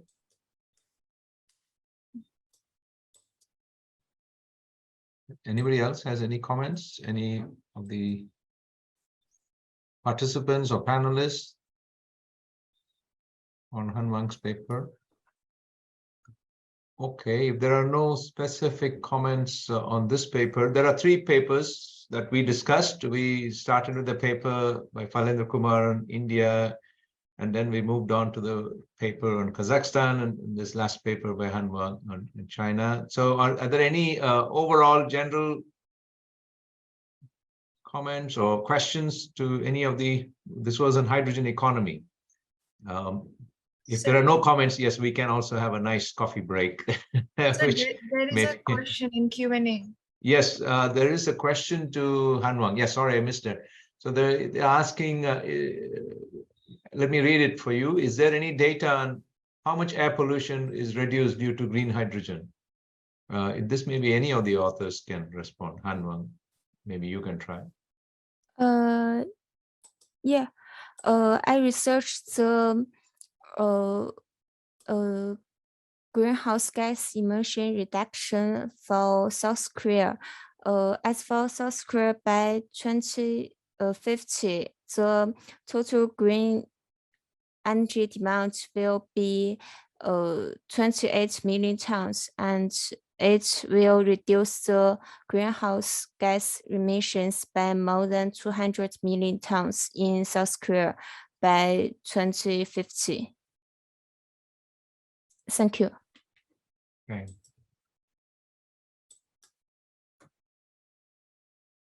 Are there other observations or comments? Just quickly on this question Please, about air pollution. Yes, air pollution. You may want to please. Yeah, so there's been a few pieces of published work on the co-benefits or the air quality benefits from transitions to a hydrogen economy. And I think it depends a little bit on the type of hydrogen technology that you're using. But I think, for instance, there can be significant reductions in NOx emissions from hydrogen standards. And I think that can also have knock-on effects on ozone pollution. So I think there is a co-benefits argument there, but I think it's very contingent on, once again, the type of hydrogen that you use. And similarly, as was implied in Han Wang's paper, if you move down a green hydrogen pathway and you obviously develop renewables in line with that, that can have sort of second order effects on air quality, PM 2.5. And especially when you're starting to talk about PM 2.5, then you're talking about significant health impacts. So I think that there's a strong air quality argument here as well, but it once again depends upon the type of hydrogen technology, and the greener pathways are going to give you the larger co-benefits. Thank you. That's very helpful.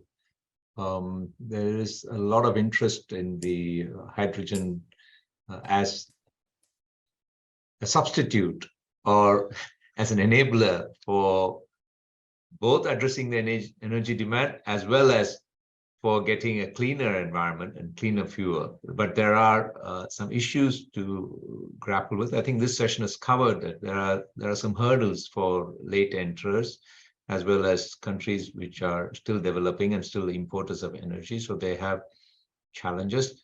But certainly this session has brought out those challenges and the opportunities more clearly. And I'm very happy and appreciate all the three authors who've attempted and written excellent papers, as well as the discussants who have appreciated the papers, as well as given them very helpful comments. Now, as chair, let me then congratulate all of you and thank all the other participants who kindly listened to the presentations.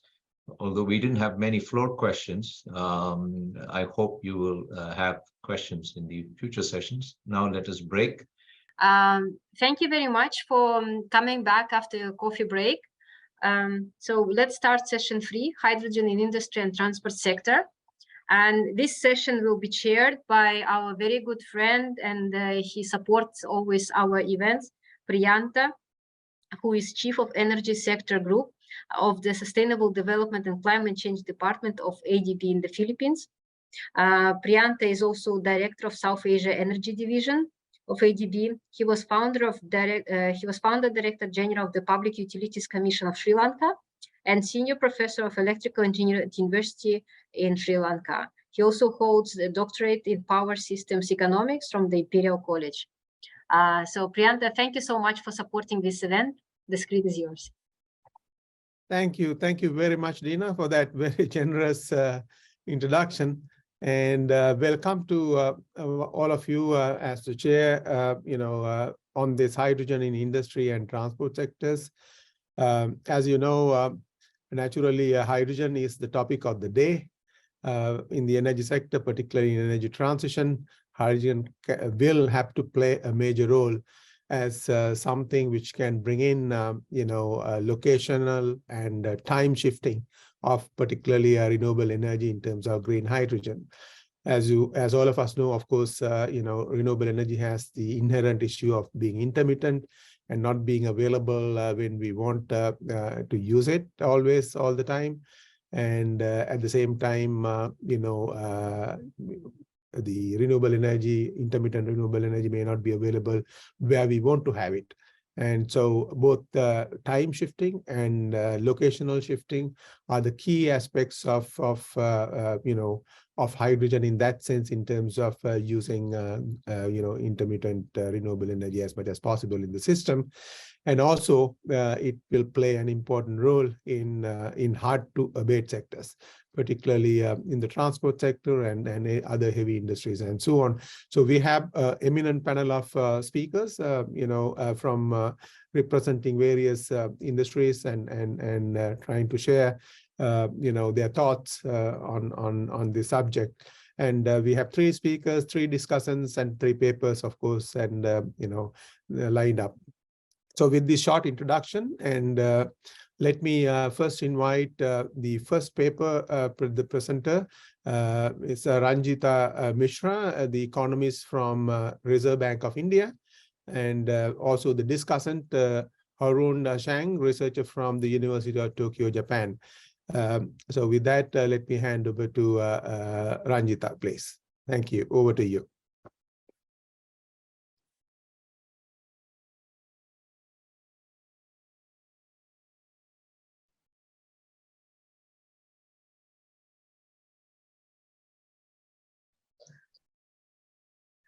Thank you, Priyanta, for giving me this opportunity and a generous introduction. So this is a joint work with Dina Asgaliva and Wataru Kodama. So the presentation we have shared our presentation. So let me invite Wataru to start the paper. Thank you. Right. Thank you, Ranjita.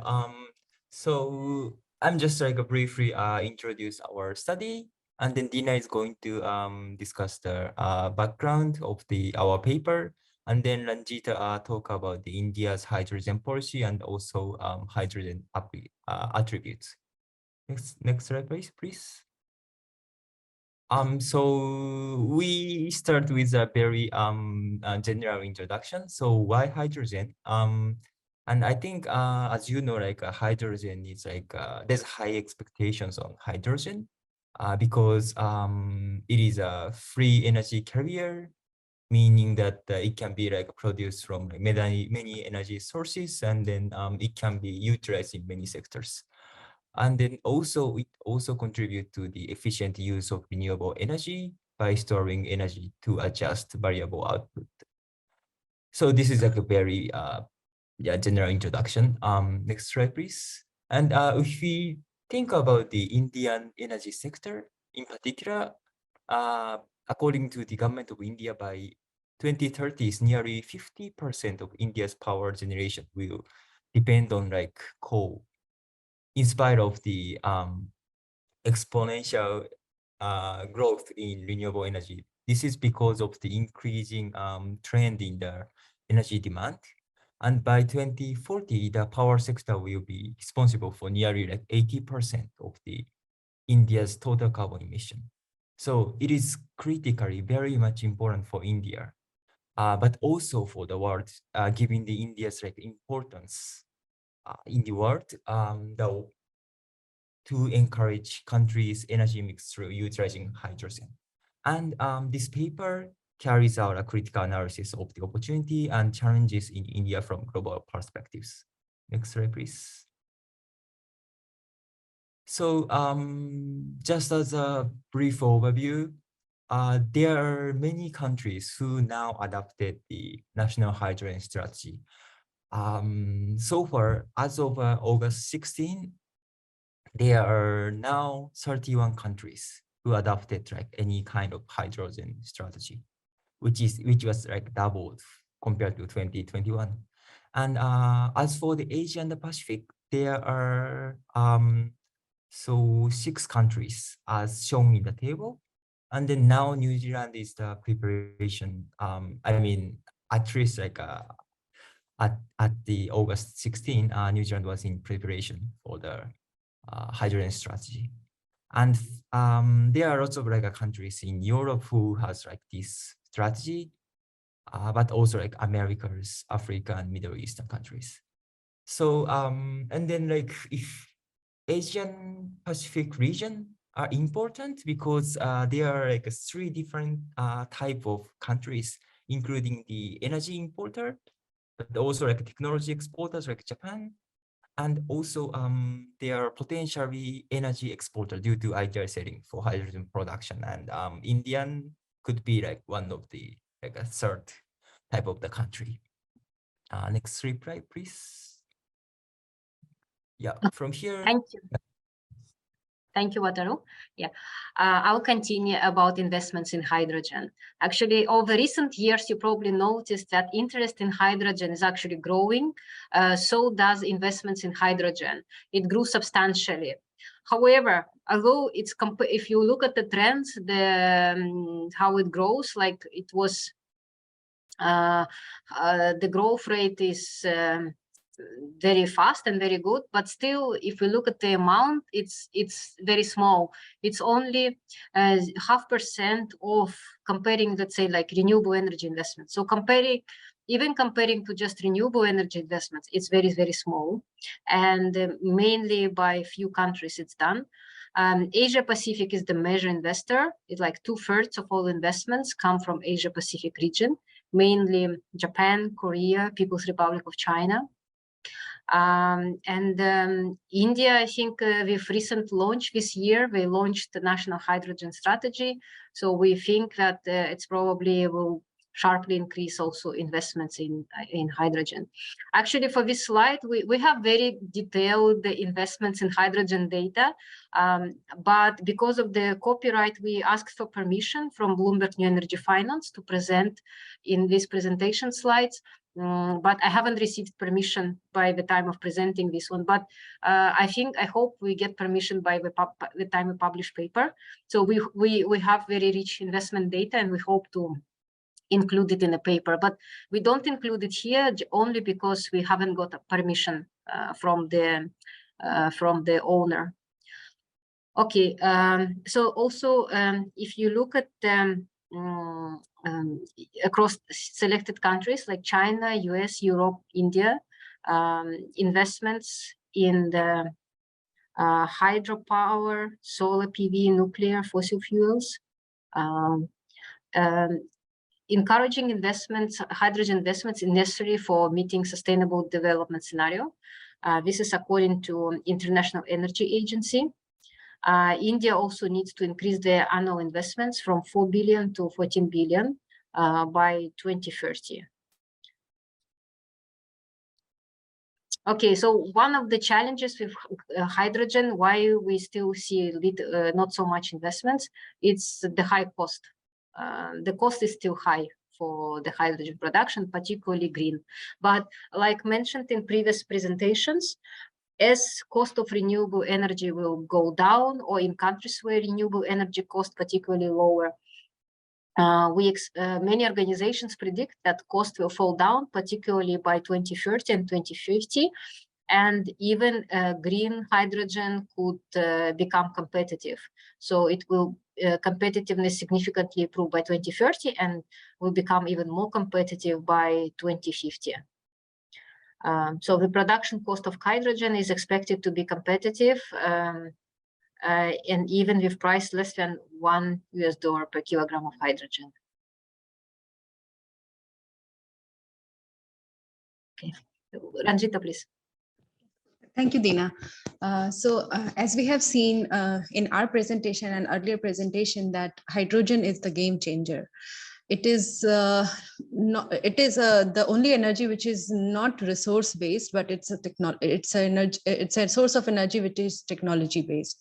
So definitely we see it as a game changer for coming years.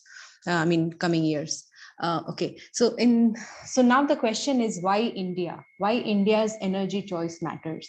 So in this slide you can see that the first few bars are showing the demand side, and the next two bars, the end two bars are showing the demand side, why India matters.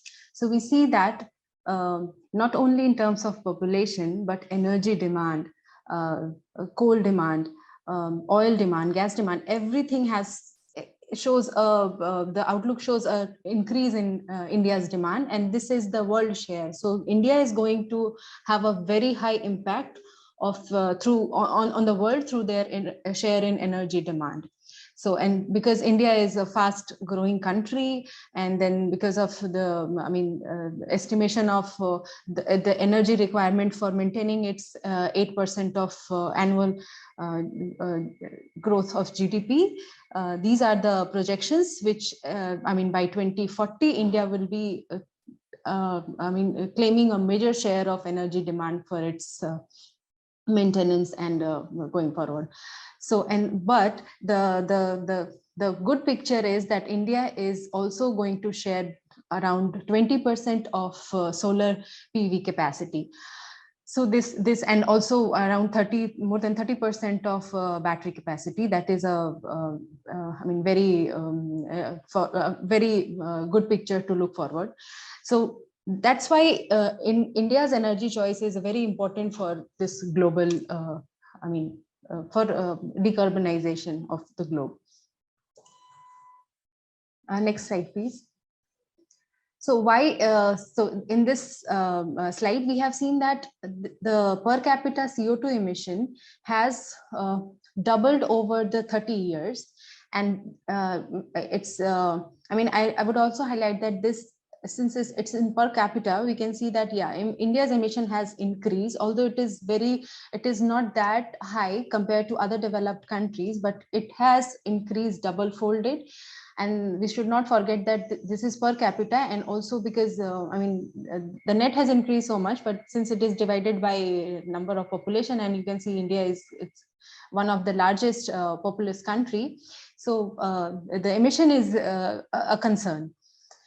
And we also see that major share of CO2 emission is coming from power. So definitely power is going to change the picture. It is very important. It is very important in terms of realizing the decarbonization goal of India and world as well. And to also to also have the opportunity for, since we have already seen that the projected share of India's in solar and battery is high, so it has opportunity for it has high opportunity for gaining the gains from trade. Next slide, please. So if we look at the current energy mix in India, we see that around 57% of the energy requirement is still coming from fossil fuel, majorly coal. Because we have, in our older studies, we have seen that those the countries which are abundant in a particular resources, they tend to use those kind of resources. So same as Kazakhstan and also in India. So since India is abundant in coal, they are, major energy system is based on coal. They have high source of, high percentage of solar and hydro. So this hydro is majorly large hydro. And another important point, if we are looking at the stylized fact of India, so we also need to see that the ownership of energy sector. So we see that around 20% of the energy is owned by central, and 20% is by the regional government.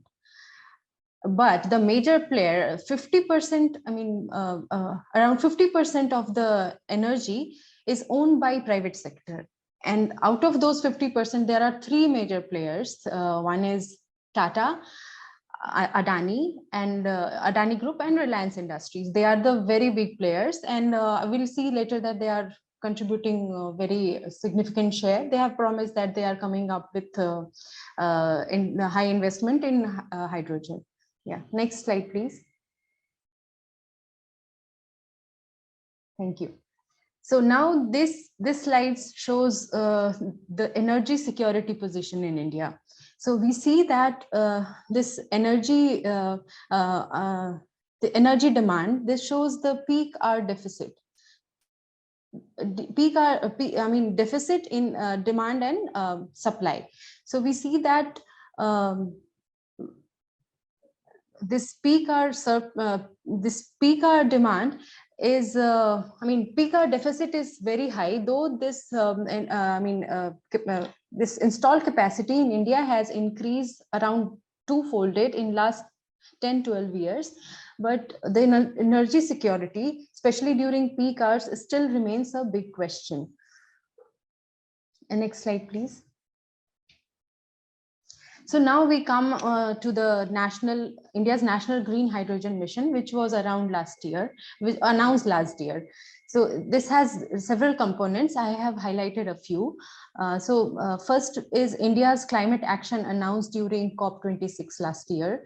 And in that they have promised that there will be 500 gigawatt generation on non-fuel energy by 2030. And 50% of the electricity capacity has to come from renewable energy by 2030. And we have also promised that reduction of 45% of carbon intensity, reduction in carbon intensity by 2030, and country has promised achieving of net zero emission by 2017. So the major policy regarding hydrogen mission is the government has promised to wave of interstate transmission for those projects that will be commissioned before 30th June 2025. So this is a very big incentive, and later we see that there are projects coming up, and then there are other grant on priority under the electricity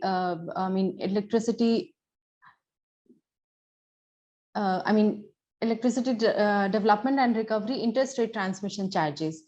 And they have also come up with allotment of land in renewable energy parks for green hydrogen and ammonia production, and there will be manufacturing zone proposed.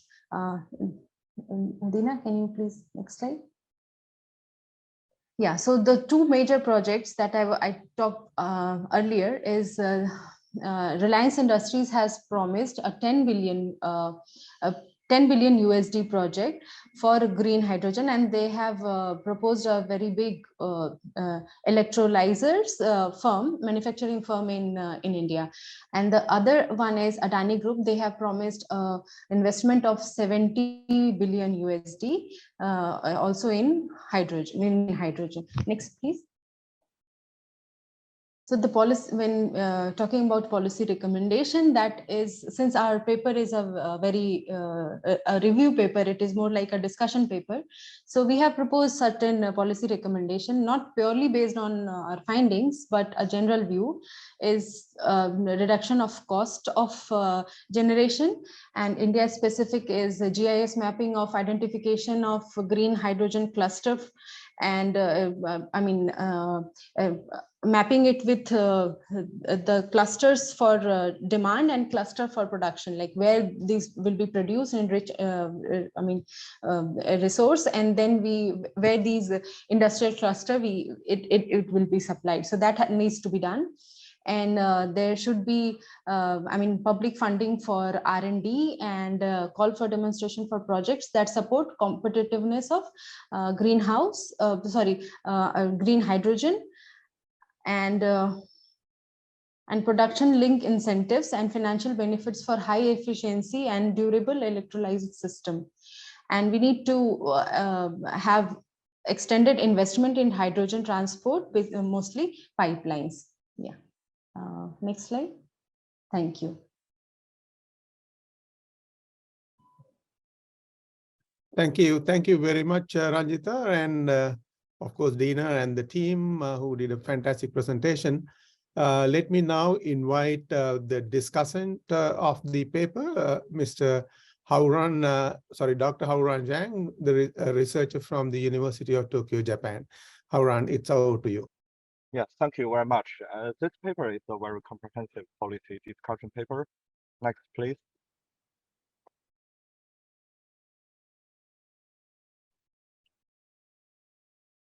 Yeah, let's go to the next slide, please. Yeah. Yes. And the background is, as also mentioned, that the Indian energy sector is experiencing a transition with increased penetration of renewable energy in the energy mix. And this paper wants to carry out the crucial analysis of the opportunities and the challenges globally and in India. Next, please. Yes, and here are some kind of conclusions. But in this kind of presentation, I noticed that the author has updated a lot. But based on the paper, there are four significant conclusions. The first one is the current use of the green hydrogen is extremely limited, mainly because of the high production cost. Second one is the reduction in renewable energy price and increase the innovation, maybe invent on the green hydrogen technology are very necessary to make hydrogen more competitive in the market. And the other one is the one important dimension to scale up the hydrogen use is the storage and the transmission of the hydrogen. And the final one is the pipeline transmission of the hydrogen gas is estimated to the most cost-effective measure. Yeah, next please. Yes, but after reading the paper, I have several comments. The first one is because this paper, the target is focused on the India maybe. Therefore, in the conclusion, the role of the India in future hydrogen society is not very clear. Maybe we could introduce more about it. Why India is very important to our global future hydrogen society. And then maybe an introduction is needed on the motivation of why India is chosen for discussion in this paper. And I noticed that the author, in this kind of presentation, the author have a slide show that why India. Yeah, I think it's better to include those into the paper. Next, please. Yeah, I also searched several some materials for your reference.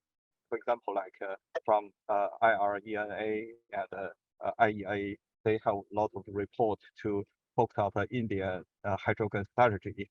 For example, they have very got some several very impressive conclusions. For example, like India has most of the lowest renewable costs in the world. Yeah, right. And also green hydrogen could come to be largest source of the hydrogen in the long term in India. And I think those kind of report or conclusion can somehow support your introduction part. Yeah, next please. And in the second chapter, India's hydrogen policy, I think before talking about the policy, driving force of India of green hydrogen, something like a background could be future introduced. And yeah, this figure may not very clear, but I found this very impressive figure to show the special hydrogen industry network in India. And maybe those kind of materials can greatly support the motivation why India make this kind of policy. I think that this kind of introduction will be greatly helpful for reader or audience to understand the policy, but not directly introduce the policy. And secondly, it's the more detailed policy analyzing. Maybe next, please. Yeah, and I also found a very impressive image to show the Indian green hydrogen roadmap. And I found that maybe in this paper, the authors has listed several data, historical data, and prediction data. But maybe we could finally give a kind of roadmap or the strategy result. It could be much more interesting and impressive. Yeah. Next, please.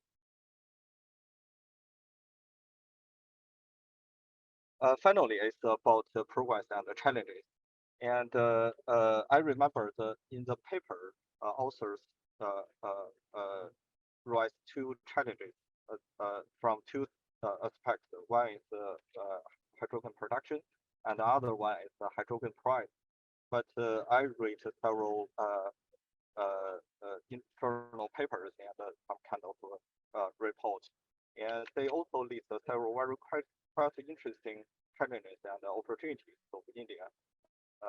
Specific, I want to say it's about specific challenges and opportunities of India in hydrogen development. For example, like export opportunities, because India is very central, very significant place, like connect the Asia and Europe, and yeah, therefore also connect China, Japan by sea, by right.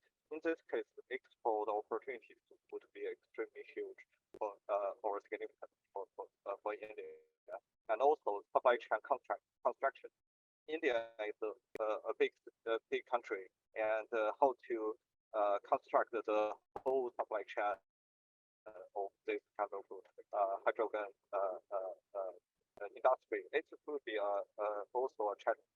And second one, third one,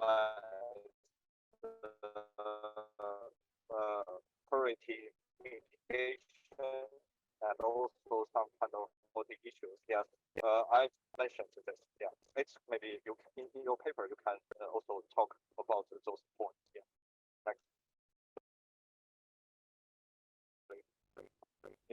that's all from my side. Thank you. Thank you. Thank you very much, Dr. Haoran Zhang. Once again, let me thank all the authors of the paper, Rangita, Dina, and of course, Wataru Kodama-san, and for the excellent paper and the discussion. So anybody who would like to ask any questions, clarifications, it's time. I'm not sure how long we have. Dina, how long we have usually for the Q&A? 10 minutes. Yeah, good, great. Yeah, they have a very nice, important questions raised by the discussant, Dr. Haoran and Ranjita and other authors. Would you like to come in on this? Thank you, Haoran. The comments were very detailed, and we would try to incorporate everything. So this paper is still in like very initial draft when we submitted. So we are still building on this, and we have incorporated some background on why India has been chosen for this study. And later, I mean, yeah, we need a detailed policy analysis. And thank you for suggesting that reference from NITI Aayog. Thank you so much. Thank you. Wonderful. Any other authors who would like to respond to Dina or Wataru-san? Yeah, thank you very much, Haoran, for detailed comments. Yeah, this is very important points you mentioned to improve. Yeah, so the paper is still a draft. Of course, we were hoping to get comments to improve it. We were not thinking that this is a final. Yeah, so your comments very helpful. We are actually looking for any comments. And we know that at ADB, there is a project on green hydrogen in India. So we actually are working with colleagues from ADB, but for this event, they were busy, they couldn't join us. Yeah, so we are trying to also to complement the project on green hydrogen in India. Yeah, that's great. It's good to see that your collaboration with our colleagues in South Asia Energy Division, Kaoru-san and I think Jongmi-san, and they are the people who are working on it. Any interventions, Wataru-san? So thank you so much for the very helpful and then insightful suggestions and comments. I really appreciate it. And yeah, I hope that our paper would be improved based on these comments and suggestions. Thank you so much. Yeah, great. It seems that no, I don't know whether there were any questions. It seems no questions from me. Of course, I can make a general comment. I really appreciate the discussant's point on, looking at other aspects. One of this is actually, now I picked up during presentation, actually, India has an enormous spillover effect, India's work in the region. I, being a Sri Lankan, for instance, I mean, Sri Lanka's renewable energy sector development will be really linked to India's, how fast it grows, particularly in these new technologies. So in that sense, regional cooperation can come in as a bit of discussion within the paper that will help. Because as you know, intermittent renewable energy is always a problem with smaller systems than big systems like India. So that can come in, and any possible regional cooperation on that. So that's one of the things what I would like to highlight. And then, of course, plus, as I understand, India has a relatively good gas pipeline network at the moment for natural gas distribution, which can be a good infrastructure, which can be eventually used for hydrogen transport. So, I mean, in general, you may be able to bring in those positive aspects of how it's going to help decarbonization, whereas some of the other countries may not have such a nice gas pipeline network, which can be utilized in place. So that's another thing which just came to my mind, being part of that region. So yeah, it's excellent, and I wish you all the very best to get a good paper out of it. By any chance, if I have a chance to have a look at it before it goes to publication, Dina, I wouldn't mind looking at it. Yeah. Wearing my previous academic hat. Thank you very much. With that, let me thank once again all the authors, the discussant, and the for the excellent presentation. Let me now move to the next presentation. That's the next paper on history, status, and future challenges of hydrogen energy in the transportation sector.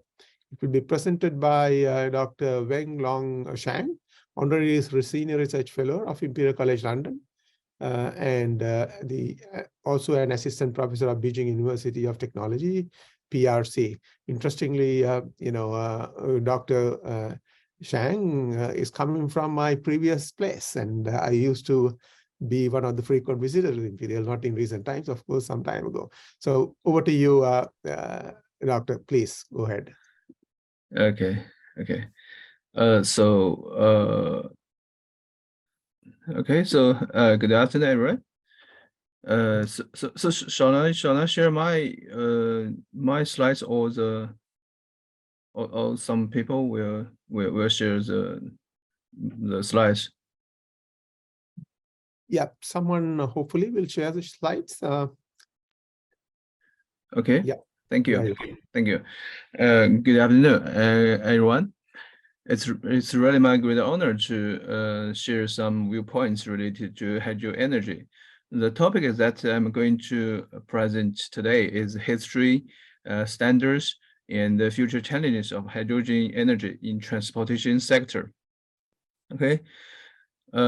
Next slide, please.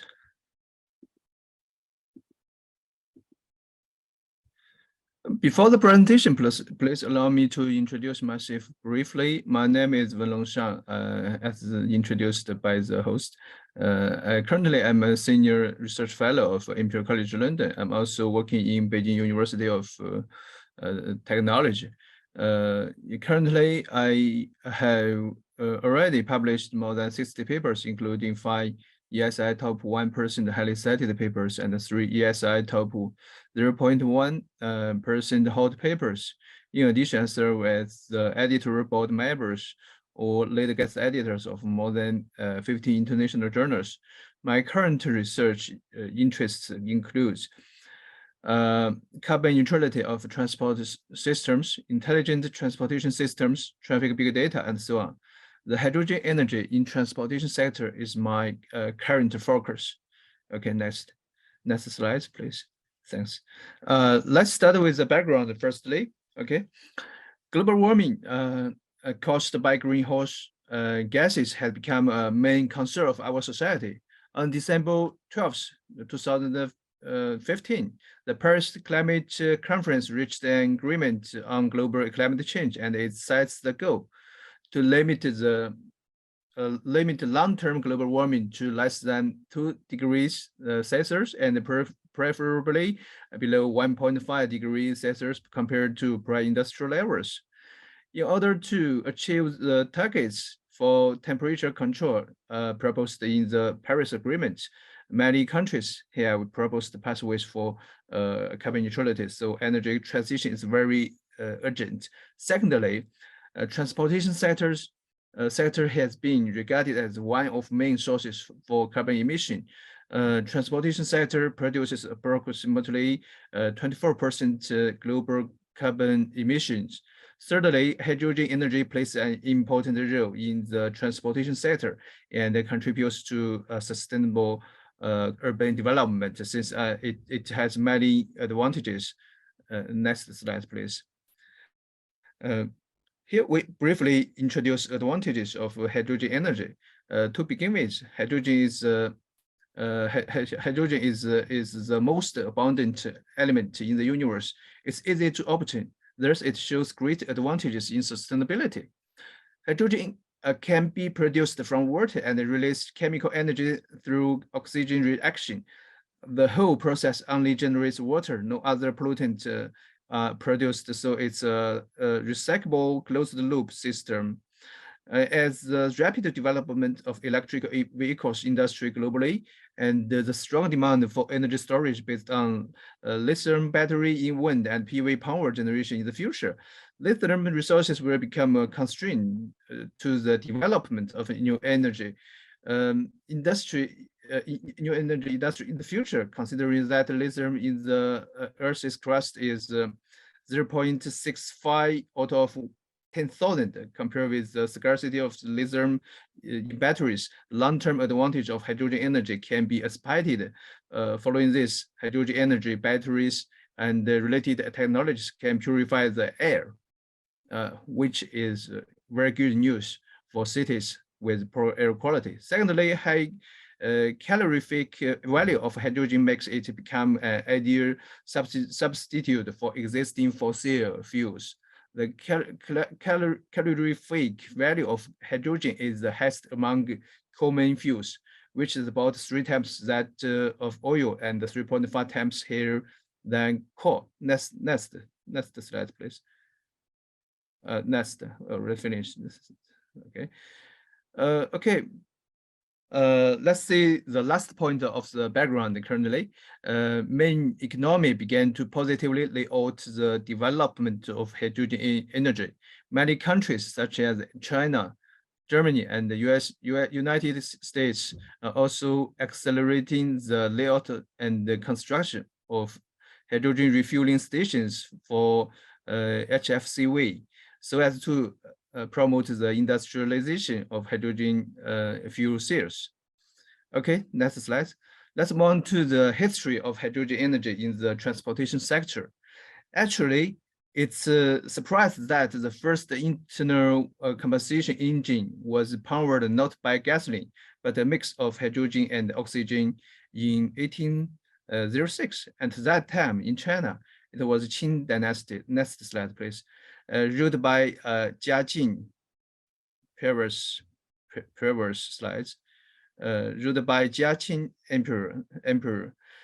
A Swiss engineer, Isaac de Rivaz, contained the hydrogen gas in a balloon and used in electrical water starter for the ignition.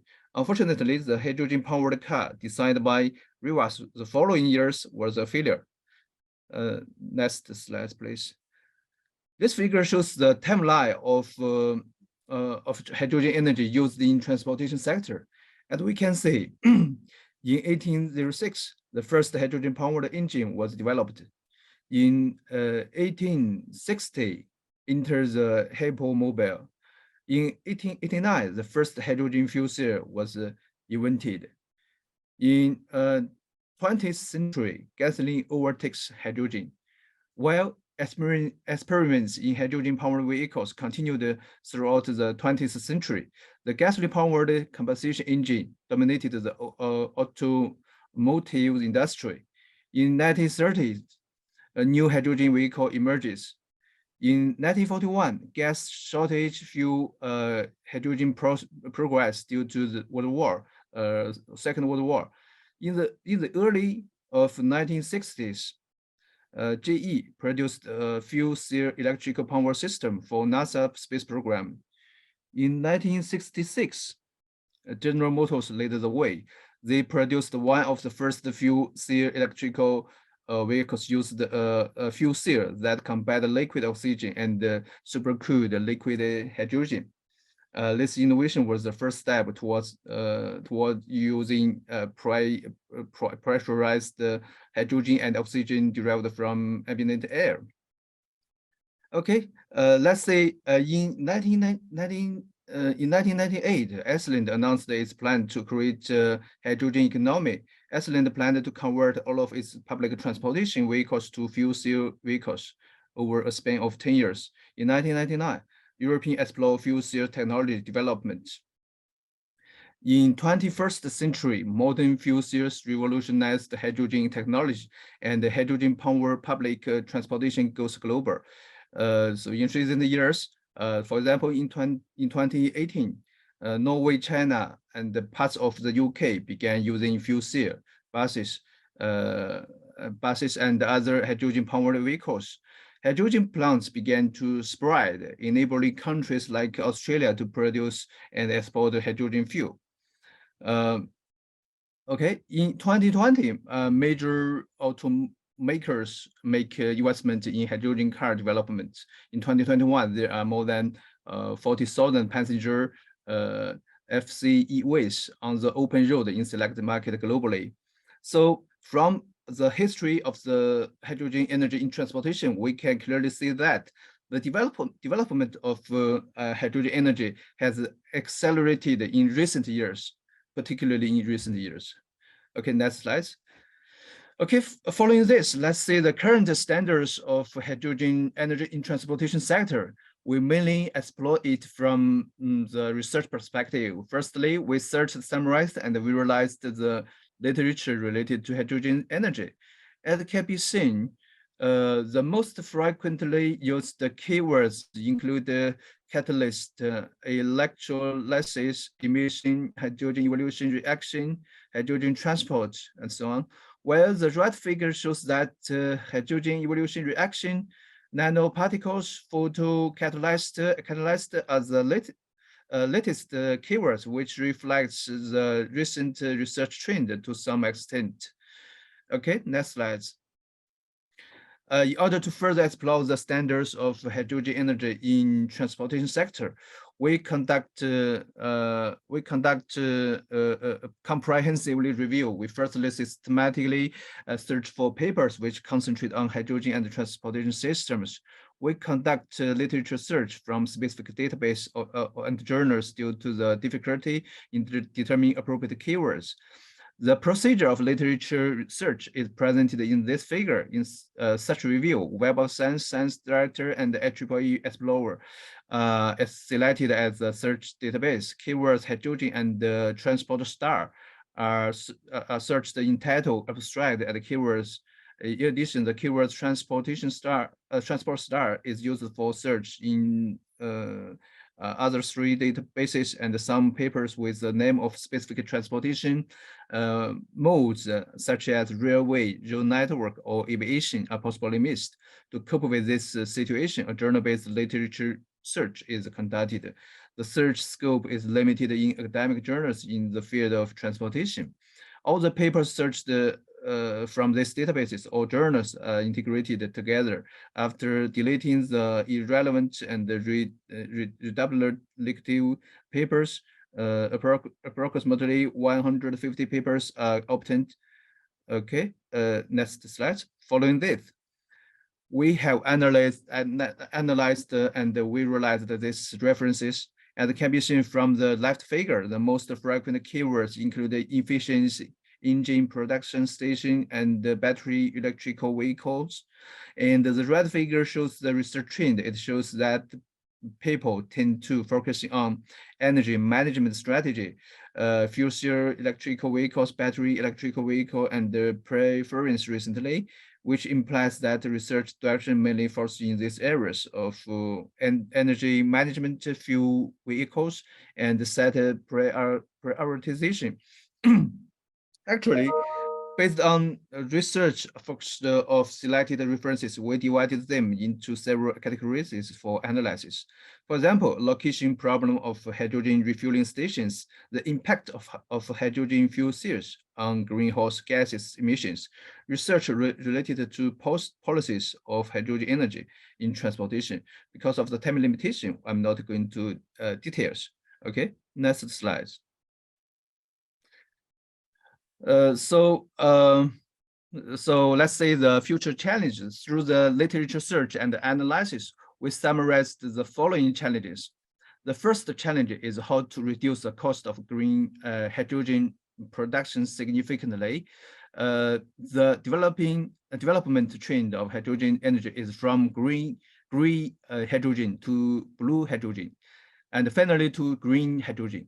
Although green hydrogen has pollutants, its cost is very low, and it's the main means of hydrogen production from the medium and the long term. Hydrogen production by electrolysis of water is an effective way to achieve large-scale production of green hydrogen, but the cost is relatively high, and the complete substitution of fossil energy cannot be fully achieved in the short term. That's the slides. The second challenge is to decrease the cost of storage, and the transportation is the most effective way. Hydrogen is, as we all know, hydrogen is chemically active and unstable. If there is a leak, it would be very easy to burn or explode. So safety should be fully considered. However, compared with the security challenges, its cost is a key to hinder its development of hydrogen energy in transportation. There are three main ways to store hydrogen, including gas, liquid, and solid. High-pressure gas-liquid technology has been widely used. The storage and transportation for liquid hydrogen is technically mature, but the cost of transportation is relatively high, and the risk of leakage and pollution exists. Where the liquid hydrogen storage is costly, solid-state hydrogen storage is still in the research and the development stage. Okay, next slide. Certainly, it's a challenge to to reduce the cost of key equipment in hydrogen refueling stations and the critical components in fuel cells. The current equipment of hydrogen refueling station include hydrogen storage device, compression equipment, and the feeding equipment, among which the compressor is the most costly. Currently, the technical pathway of hydrogen refueling station can be divided into hydrogen production within the station and the external hydrogen supply. Hydrogen production from electrolytic water within stations is the future development direction. In addition, hydrogen fuel cell is a core component of new energy vehicles based on hydrogen. At the initial stage of industrialization, the support policies from the government are very required. The most core part of the hydrogen fuel cell system is the fuel cell, including the fuel cell stack and the air compressor, which are costly and restrict the development of hydrogen fuel cells. Okay, next slide. On top of this, a major challenge for the application of hydrogen energy in transportation sector lies in whether countries and organizations across the world can cooperate and support each other so as to jointly establish an economic ecosystem of hydrogen energy. From my point of view, human beings are facing the common problem of global warming, and it's very urgent to achieve the global goals of carbon neutralization and the carbon peak. Some countries began to attach great importance to hydrogen energy and put forward the strategy for the development of hydrogen energy. For example, Japan, Japan put forward the 2050 carbon neutrality green growth strategy in 2020, and the European Union issued the European Green Deal in 2019. Both of them state clear requirements and expectations of hydrogen energy. As the largest developing country, China is developing hydrogen energy very late, but it's expected to account for nearly 10% of total energy consumption in 2050. The government work report in China in 2019 clearly proposed to promote the construction of infrastructure such as hydrogen refueling stations. So in the context of carbon neutrality, all countries and organizations have to work together to negotiate the intellectual property rights and the patent sharing mechanisms, establish a market entry mechanism, and to jointly promote the establishment of economic ecosystem on hydrogen energy, which makes hydrogen production, storage, transportation, hydrogen generation, hydrogen fuel cell applications, and other procedures combine into efficient and low-cost sustainable industry chain system. Okay, so the last slide we can see, based on our analysis and study, there are several policy recommendations. Firstly, strengthen the policy support of the government for the application of hydrogen energy in the transportation field. For example, to encourage low-cost low-cost production, storage, and the transportation of green hydrogen through subsidies, taxes, and other policies, and conduct propaganda and the promotion of hydrogen energy.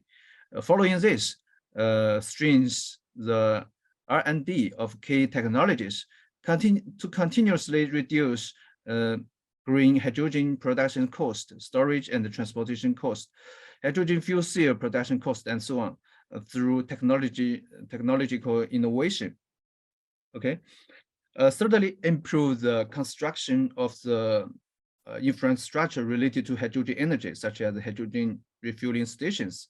In addition, to encourage and explore the new business model and the pricing methods for hydrogen energy in the context of carbon neutrality. Finally, to strengthen international collaboration and establish economic ecosystem which is suitable for hydrogen energy development. So in the context of carbon neutrality, governments and institutions or organizations of all across the world really needed to work together to establish such economic ecosystem that is most suitable for the hydrogen energy. In a word, from my point of view, I deeply believe that hydrogen energy is on the eve of its flourish. Thank you very much. Thank you very much, Dr. Yang, Professor Yang, for that excellent presentation. Let me now hand over to Dr. Manuel, let me see, yes, Dr. Manuel Antonio Heredia, the senior researcher from the Asia Pacific Energy Research Center, Japan. Manuel, it's over to you as the discussant. Thank you.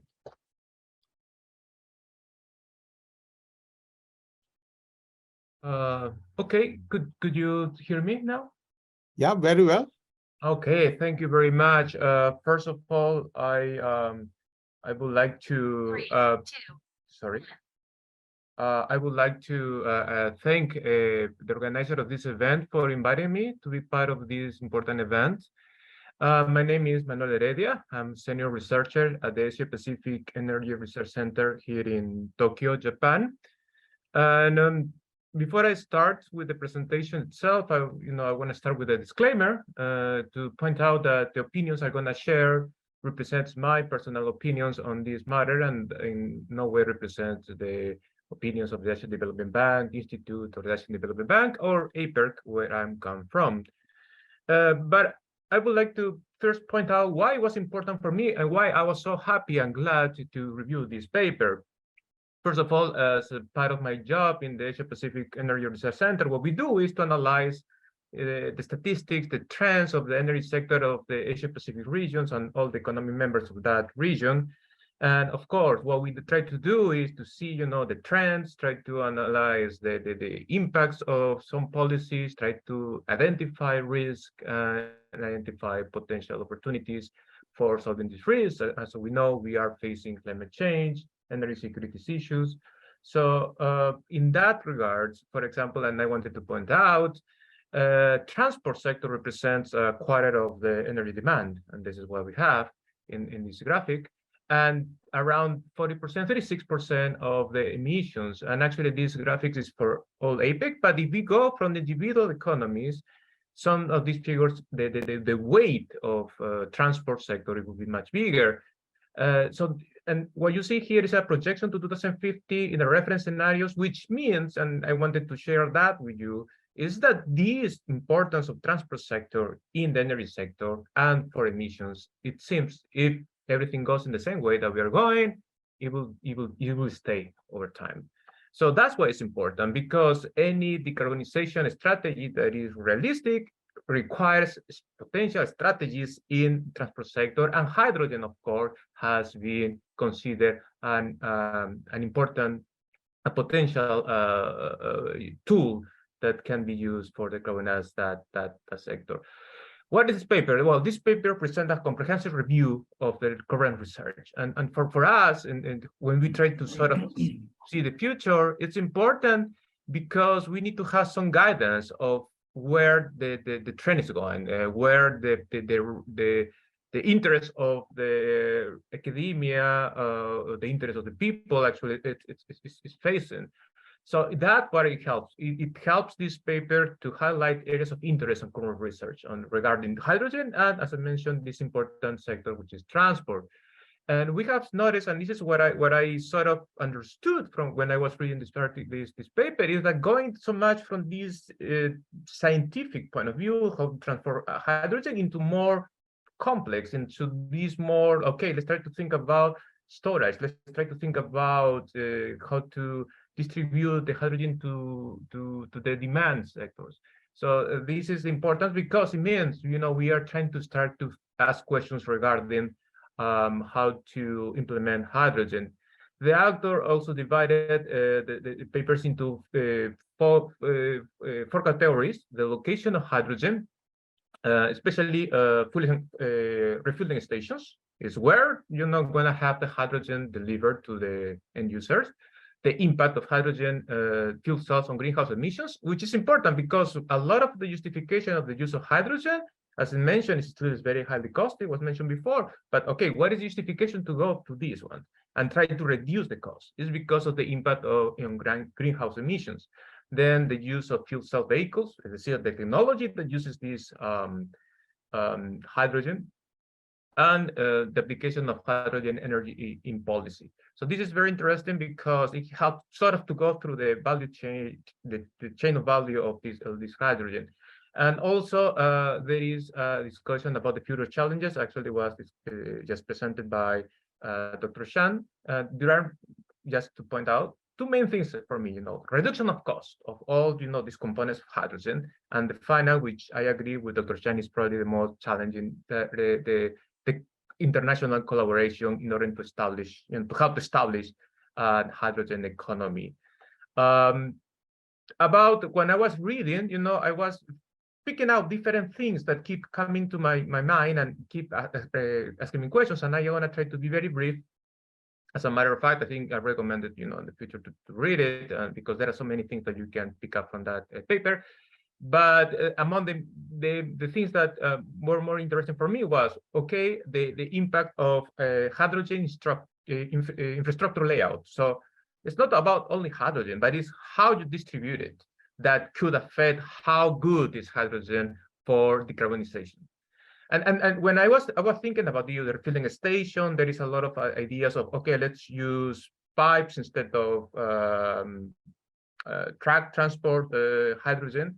But what I was keep thinking about in my head is, okay, transport sector, one of the difficulties about transport sector is that it's so hard to control it because there is so many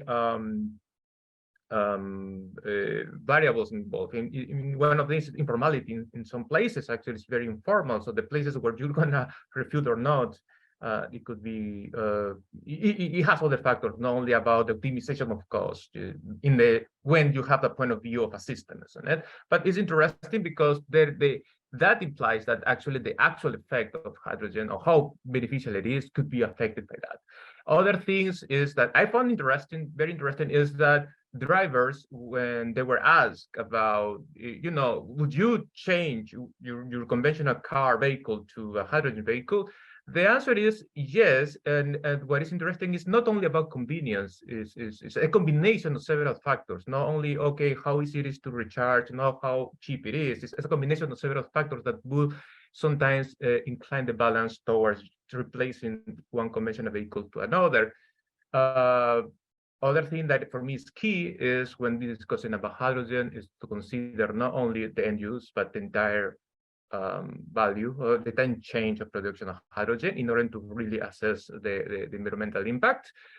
The decarbonization of electricity is important, especially when we're talking about using electrolysis for hydrogen production. And this is interesting because at some moment we ended up finding some things that sometimes you have other sources that say something completely different. In this case, for example, they say, well, hydrogen vehicle buses emit more than electric buses, sorry.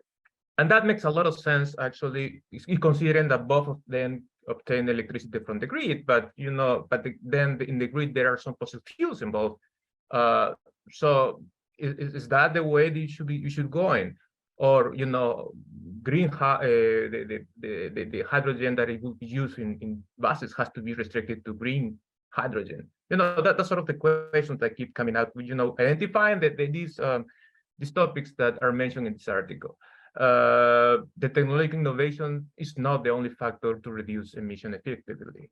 This is important. And then there is the article that is mentioned that emphasize that really the vehicles could be actually, because it's always optimization of the systems, and that I read in this article that you could consider in the same way that electric vehicles can be considered part of the grid, part of a system much bigger, that you could also help to analyze even the security of the grid and reliability. It's a part, because also storage energy and could be delivered.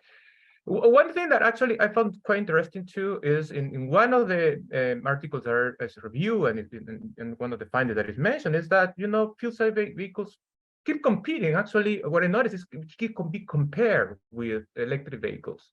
And for me, it's interesting because we want both of them to compete against conventional vehicles in order to be really, effective. So that also gives us keep in my head that that what implies is that what we see now, like only cost, market completely, market decided, the market would divided by something decided by purely by cost. It wouldn't be the only possibility to increase the share of these kind of vehicles. That probably some policy has to be really created and put in place in order to really push on that. Anyway, adequate designing policies is essential for this. And probably the most important thing is hydrogen is not only the end use. It's about analyzing the entire system, especially when we discuss about something like the use of hydrogen in the transport sector. So just to finalize, oops, I think I went too much. For further discussions or some sort of improvements that I think could be done, I think one of the key points that when I was reading this article, I keep noticing is that, well, the positive impact of the hydrogen is obvious when we talk about the end part. You just combine hydrogen and oxygen, you produce water, nice. But in reality, the implications are actually much higher. You have to go actually farther away and try to see from the production and really assess the real impact. The importance of hydrogen will vary depending on the transport mode. Actually, this is interesting because there is a lot of discussion, as I read in this paper, on these other papers that discuss light vehicles, a lot of urban transport, inside the cities. But we sort of perceive that the big advantage of hydrogen in transport sector will be with heavy-duty, long-distance vehicles. So that's something that actually probably could be further discussed because that's where supposedly we see the big advantage. One of the things I would have liked a little bit more is that when I was reading, because there is a nice collection of several papers with their findings, but I keep trying to create this big picture, of taking this little part of a puzzle and try to what is the big picture that all these papers together wants to provide. And at the end of each section, there is actually sort of a discussion, but I think it could be further developed. It's very enrichment, so one can compare with the author, if we agree on the conclusions on that, big image of the paper. There are, regarding actually the opinion of the drivers, which is very interesting, what I noticed is that there are so many papers that focus on high income economies, so places, and let's say there are not there is a big potential for using hydrogen in other places that don't have that kind of, standard of living. So I think it will be good to also explore that. So to see what if the impact that we see in places like Canada, for example, could be observing other places. There is another thing that I found like I wish I could discuss, which is about there is a difference between delivering hydrogen or delivering green electricity to produce hydrogen in situ. That's actually a nice discussion. For example, I keep in mind, probably not necessarily for this paper, but something that at least I start to think about when I was reading this paper that could be developed further. And with that, I actually would like to thank again for the opportunity. As I mentioned, big papers, actually good papers, actually are the ones to keep you questioning and try to go into much detail. Thank you very much for your time, and that's it for my part. Thank you very much, Manuel, and thank you very much, Dr. Zhang. Probably it seems that there is one question already in the Q&A box, and which you may have, but I think we should move on to the next one considering the time. I'm pretty sure this question can be answered offline on the chat itself. Probably that's the best way to move forward, considering that we have to wrap up in about 35 minutes time. Shall we move to the next paper, Decarbonizing Industry with Clean Hydrogen in Asia and the Pacific, the Status and the Perspective. The presenter is Meng Huan, postdoc, Dr. Meng Huan, postdoc at the Sustainable Energy Planning and Research Group of the Department of Planning, Aalborg University, Denmark. And can I request Dr. Huan to, make the presentation, please? Thank you. Yes, thank you for your introduction, Mr. Vijayanthongka. Good morning, good afternoon, and good evening, wherever you are. My name is Meng Yuan. Currently, I'm a postdoc at Aalborg University, based in Denmark. I work with sustainable energy planning, energy system modeling, and analysis. First of all, I would like to thank Dina and many other colleagues in ADBI to invite me joining this conference, this workshop. I believe everyone already heard about lots of fruitful discussion during the day. And in the next 15 minutes, I would like to look together into the status, the potential, and perspective of decarbonizing the industry using the low carbon hydrogen with a focus on the Asia and Pacific region. As we all know, the industry sectors has a large share in the total final energy demand, which is also the largest hydrogen consumer in the current world. According to the net zero scenario of IEA, the industrial purpose will continue dominate the hydrogen demand in 2030. However, right now, only less than 1% hydrogen is supplied by the low carbon production, and the rest are all based on the green hydrogen out of fossil fuels. To realize the global climate target, the industrial sector cannot be overlooked. There is a strong need to shift from the traditional green hydrogen to low carbon blue hydrogen and green hydrogen. As we all know that any transition is not easy. Instead, it's full of challenges and exist many different pathways and options. The hydrogen is technically feasible as one of the alternative options to the fossil fuel. However, will the direct use of hydrogen be the answer to all the industrial applications? For the feedstock of industries, yes, because we have no choice, hydrogen is one of the components in many chemistries. But how about the direct end use of hydrogen as a fuel? In the beginning, we should come down and stay a step back and think about it and make it clear make the border more clear. In our latest research from my colleague at Aalborg University, we found that if we stand on macro level from the energy system perspective and look into the system as a whole, focus on the total benefit of the system, the answer would be the direct use of hydrogen for the industrial process should only be applied where it's no alternative solution exists, and in the place where the alternative is using a sustainable amount of biomass.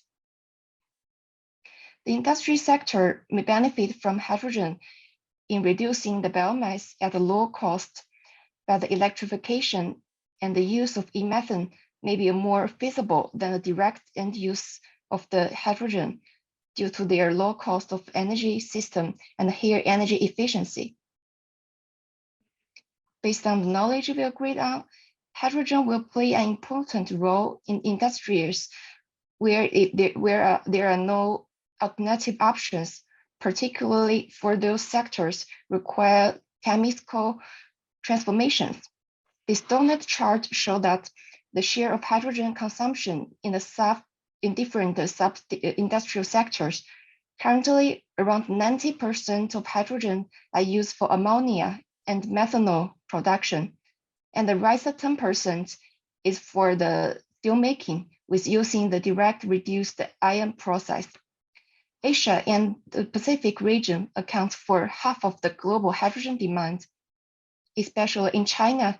Around 33% of the ammonia and methanol production is in China. In the following slides, we will look into the status and potential of low carbon hydrogen in 3 major industries, namely the oil refining, the chemistry production, iron and steel production. Due to the use of high temperature heat is very few, we'll exclude this high temperature heat in this discussion. The primary utilization pathway for the hydrogen in oil refining is to serve as a feedstock and reagent to remove the sulfur from the crude oil and upgrade the heavy crude. Right now, around 2/3 of the hydrogen consumption in the oil refining industry is supplied by the on-site SMR production.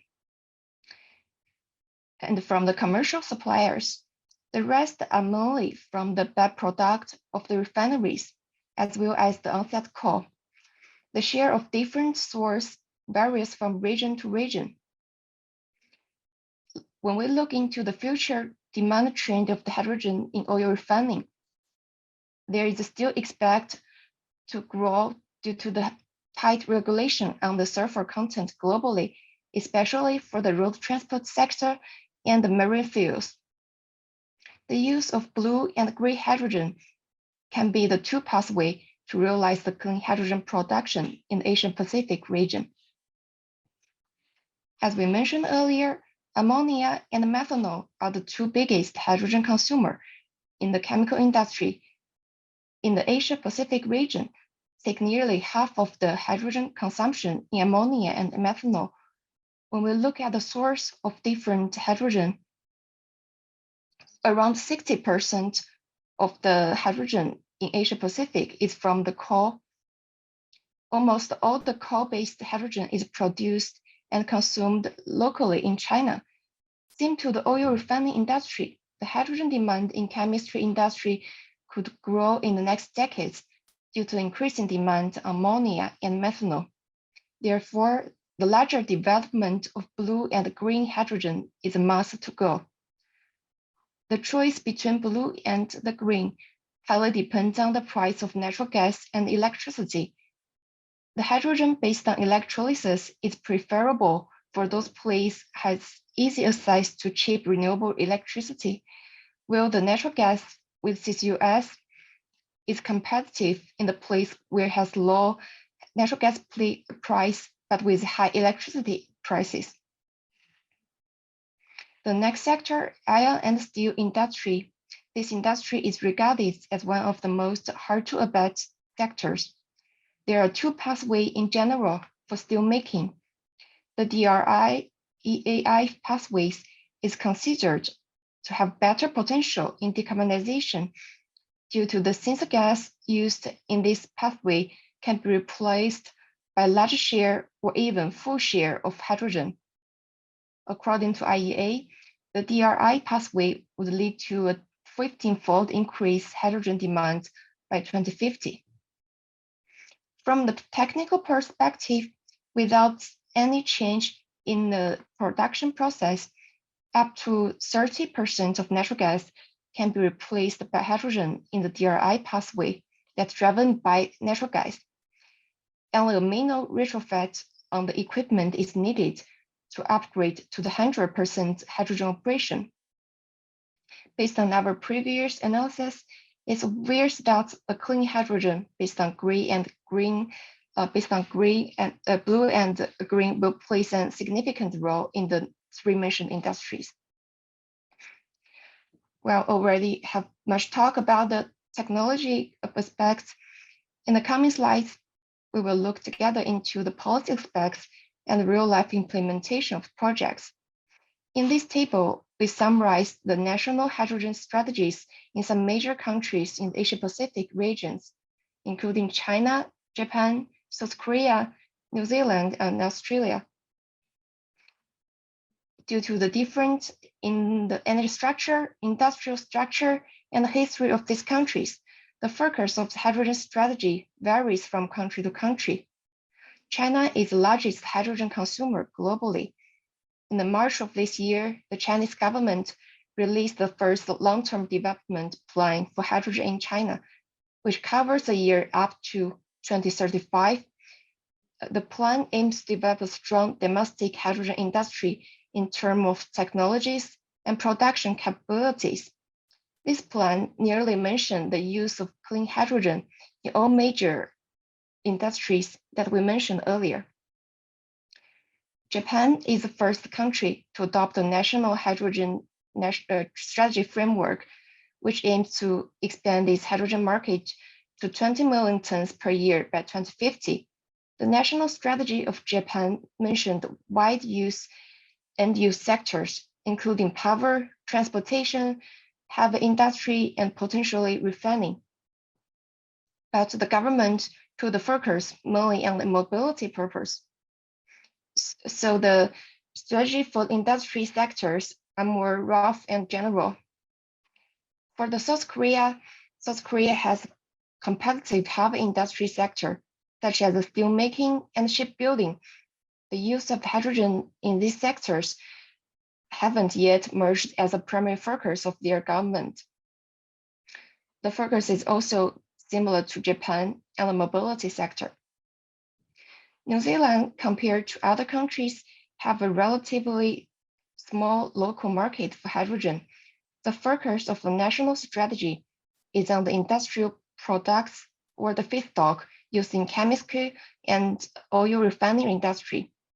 Due to the abundant renewable energy potential, the New Zealand government also considered to use the great opportunity to produce green hydrogen as an alternative fuel for domestic use and for export.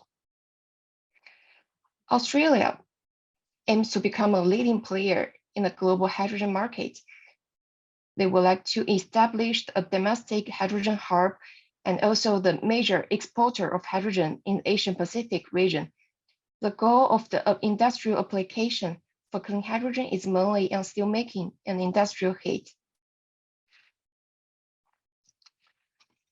This next slide lists some of the selected low-carbon hydrogen projects for industrial purpose in Asia-Pacific region.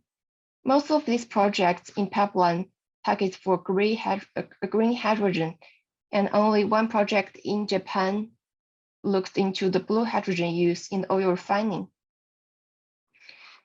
New Zealand and Australia are working on the feasibility study of the low-carbon chemical production using the green hydrogen. These two countries seek for hydrogen export to other Asia-Pacific countries, such as Japan and Korea and South Korea. In the previous presentation, we analyzed the status, the potential, and the policy in the application of green hydrogen in industry sector in the Asian Pacific region. Based on our analysis, some perspectives and policy implications are proposed. First, the current national hydrogen strategy in some Asia-Pacific regions are proposed in rough and general ways for development of all sectors related. if there are any specific targets for the numbers. Most of them are for the mobility sectors, such as South Korea and Japan. However, there is a lack of clear targets and a development pathway for the clean hydrogen development in the industrial sector. It is suggested to develop specific stimulate policies for clean hydrogen for different industries, respective to accelerate the decarbonization deployment. Secondly, hydrogen evolving in various industrial processes from the technical perspective. At the same time, it also interacts with other sectors, such as the power generation sector in the conversion process. The promotion scheme of the hydrogen right now are mostly for the general target, but the promotion scheme should also be coordinated with other environmental incentive schemes, such as the carbon pricing and trading, to ensure that the desired policies can be carried out in an efficient way. Industry sectors have large CO2 emission amount, so it will be maybe a good idea to consider this point. The last point, the Asia-Pacific region enjoys both the large potential for clean hydrogen production, as well as the ability of the local hydrogen consumption. There is a potential to export clean hydrogen from renewable source-rich region from the high demand center to the Asia-Pacific region countries. Despite that there is still large uncertainties on whether the clean hydrogen production and export can be achieved on a commercial scale, there are still many several potential candidates in the Asia-Pacific region could serve as exporter and importer. As mentioned earlier, Australia may become one of the potential exporters due to its relatively mature infrastructure and abundant renewable sources. New Zealand has also shown their interest in developing the hydrogen export potential. For the demand side, countries like Japan and South Korea can consider to be the potential importer of the green hydrogen in Asia due to their lack of renewable source. Okay, that's all for my presentation. I hope you're enjoying that. If you have any further questions, please feel free to drop out in the questions sections or contact me by the email. Thank you. Thank you. Thank you very much, Dr. Yuan. And that's very interesting presentation on how to decarbonize industrial sector using clean hydrogen. Let me now straight away go to the discussant, Matthew Jesa, the Director Asia of the HDF Energy Indonesia. Over to you, Matthew. Yeah, hello, Priyanta. Thank you for this introduction, and thank you for Dr. Yuan for the presentation also. I will share a short presentation on my side to share a view on the study. But as an introduction, I would like to say that it was a very interesting study, and it explains also why there is a momentum around hydrogen in Asia, but not only worldwide, because this is a unique way to decarbonize fully, not only the power sector, but many industries.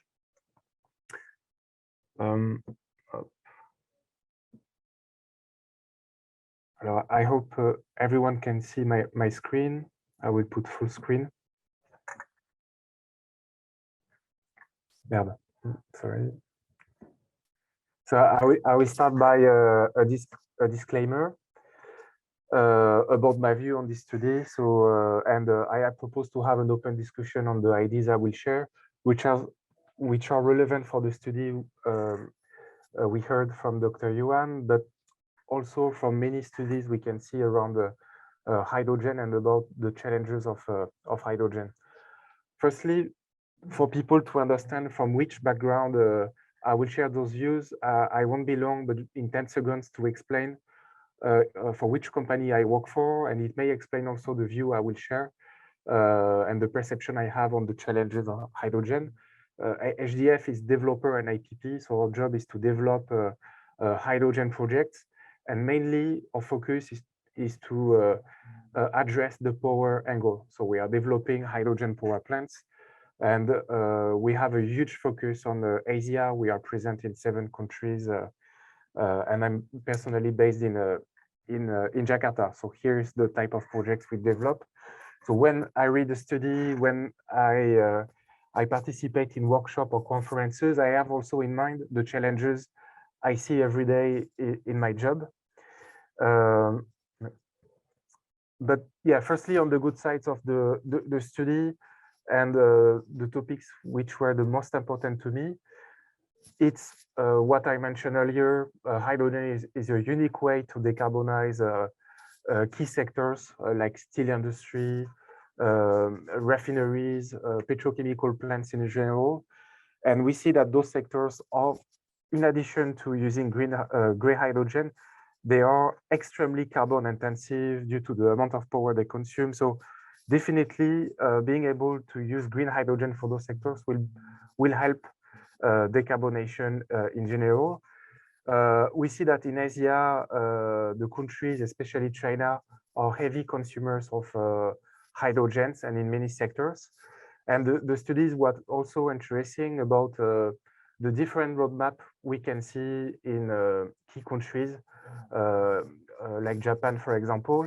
The roadmap on hydrogen are interesting, the national roadmap on hydrogen, because we will need a key role from governments to make green hydrogen projects happen, whether in terms of policies, subsidies to help the first projects to materialize. Those key items will depend of the roadmap we may see in different markets. So it was very interesting to understand how it's being developed in the region. And now I will focus on the key topics I think we need to address better, and it's a very personal point of view. And again, it's not only about this study, it's about most of discussions I have in hydrogen. Firstly, the study is on APEC. We see clearly that China is the main producer and consumer of hydrogen. That is quite interesting to know. However, it will be very useful to have a clear understanding, country by country, a more detailed view on the way hydrogen is being produced, for which sectors, whether it's mainly dependent on coal, gas, and so on and so on. At the end of the day, whether it's for the production of hydrogen or the consumption of hydrogen, having a very deep vision on each sectors in each countries may help to identify the solutions, because I believe from a country to another, we may see different scheme project solutions being implemented. So this understanding may define that, and I will come back to that later. So in terms of consumptions, it's the same comment, to have a clear vision per country, per sectors. I know that there is a huge difference from a plant to another, from a country to another. It may be related to the natural resources in the country. For example, in Indonesia, they have a lot of coal resources. I assume when they use gray hydrogen, it might be mainly produced from coal instead of gas, but to be honest, I don't know. But this kind of understanding would be key to identify and determine the solutions. And regarding the hydrogen production, and I would say the green hydrogen production, it will be interesting also to have an understanding about the renewable energy resources in each country and the constraints to transport the hydrogen. Because when we think about how to replace gray hydrogen by green hydrogen, there are two criteria which will be key. What is the cost to produce the green hydrogen, and what are the constraints to transport that hydrogen? I imagine there won't be a unique answer, like most likely Australia won't win it all. Not sure it sounds well in English, but we may see a regional approach solutions market in terms of green hydrogen, which will be defined by these two criteria. And those two criteria related to the first two topics, we help to understand where the supply chain will develop first, between which sector and which country, and so on. Well, in addition to the topics I mentioned, price is key, and this is nothing new in what I say now, but this is clearly the bottleneck of developing green hydrogen today. We all agree that this is a unique way to decarbonize many sectors. However, there is an extra cost to make green hydrogen happen. It's more costly than gray hydrogen. The big question is how much more expensive it is. It's like 2, 3, 4, 5 times more expensive. Is there a gap difference depending of the previous topics we discussed, the location, the renewable energy resources, the logistic constraints? And in that case, who will cover that cost also? That is super important. It will help to understand the solution to implement, and it will be related to the roadmap we will discuss later. So about the recommendation I have in general, well, it's related to the past 2 slides, but clearly a deeper vision is necessary. Without an understanding of the context, we may mistaken on the roadmap and leverage to implement. It can help to have also a sort of pro and cons of each country, strengths, weaknesses. I will give an example which is very random. Again, Australia, but also Indonesia, it works for both countries. There are massive coal resources. Maybe in those 2 countries, the blue hydrogen may play a role in addition to the green hydrogen, because blue hydrogen indeed will be developed in areas where we have overcapacity of coal or gas. And I do think Indonesia and Australia fits with that. In terms of recommendation, policies, and so on, it's also very important to not see APEC as a whole, unlike Europe, where we have more or less the same level of development in all countries. In APEC region, we see a lot of diversity in the country context, resources, and capability to bring specific leverages. To give a typical example, between Japan, Singapore, and middle-income countries, we cannot implement similar roadmap.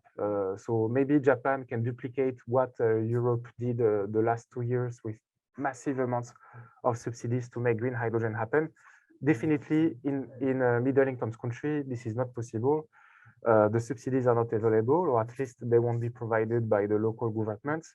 So we need to see where in those countries green hydrogen can play a role in a sustainable manner. Maybe there are specific applications where it is competitive today. Personally, I believe that in the power sector, in remote areas, hydrogen can play a key role to tackle intermittency issues and to produce 100% of the power in a stable and logistic-free manner. And it's a way to bring a learning curve in the country. But those topics again will be defined, addressed with the 2 slides, the items I mentioned in the 2 slides, in the first 2 slides. And I think that's it for today. I will give the floor to people who may have questions. And thanks again to Dr. Yuan for the study and presentation. Thank you very much, Matthew, for that very elaborate discussion. Very, very good, and I'm sure Dr. Yuan can take it up, take these views into consideration when improving the paper.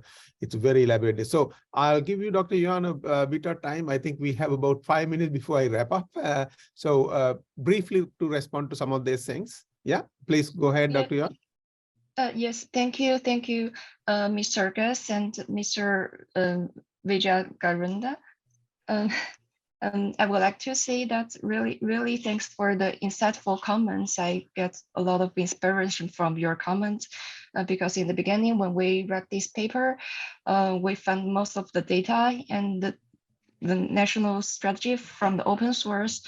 So there may lack of the resources in some of the country like Indonesia. And I also heard from you that your background is in Indonesia and Australia. So I believe that the experience from the background of different people, they will contribute a lot to our discussion today. And I also hope to include some of your comments in our paper to improve that. And I would like to ask if it's possible, could you please send your slides to me so that we can have a deeper look and include those comments in our paper? That we really helpful and much appreciate. And I believe this in today's workshop, there are some authors, they discussed on the national strategies to other countries like India, Japan, and we also hope to include some of the insights from those authors into discussion in our paper. That's also very helpful. Thank you for the discussion. Thank you very much, Dr. Yuan. And I don't see any questions in the chat box. Now we have only 3 minutes to go anyway. So let me take this opportunity to wrap up the session. As you all have seen, we had a very good session on how hydrogen can be clean hydrogen can come into industry and transport sector decarbonization, and which is very, very important because most of the time we look at decarbonization mostly in the power sector. As one of the presenters indicated, transport and industrial sector are very, very important when it comes to decarbonization efforts. It's not easy to decarbonize these two sectors, and here hydrogen can play a very important role, particularly clean hydrogen. And so we have a lot to learn. We have a lot of experience already in place, and in terms of policies and strategies, and also in terms of the technology adoption. So hopefully we'll be able to take these interventions forward and replicate it in other countries. So we had very good 3 presenters and discussions on these 3 papers. 2, one overall in India and the world, and then the other 2, one specifically for the transport sector and other for industrial sector. So let me take this opportunity to thank all the presenters who did a great job and coming up with these papers, and then the discussants who have spent a lot of time and doing a great job in discussing this. And I'm sure these will help to improve the paper and eventually for the benefit of the wider audience once it's published. With that, let me thank Dina for inviting me to chair this session, and thank you very much. Hand it back to Dina. Thank you. Thank you, Priyanta. Thanks to all speakers for a wonderful session. I really enjoyed it. So now we are moving to a short break, and after that, please come back by 5:30 Tokyo time, which is in 15 minutes, 15. For the next session, which will be moderated by Aiming Zhou, Senior Advisor of the Vice President of ADB Philippines. Yeah, see you soon. Thank you so much, everyone. Thank you. Okay, it's time for our next session, session 4, Hydrogen Production and Transportation. And this session will be moderated by my colleague Aiming Zhou, who is Senior Advisor to the President, Office of the President from Asian Development Bank from the Philippines. Before that, he was Principal Energy Specialist in Energy Division of South Asia.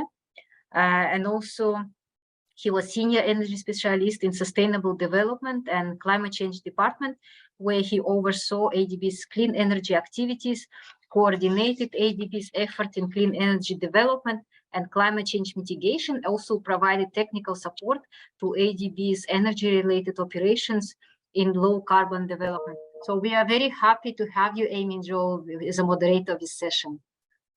The floor is yours. Thank you very much, Dina, for the nice introduction about me. Yeah, good afternoon to everybody. My name is Aiming, and I'm very honored to chair this afternoon session. I know everybody has already gone through a long day, so let's make this session more excited, and also we can finish on time. So before I begin, I just make a couple of quick house rule announcement. First, we have 2 presenters and 2 discussants in this session. So for the presenters, please keep your presentation within 15 minutes. And for the discussion, please keep your remarks in 10 minutes. And we can leave some minutes, some time for the audience to intervene or to interact with you. So without any further delay, let me just quickly welcome our first presenter, Professor Song Han. She is a professor from North China Electric Power University of China, and her research interests include wind, solar power integrated prediction, and multi-energy operation optimization. The floor is yours, Ms. Han.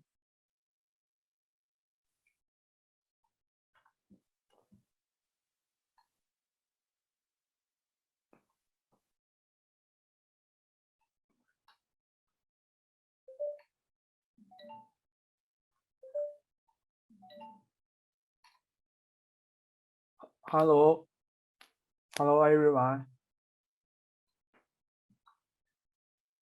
Yes, is this Ms. Han or Mr. Han? Hello, can you hear me? Yes, we can hear you. I represent Mr. Han. I'm Wan Yongjiang. Okay, go ahead. Thank you. Hello everyone. My name is Wan Yongjiang. I'm from North China Electric Power University. The topic I want to share today is green hydrogen production cost and carbon price, the case of Ningxia province in the People's Republic of China. I will share from the following 4 parts. The first, background. In September 2020, China proposed the carbon goal of carbon peaking and carbon neutrality. So energy transformation is necessary. On the one hand, the future will be a high proportion renewable energy power generation system based on wind and solar energy. On the other hand, in March 2022, China released the medium and long-term plan for the development of hydrogen energy industry. By 2025, China will initially establish a renewable energy hydrogen production system for nearby use. By 2030, China will form a relatively complete clean energy hydrogen production and supply system.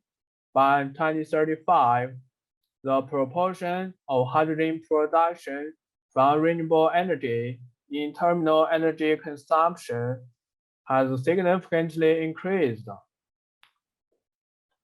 So as to realize wind solar hydrogen helping to achieve carbon neutrality, it is extremely important to improve the economy of green hydrogen production and the capacity configuration optimization of hydrogen production units is an important means to improve the economy of green hydrogen production.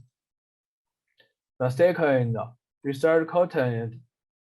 One, we established an optimization model for the capacity allocation of wind power and photovoltaic hydrogen production on different typical days, and analyzed the optimal capacity allocation scheme of electricity cell. Two, we analyzed the impact of the cost of each component of the green hydrogen production system on the hydrogen production cost. The third, result analysis. First, typical day division based on K-means clustering algorithm. Then, analysis on complementarity of wind power and photovoltaic resources based on volatility complementary weight. Next, judge whether it is conducive to large-scale wind power photovoltaic production of green hydrogen. If conducive, they establish the optimal model of electrolytic cell capacity allocation. Finally, cost analysis of green hydrogen. Let's introduce K-mean clustering algorithm. First, randomly select a sample point from the data and we set it as the initial clustering center. Then calculate the DI and PI, generate a random number R. If R subtracts PI, first list all equal to 0. We define it as the next clustering center. And then repeat step 2, we will get K clustering centers. Next, calculate the distance between each non-cluster center sample data and each cluster center. We will assign each sample to the nearest class. Then calculate the average value of each kind of data sample points. And we will ensure the new clustering center of each kind of data.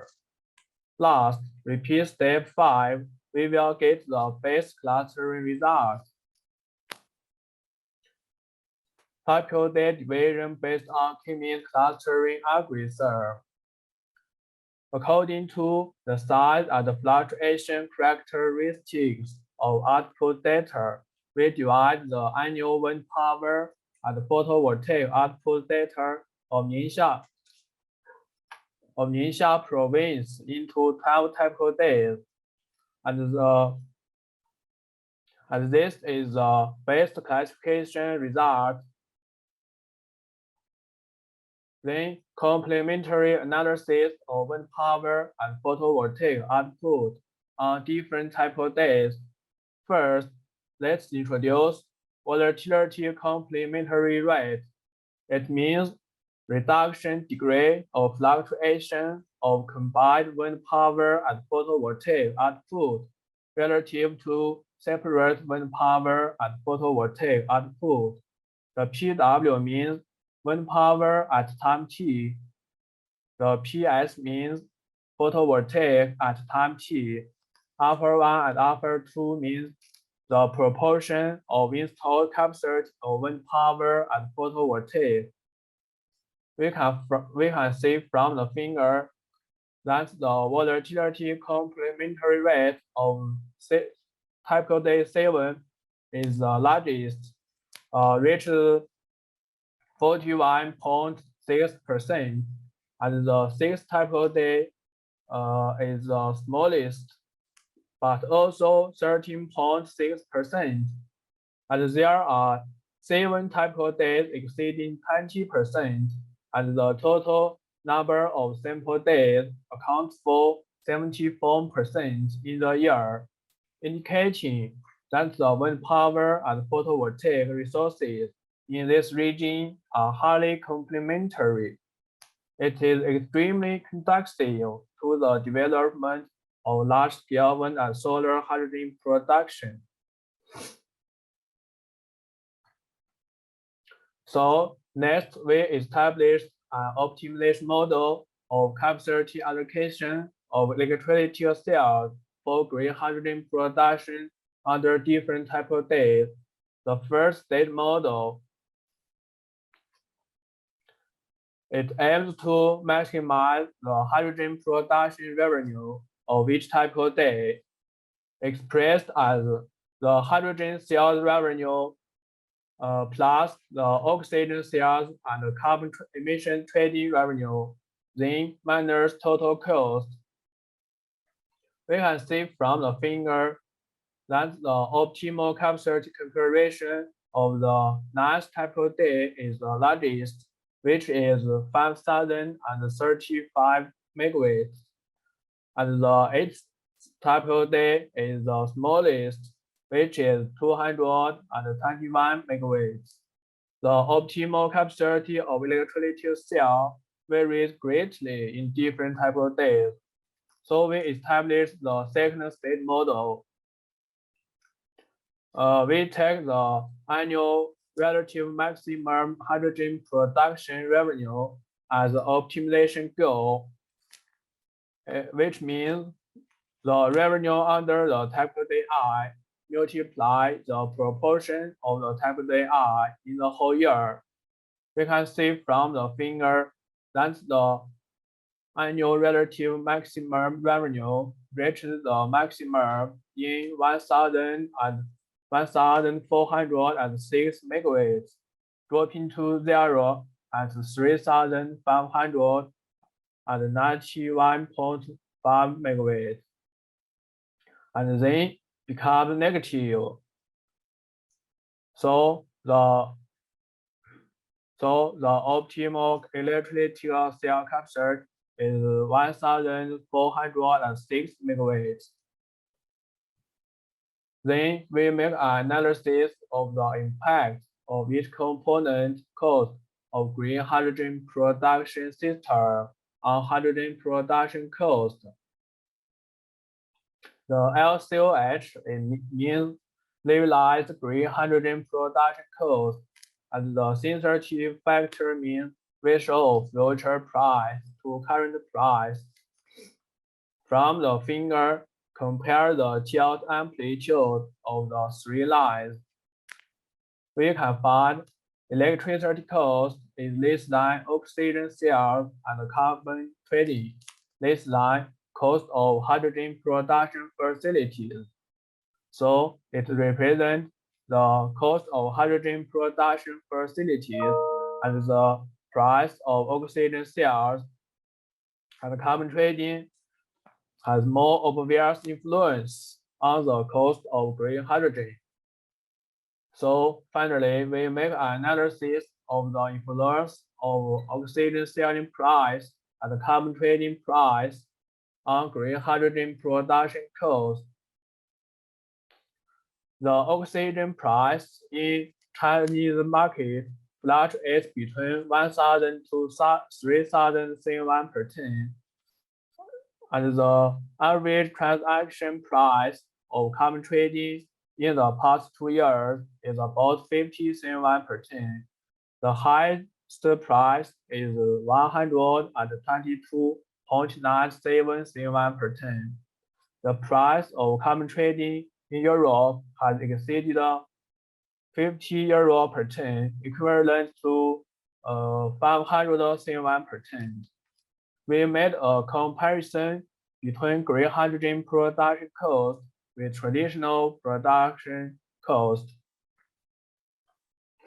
We can see from the figure as the price of oxygen cells and carbon trading increases, the cost of green hydrogen gradually decreases. When the price of oxygen reaches 2,000 CNY per ton, green hydrogen has preliminary advantages over the cost of traditional hydrogen production. When the price of oxygen reaches 2,500 CNY per ton, green hydrogen has obvious advantages over the cost of traditional hydrogen production.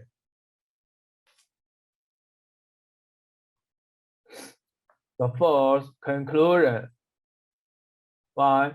We propose a new hydrogen production method for wind power and photovoltaic, and establish an optimal allocation model of electricity cell capacity. 2. The cost of hydrogen production facilities and the price of oxygen cells and carbon trading has more obvious influence on the cost of green hydrogen. 3. When the price of oxygen reaches 2,000 CNY per ton, green hydrogen has preliminary advantages over the cost of traditional hydrogen production. When the price of oxygen reaches 2,500 CNY per ton, green hydrogen has obvious advantages over the cost of traditional hydrogen production. Thank you for your listening. Thank you very much, Mr. Wan. I hope I get your name correct. Yeah, I think this is a very sophisticated model of your hydrogen production simulation. a lot of information there, data crunching, etc. Thank you for the team to present this at today's session. Let me invite our discussant, Dr. Michael Huang. Dr. Michael Huang is a senior research fellow in the Ocean Policy Research Institute of the Sasakawa Peace Foundation. He is in charge of economic analysis for blue economies, creative research towards the future of the oceans that consists of blue finance, science and technology, innovation policy assessment, and disaster risk management. Meanwhile, he is also a visiting scholar in the Science for Renewable Energy Design in Science, Technology, and Innovation Policy Center at the National Graduate Institute for Policy Studies, Tokyo, Japan.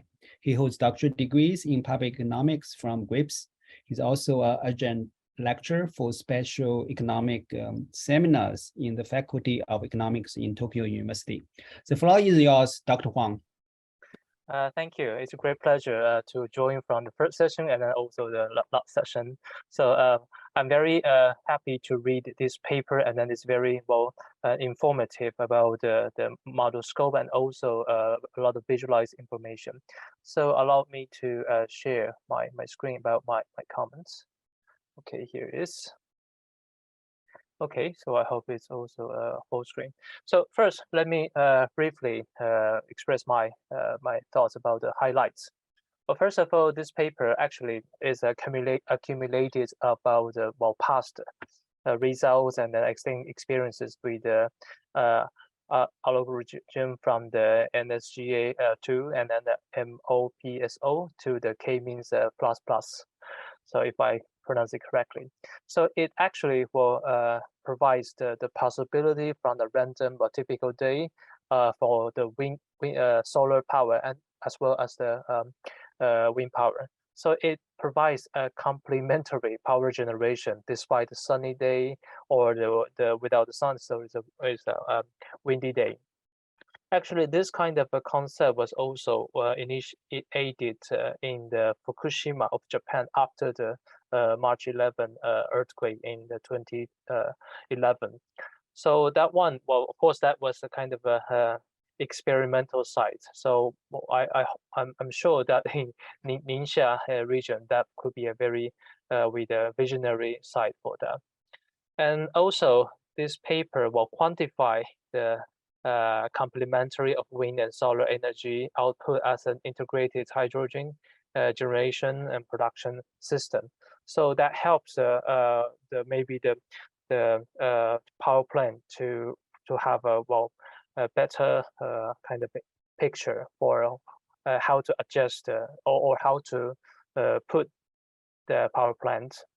And also it has an influence degree of the various components of a hydrogen production system on hydrogen production cost. So it actually provides, I think it's kind of a projection about the possible way. I'm not sure whether this paper is only a theoretical or empirical. So maybe we will have some of your complementary, supplementary ideas. And also for this paper, the contribution that I can say is that this paper has a really comprehensive indicators for green hydrogen production plants. And because if it's a gray or blue hydrogen, it's actually not good for the environment, especially the inland area. So I think this paper provides a kind of hopes for the application for the green hydrogen production.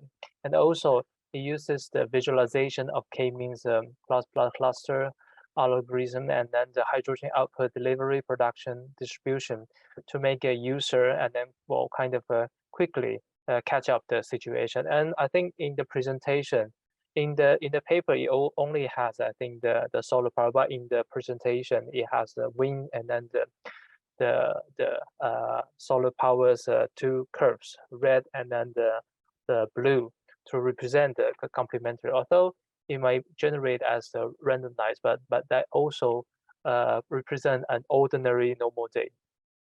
And it has a inclusive analysis consists of green hydrogen production cost and then the carbon price, which will help the policymaker to set a kind to provide a carbon credit and also provide the incentive for the firm to switch from the ordinary fossil energy to hydro energy. We kind of this like menu and then price menu. And so for the challenging suggestion, and also as my question for this paper is that I'm wondering the assumption of the meaning of the 80% efficiency of the PM electrolyzer. Well, of course, you mentioned that it's from other literature in between 70% to 90%. So you pick up the 80% as the efficiency. So I wonder, what do you mean by this 80% of this electrolyzer from? Is it kind of a transfer the electricity to hydrogen or some mechanism? So maybe I'm not in this field, so but I'd like to listen to your kind of a supplemental idea about the assumption of this efficiency. And second, so as I mentioned earlier, that is this a project that is undergoing or is a kind of a pre-research to prove that this Ningxia province will be good for green hydrogen. So if it is a kind of a pre-plan, so I would like to see more background information like geographic information area, and usually if we want to set the hydrogen plant or wind farm or the solar panel, that we also need to understand the average sunlight and then the wind speeds in the region. So if you can provide that kind of information, I think that will be really informative for the policy and the future of maybe construction. And lastly, you mentioned, of course, it's the ordinary days, but would there be any kind of a risk for the extreme climate concern? For example, the cloudy day or the PM 2.5 that could affect the power generation, and especially the sun may cover the solar prototype, and then that will also be another kind of a concern. So I'm a kind of a disaster risk analysis, so that is kind of what I'm curious about. So thank you very much. Again, this is a very well organized, and then it's a numerical approach paper. I appreciate it. Thanks so much. Thank you very much, Dr. Huang. I think for this very insightful comments on the paper. I'm sure the authors will be very appreciative on these suggestions and comments. Actually, I echoed and resonate what you are commenting, Dr. Huang. I'm very, from the beginning, like, is this case is a hypothetical theoretical case, or the research team has done some pilot work? I think that's very important.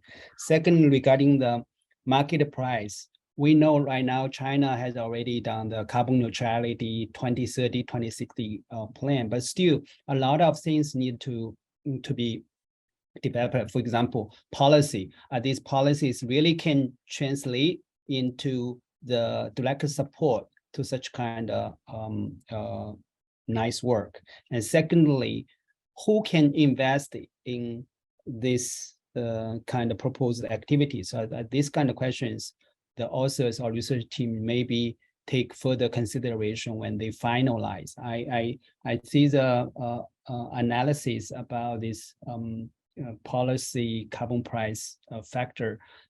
It's quite preliminary, but if can be more meaningful, that will guide the policymakers to think deeper. So I stop here. I noted, actually, according to the agenda, we needed to do the Q&A. I just want to check with our audience or panelists. Do you have any questions right now before we move to the next presentation?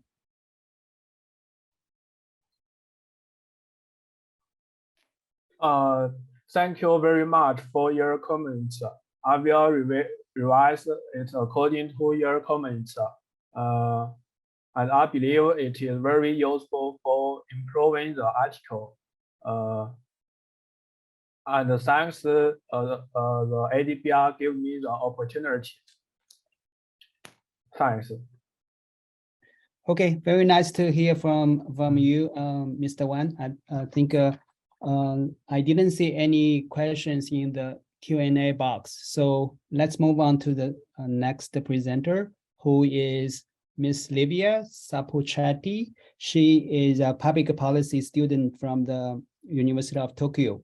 Her paper is about green hydrogen international market, barriers and prospects for South and Southeast Asia. The floor is yours, Livia, 15 minutes. Thank you. I hope everyone can hear me well. I'm Livia, and I'll be presenting on the paper titled Green Hydrogen International Market, Barriers and Prospects for South and Southeast Asia. So in regards to our contents, I'm going to first discuss the motivations which spurred this research, and then discuss the twofold research question, to then move on to the conceptual framework in which I will explain the chronological procedure for our research, then move on to results, and then discuss some limitations and perhaps some further research question for the short term and the long term, which can be extracted from this paper. So regarding the background, there is a large variety of countries establishing green hydrogen policies in the world, given its high impact and contribution to decarbonization, but even countries such as South Korea, Japan, and even EU countries, which have well-established green hydrogen policies, understand that they might not be able to meet internal demand just through internal production of green hydrogen. On this basis, it's expected that 30% of green hydrogen will be traded across borders in the future, and this figure is actually higher than the current trading of natural gas. In addition, the countries in South and Southeast Asia are largely excluded from the discussion of the green hydrogen international market. This is mostly because of lack of current full-fledged policy on the issue. So this paper aims to contribute to the discussion of the green hydrogen market by providing a complete framework of the different aspects of the global value chain, and apply these aspects and see the status of these aspects in countries in South and Southeast Asia. And it also discusses barriers that countries face given their current policy status to enter the green hydrogen market. So to provide a sort of short and long-term checklist for policymakers in order to profit from the green international market once it's full-fledged. So these are two research questions. What are the prospects for countries in South and Southeast Asia into the green hydrogen market? From which it follows the question, what barriers must countries in South and Southeast Asia overcome in order to profit from the green hydrogen market? In order to answer the question, we first explored key policy requirements for green hydrogen policy by looking at countries with a long history of green hydrogen policy or blue hydrogen policy. Once we had identified key policy requirements, we also looked at key policy requirements for transportation, given the specificities of green hydrogen. We then applied these requirements and sought the status of different policy stages in the countries of interest. We selected countries in the region, not only because they've been excluded from the discussion of the global energy market, but also because they have a high potential for renewable energy despite their current policy choices. And then in order to be prepared for when the hydrogen market will be more available, this is a good opportunity to not only shift economic power to these countries, but also to shift some geopolitical power.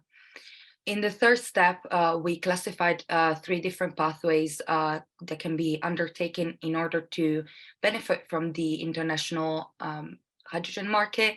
And then finally, we analyzed these prospects in relation to our countries to identify some barriers. So in the first step, for requirements of production, we looked at South Korea, Japan, and China's policies, and we observed 4 key requirements in order to have a complete policy, which are demand projections and also supply projections, production plans, infrastructure related to production, and sector utilization of green hydrogen. For export, we use as a framework of reference cell phone supply chains.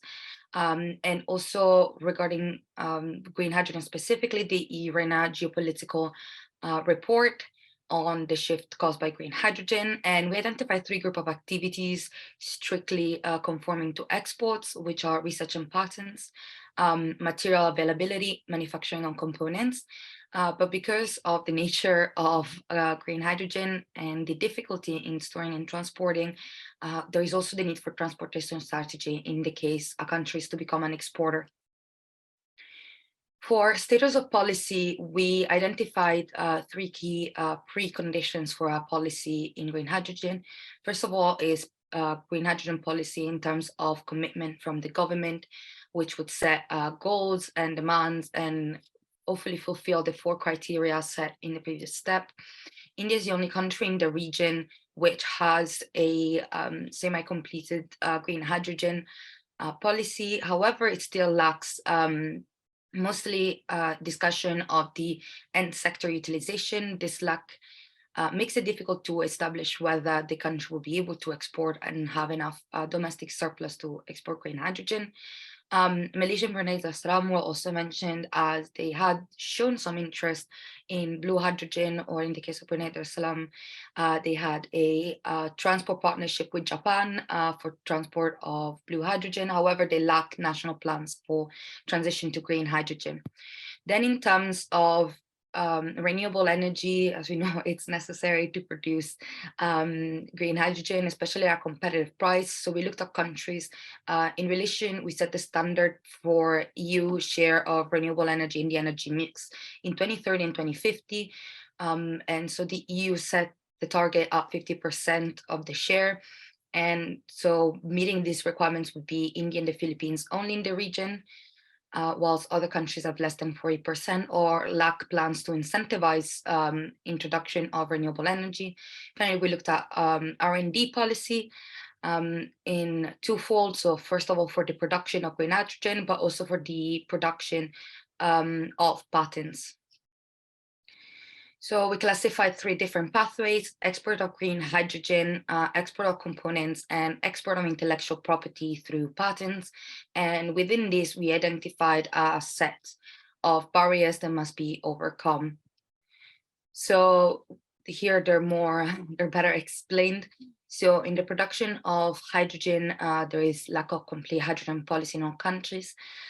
In production of hydrogen, again, the lack of renewable energy policy in most countries except India and the Philippines wouldn't allow these countries to produce green hydrogen at a competitive price once the green hydrogen market is spurred, because green hydrogen can virtually be produced anywhere. So this will be an incredibly competitive market.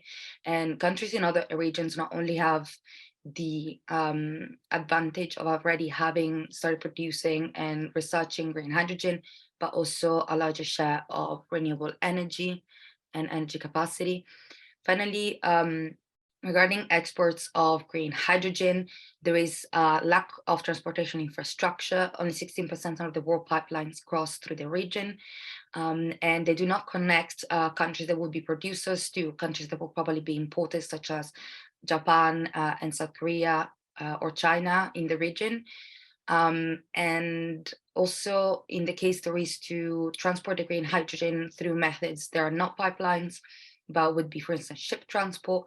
And it's required to perform pilot tests, such as the one currently performed by Australia and Japan, and also further research, which is the cheapest method of transportation. For these reasons, perhaps in the short term, transport of green hydrogen might not be feasible for the countries in the region.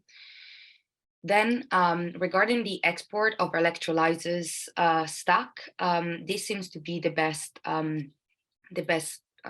pathway for countries in the region. And in particular, since half of the cost of the stack comes from materials, and in the case of alkaline electrolyzers, so the material of nickel, Indonesia is the largest exporter in the world of nickel, and therefore would be profiting and perhaps being able to produce stacks for alkaline electrolyzers at a lower cost. In the case of PEM electrolyzers, other countries in the region, such as Malaysia and Singapore as well, they are some minor exporters of iridium, which would make up the PMI stack. Therefore, they could be national producers and then export a stock to make a profit. However, in the short term, given the instability or uncertainty regarding the actual global demand of green hydrogen or electrolyzer demand, in fact, some research span from 48 to 720 gigawatt. This would lead countries in the short term to perhaps continue exporting the materials for production of electrolyzer stack elsewhere. But in the long term, this might become unprofitable avenues for countries in the region. Then regarding the export of balance of plant, the region is highly productive and highly cost effective in the production of electronics, and therefore can produce balance of plants. The only barrier to this is lack of current production, perhaps due to lack of plants, but perhaps this could be overcome with connections to other countries. Export of intellectual property, so lack of R&D research mostly correlated to low GDP in the region, which can also lead to lack of popular support for investment in R&D, and lack of strong patent protection. Within this case, or not only lack of patent protection within the country would discourage national investment in research, but it will also discourage international firms to enter a market of production in those countries. And this is true for most countries in the region, with the except perhaps of Malaysia, which scores in the middle line. And so for limitations, there is lack of consideration of some quantitative variables and some lack of consideration of projected technology transfer. And these are some further research questions for the short term and long term, which can derive from this research. Thank you. I think that's my time. Thank you very much, Livia. I think you keep the timing very punctual. So again, a lot of food for thought about the policies, how to support the green hydrogen in the region. And you did some mapping and also with some barriers analysis and the questions in the next step. So I think a very good assessment. Let me invite our discussion today. I believe it's Ms. Salu Zudayakova. Yes, I'm here. Please go ahead. Can you hear the screen? Can you see it? Can you hear Yes, me? we can see the screen. Okay. Oh, so thank you very much for your research, for your paper. The title was about green hydrogen international market barriers and prospects for South and Southeast Asia. So I would like to share some summary of this research paper. This paper gives an overview of the green hydrogen market in South and Southeast Asia. It identifies drivers and barriers for the hydrogen market and provides policy recommendation to strengthen the hydrogen market in the region. Overall, the paper has good message to policymakers in the country considered. Also, it's I'm working in the R&D department. Also, I found the good ideas, especially related to R&D.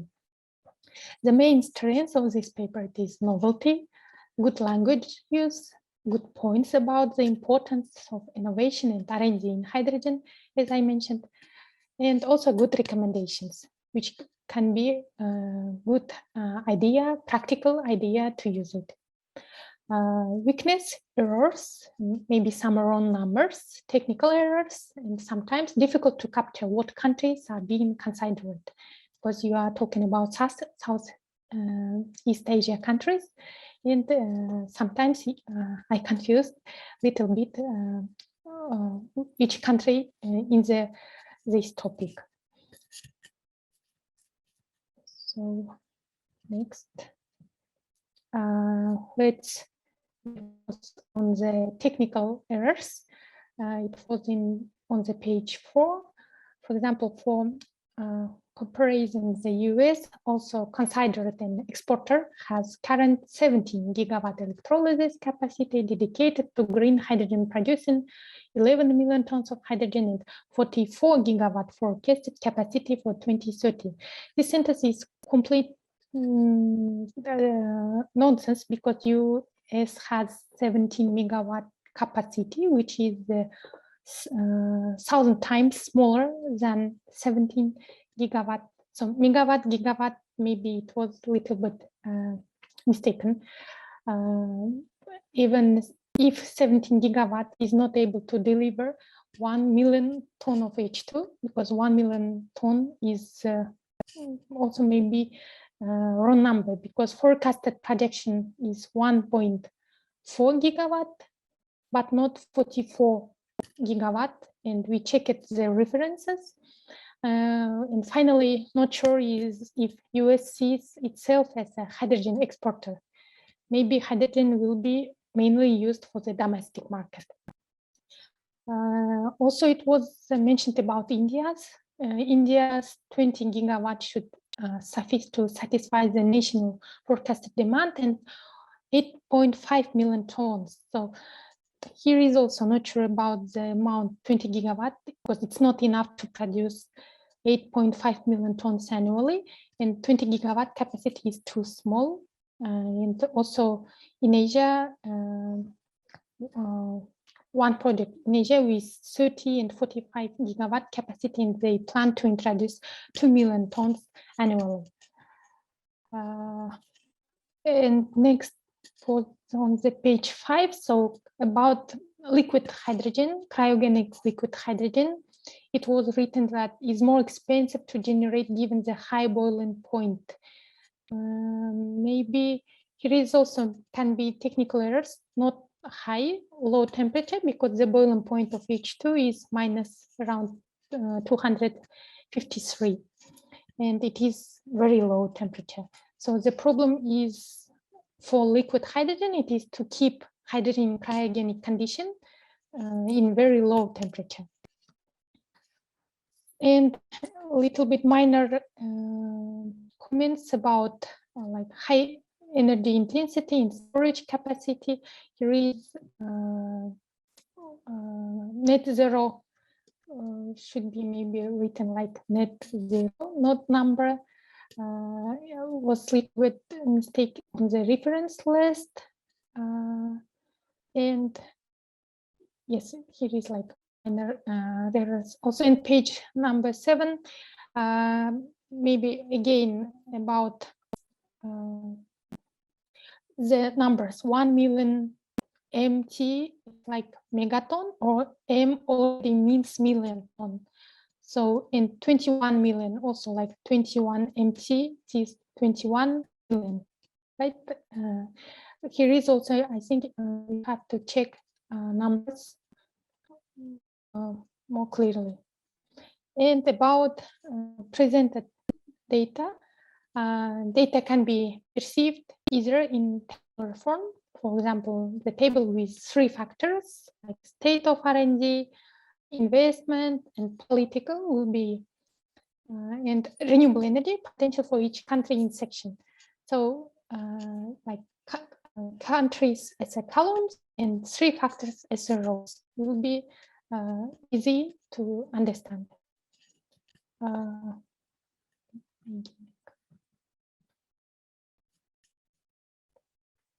And from our side, recommendations related to structure of the paper, because as mentioned before, the table with the list of countries and short summaries on hydrogen policy aspects could provide a much greater and faster understanding, and double check numbers with references, because some critical mistakes were found, and it is better to open references and check number again. Mainly, this is like summary of this paper with recommendations and suggestions. But if we see in the overall, it is very interesting paper. I really liked it because I also found for myself good ideas, as I mentioned before, especially related to R&D, because it is, I think, very important topic for develop to establish hydrogen technologies. So thank you very much for attention. Thank you very much, Salu. I think your comments are well received. I just want to add something to the audience for, Salu. She currently working in the working as the acting head of the Hydrogen Energy Competency Center of the Hydrogen Technology Research Laboratory at KMG Engineering from Kazakhstan. She used to study in Japan and a lot of experience in the hydrogen, as she mentioned, that's her interest as well. So without any further delay, I think I would like to check any questions from our audience before. Oh, I saw Dina raise your hand. Dina, please. Thank you very much. Yeah, very interesting paper and also very interesting discussion. Thank you both, Livia and Saulia. I have two questions. So first, Livia, you said that maybe I didn't understand correctly. You said India is the only one country in Asia with hydrogen policy, or what was a slide with something? So maybe you can clarify. Okay, you said something only one in Asia. Yeah, and then another thing you mentioned that when you did the checking countries' documents, you said these countries had number 1 point was demand projections. So I'm very interested in that because I think that's what matching what Saulia told earlier in her presentation in the morning. She said they're asking question, what is first, chicken or egg, right? Demand first or supply first?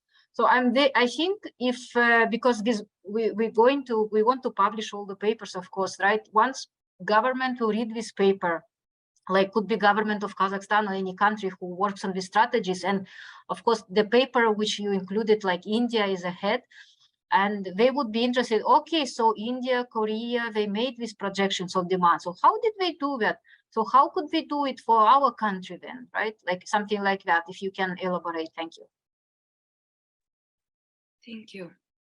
So regarding India, I meant India being the only country with a governmental commitment and a more full-fledged policy compared to other countries in South and Southeast Asia, not in Asia as a whole. Regarding demand projections, I agree. I think it is kind of a circular causation, because I think for India currently they're using gray hydrogen. They're using 6 megatons for I think fertilization, but that is still higher than their I think some recommendations for targets.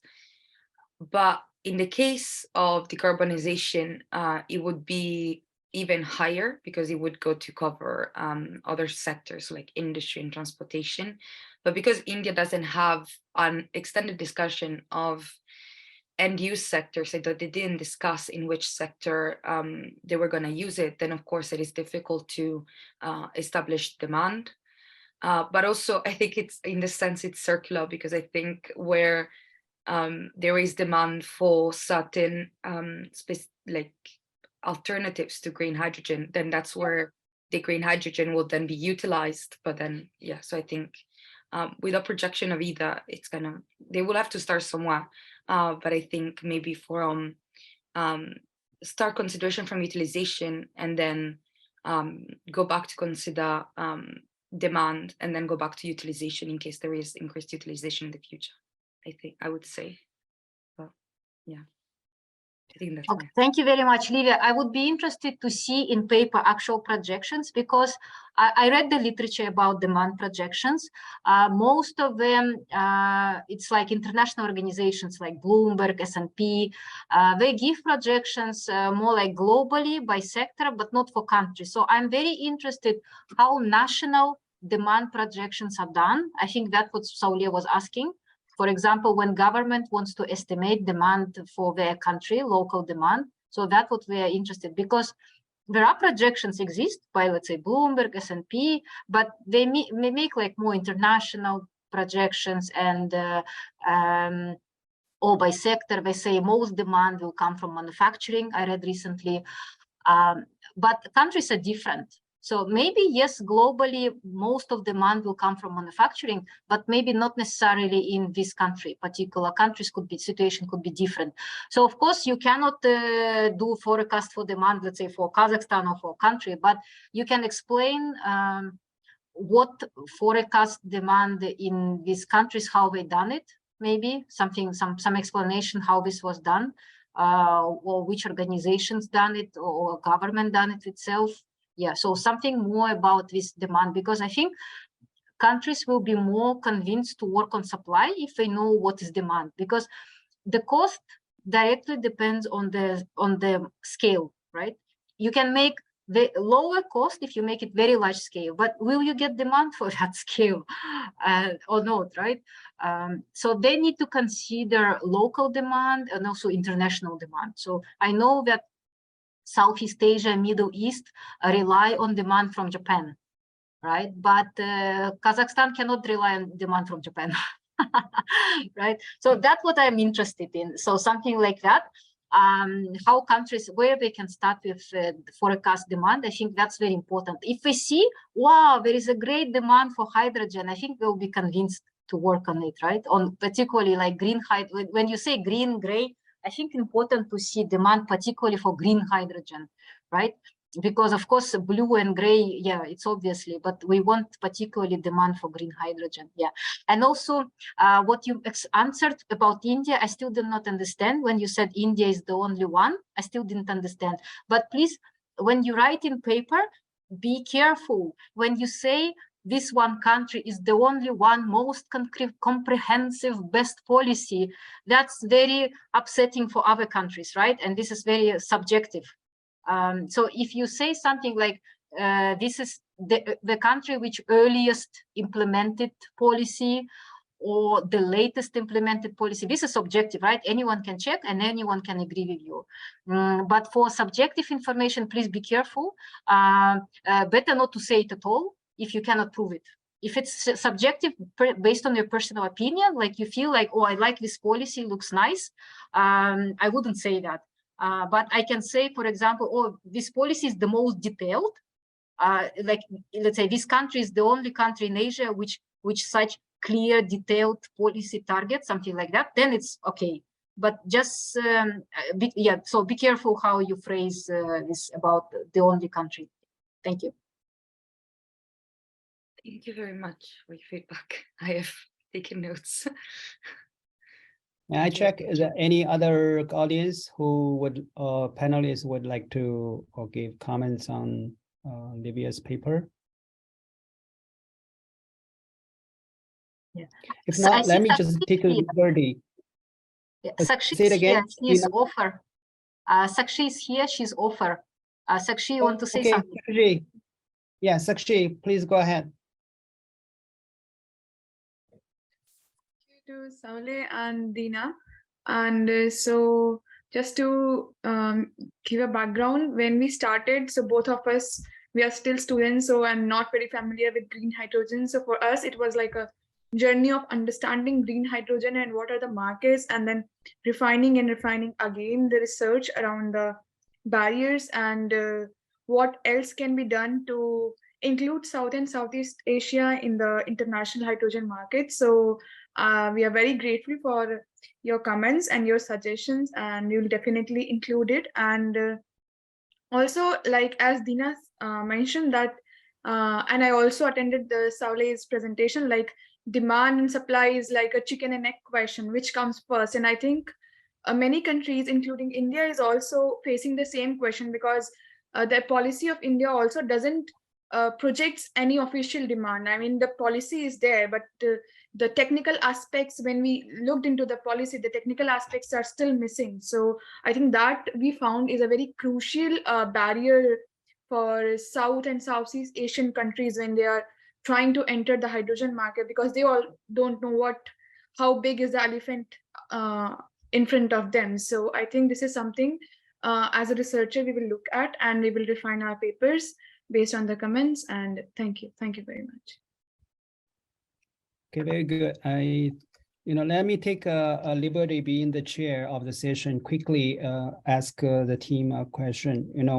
After here the presentation, I would like make two suggestions, actually comments or suggestions. First of all, similar to the colleagues, demand and supply.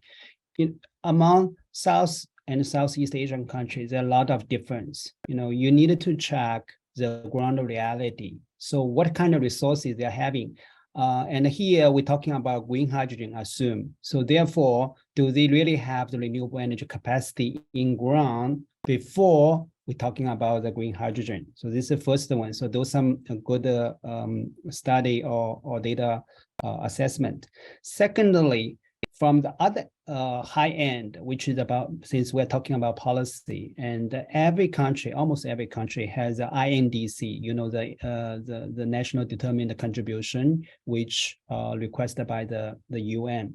So check their national level document, see if the green hydrogen is part of their policy or not.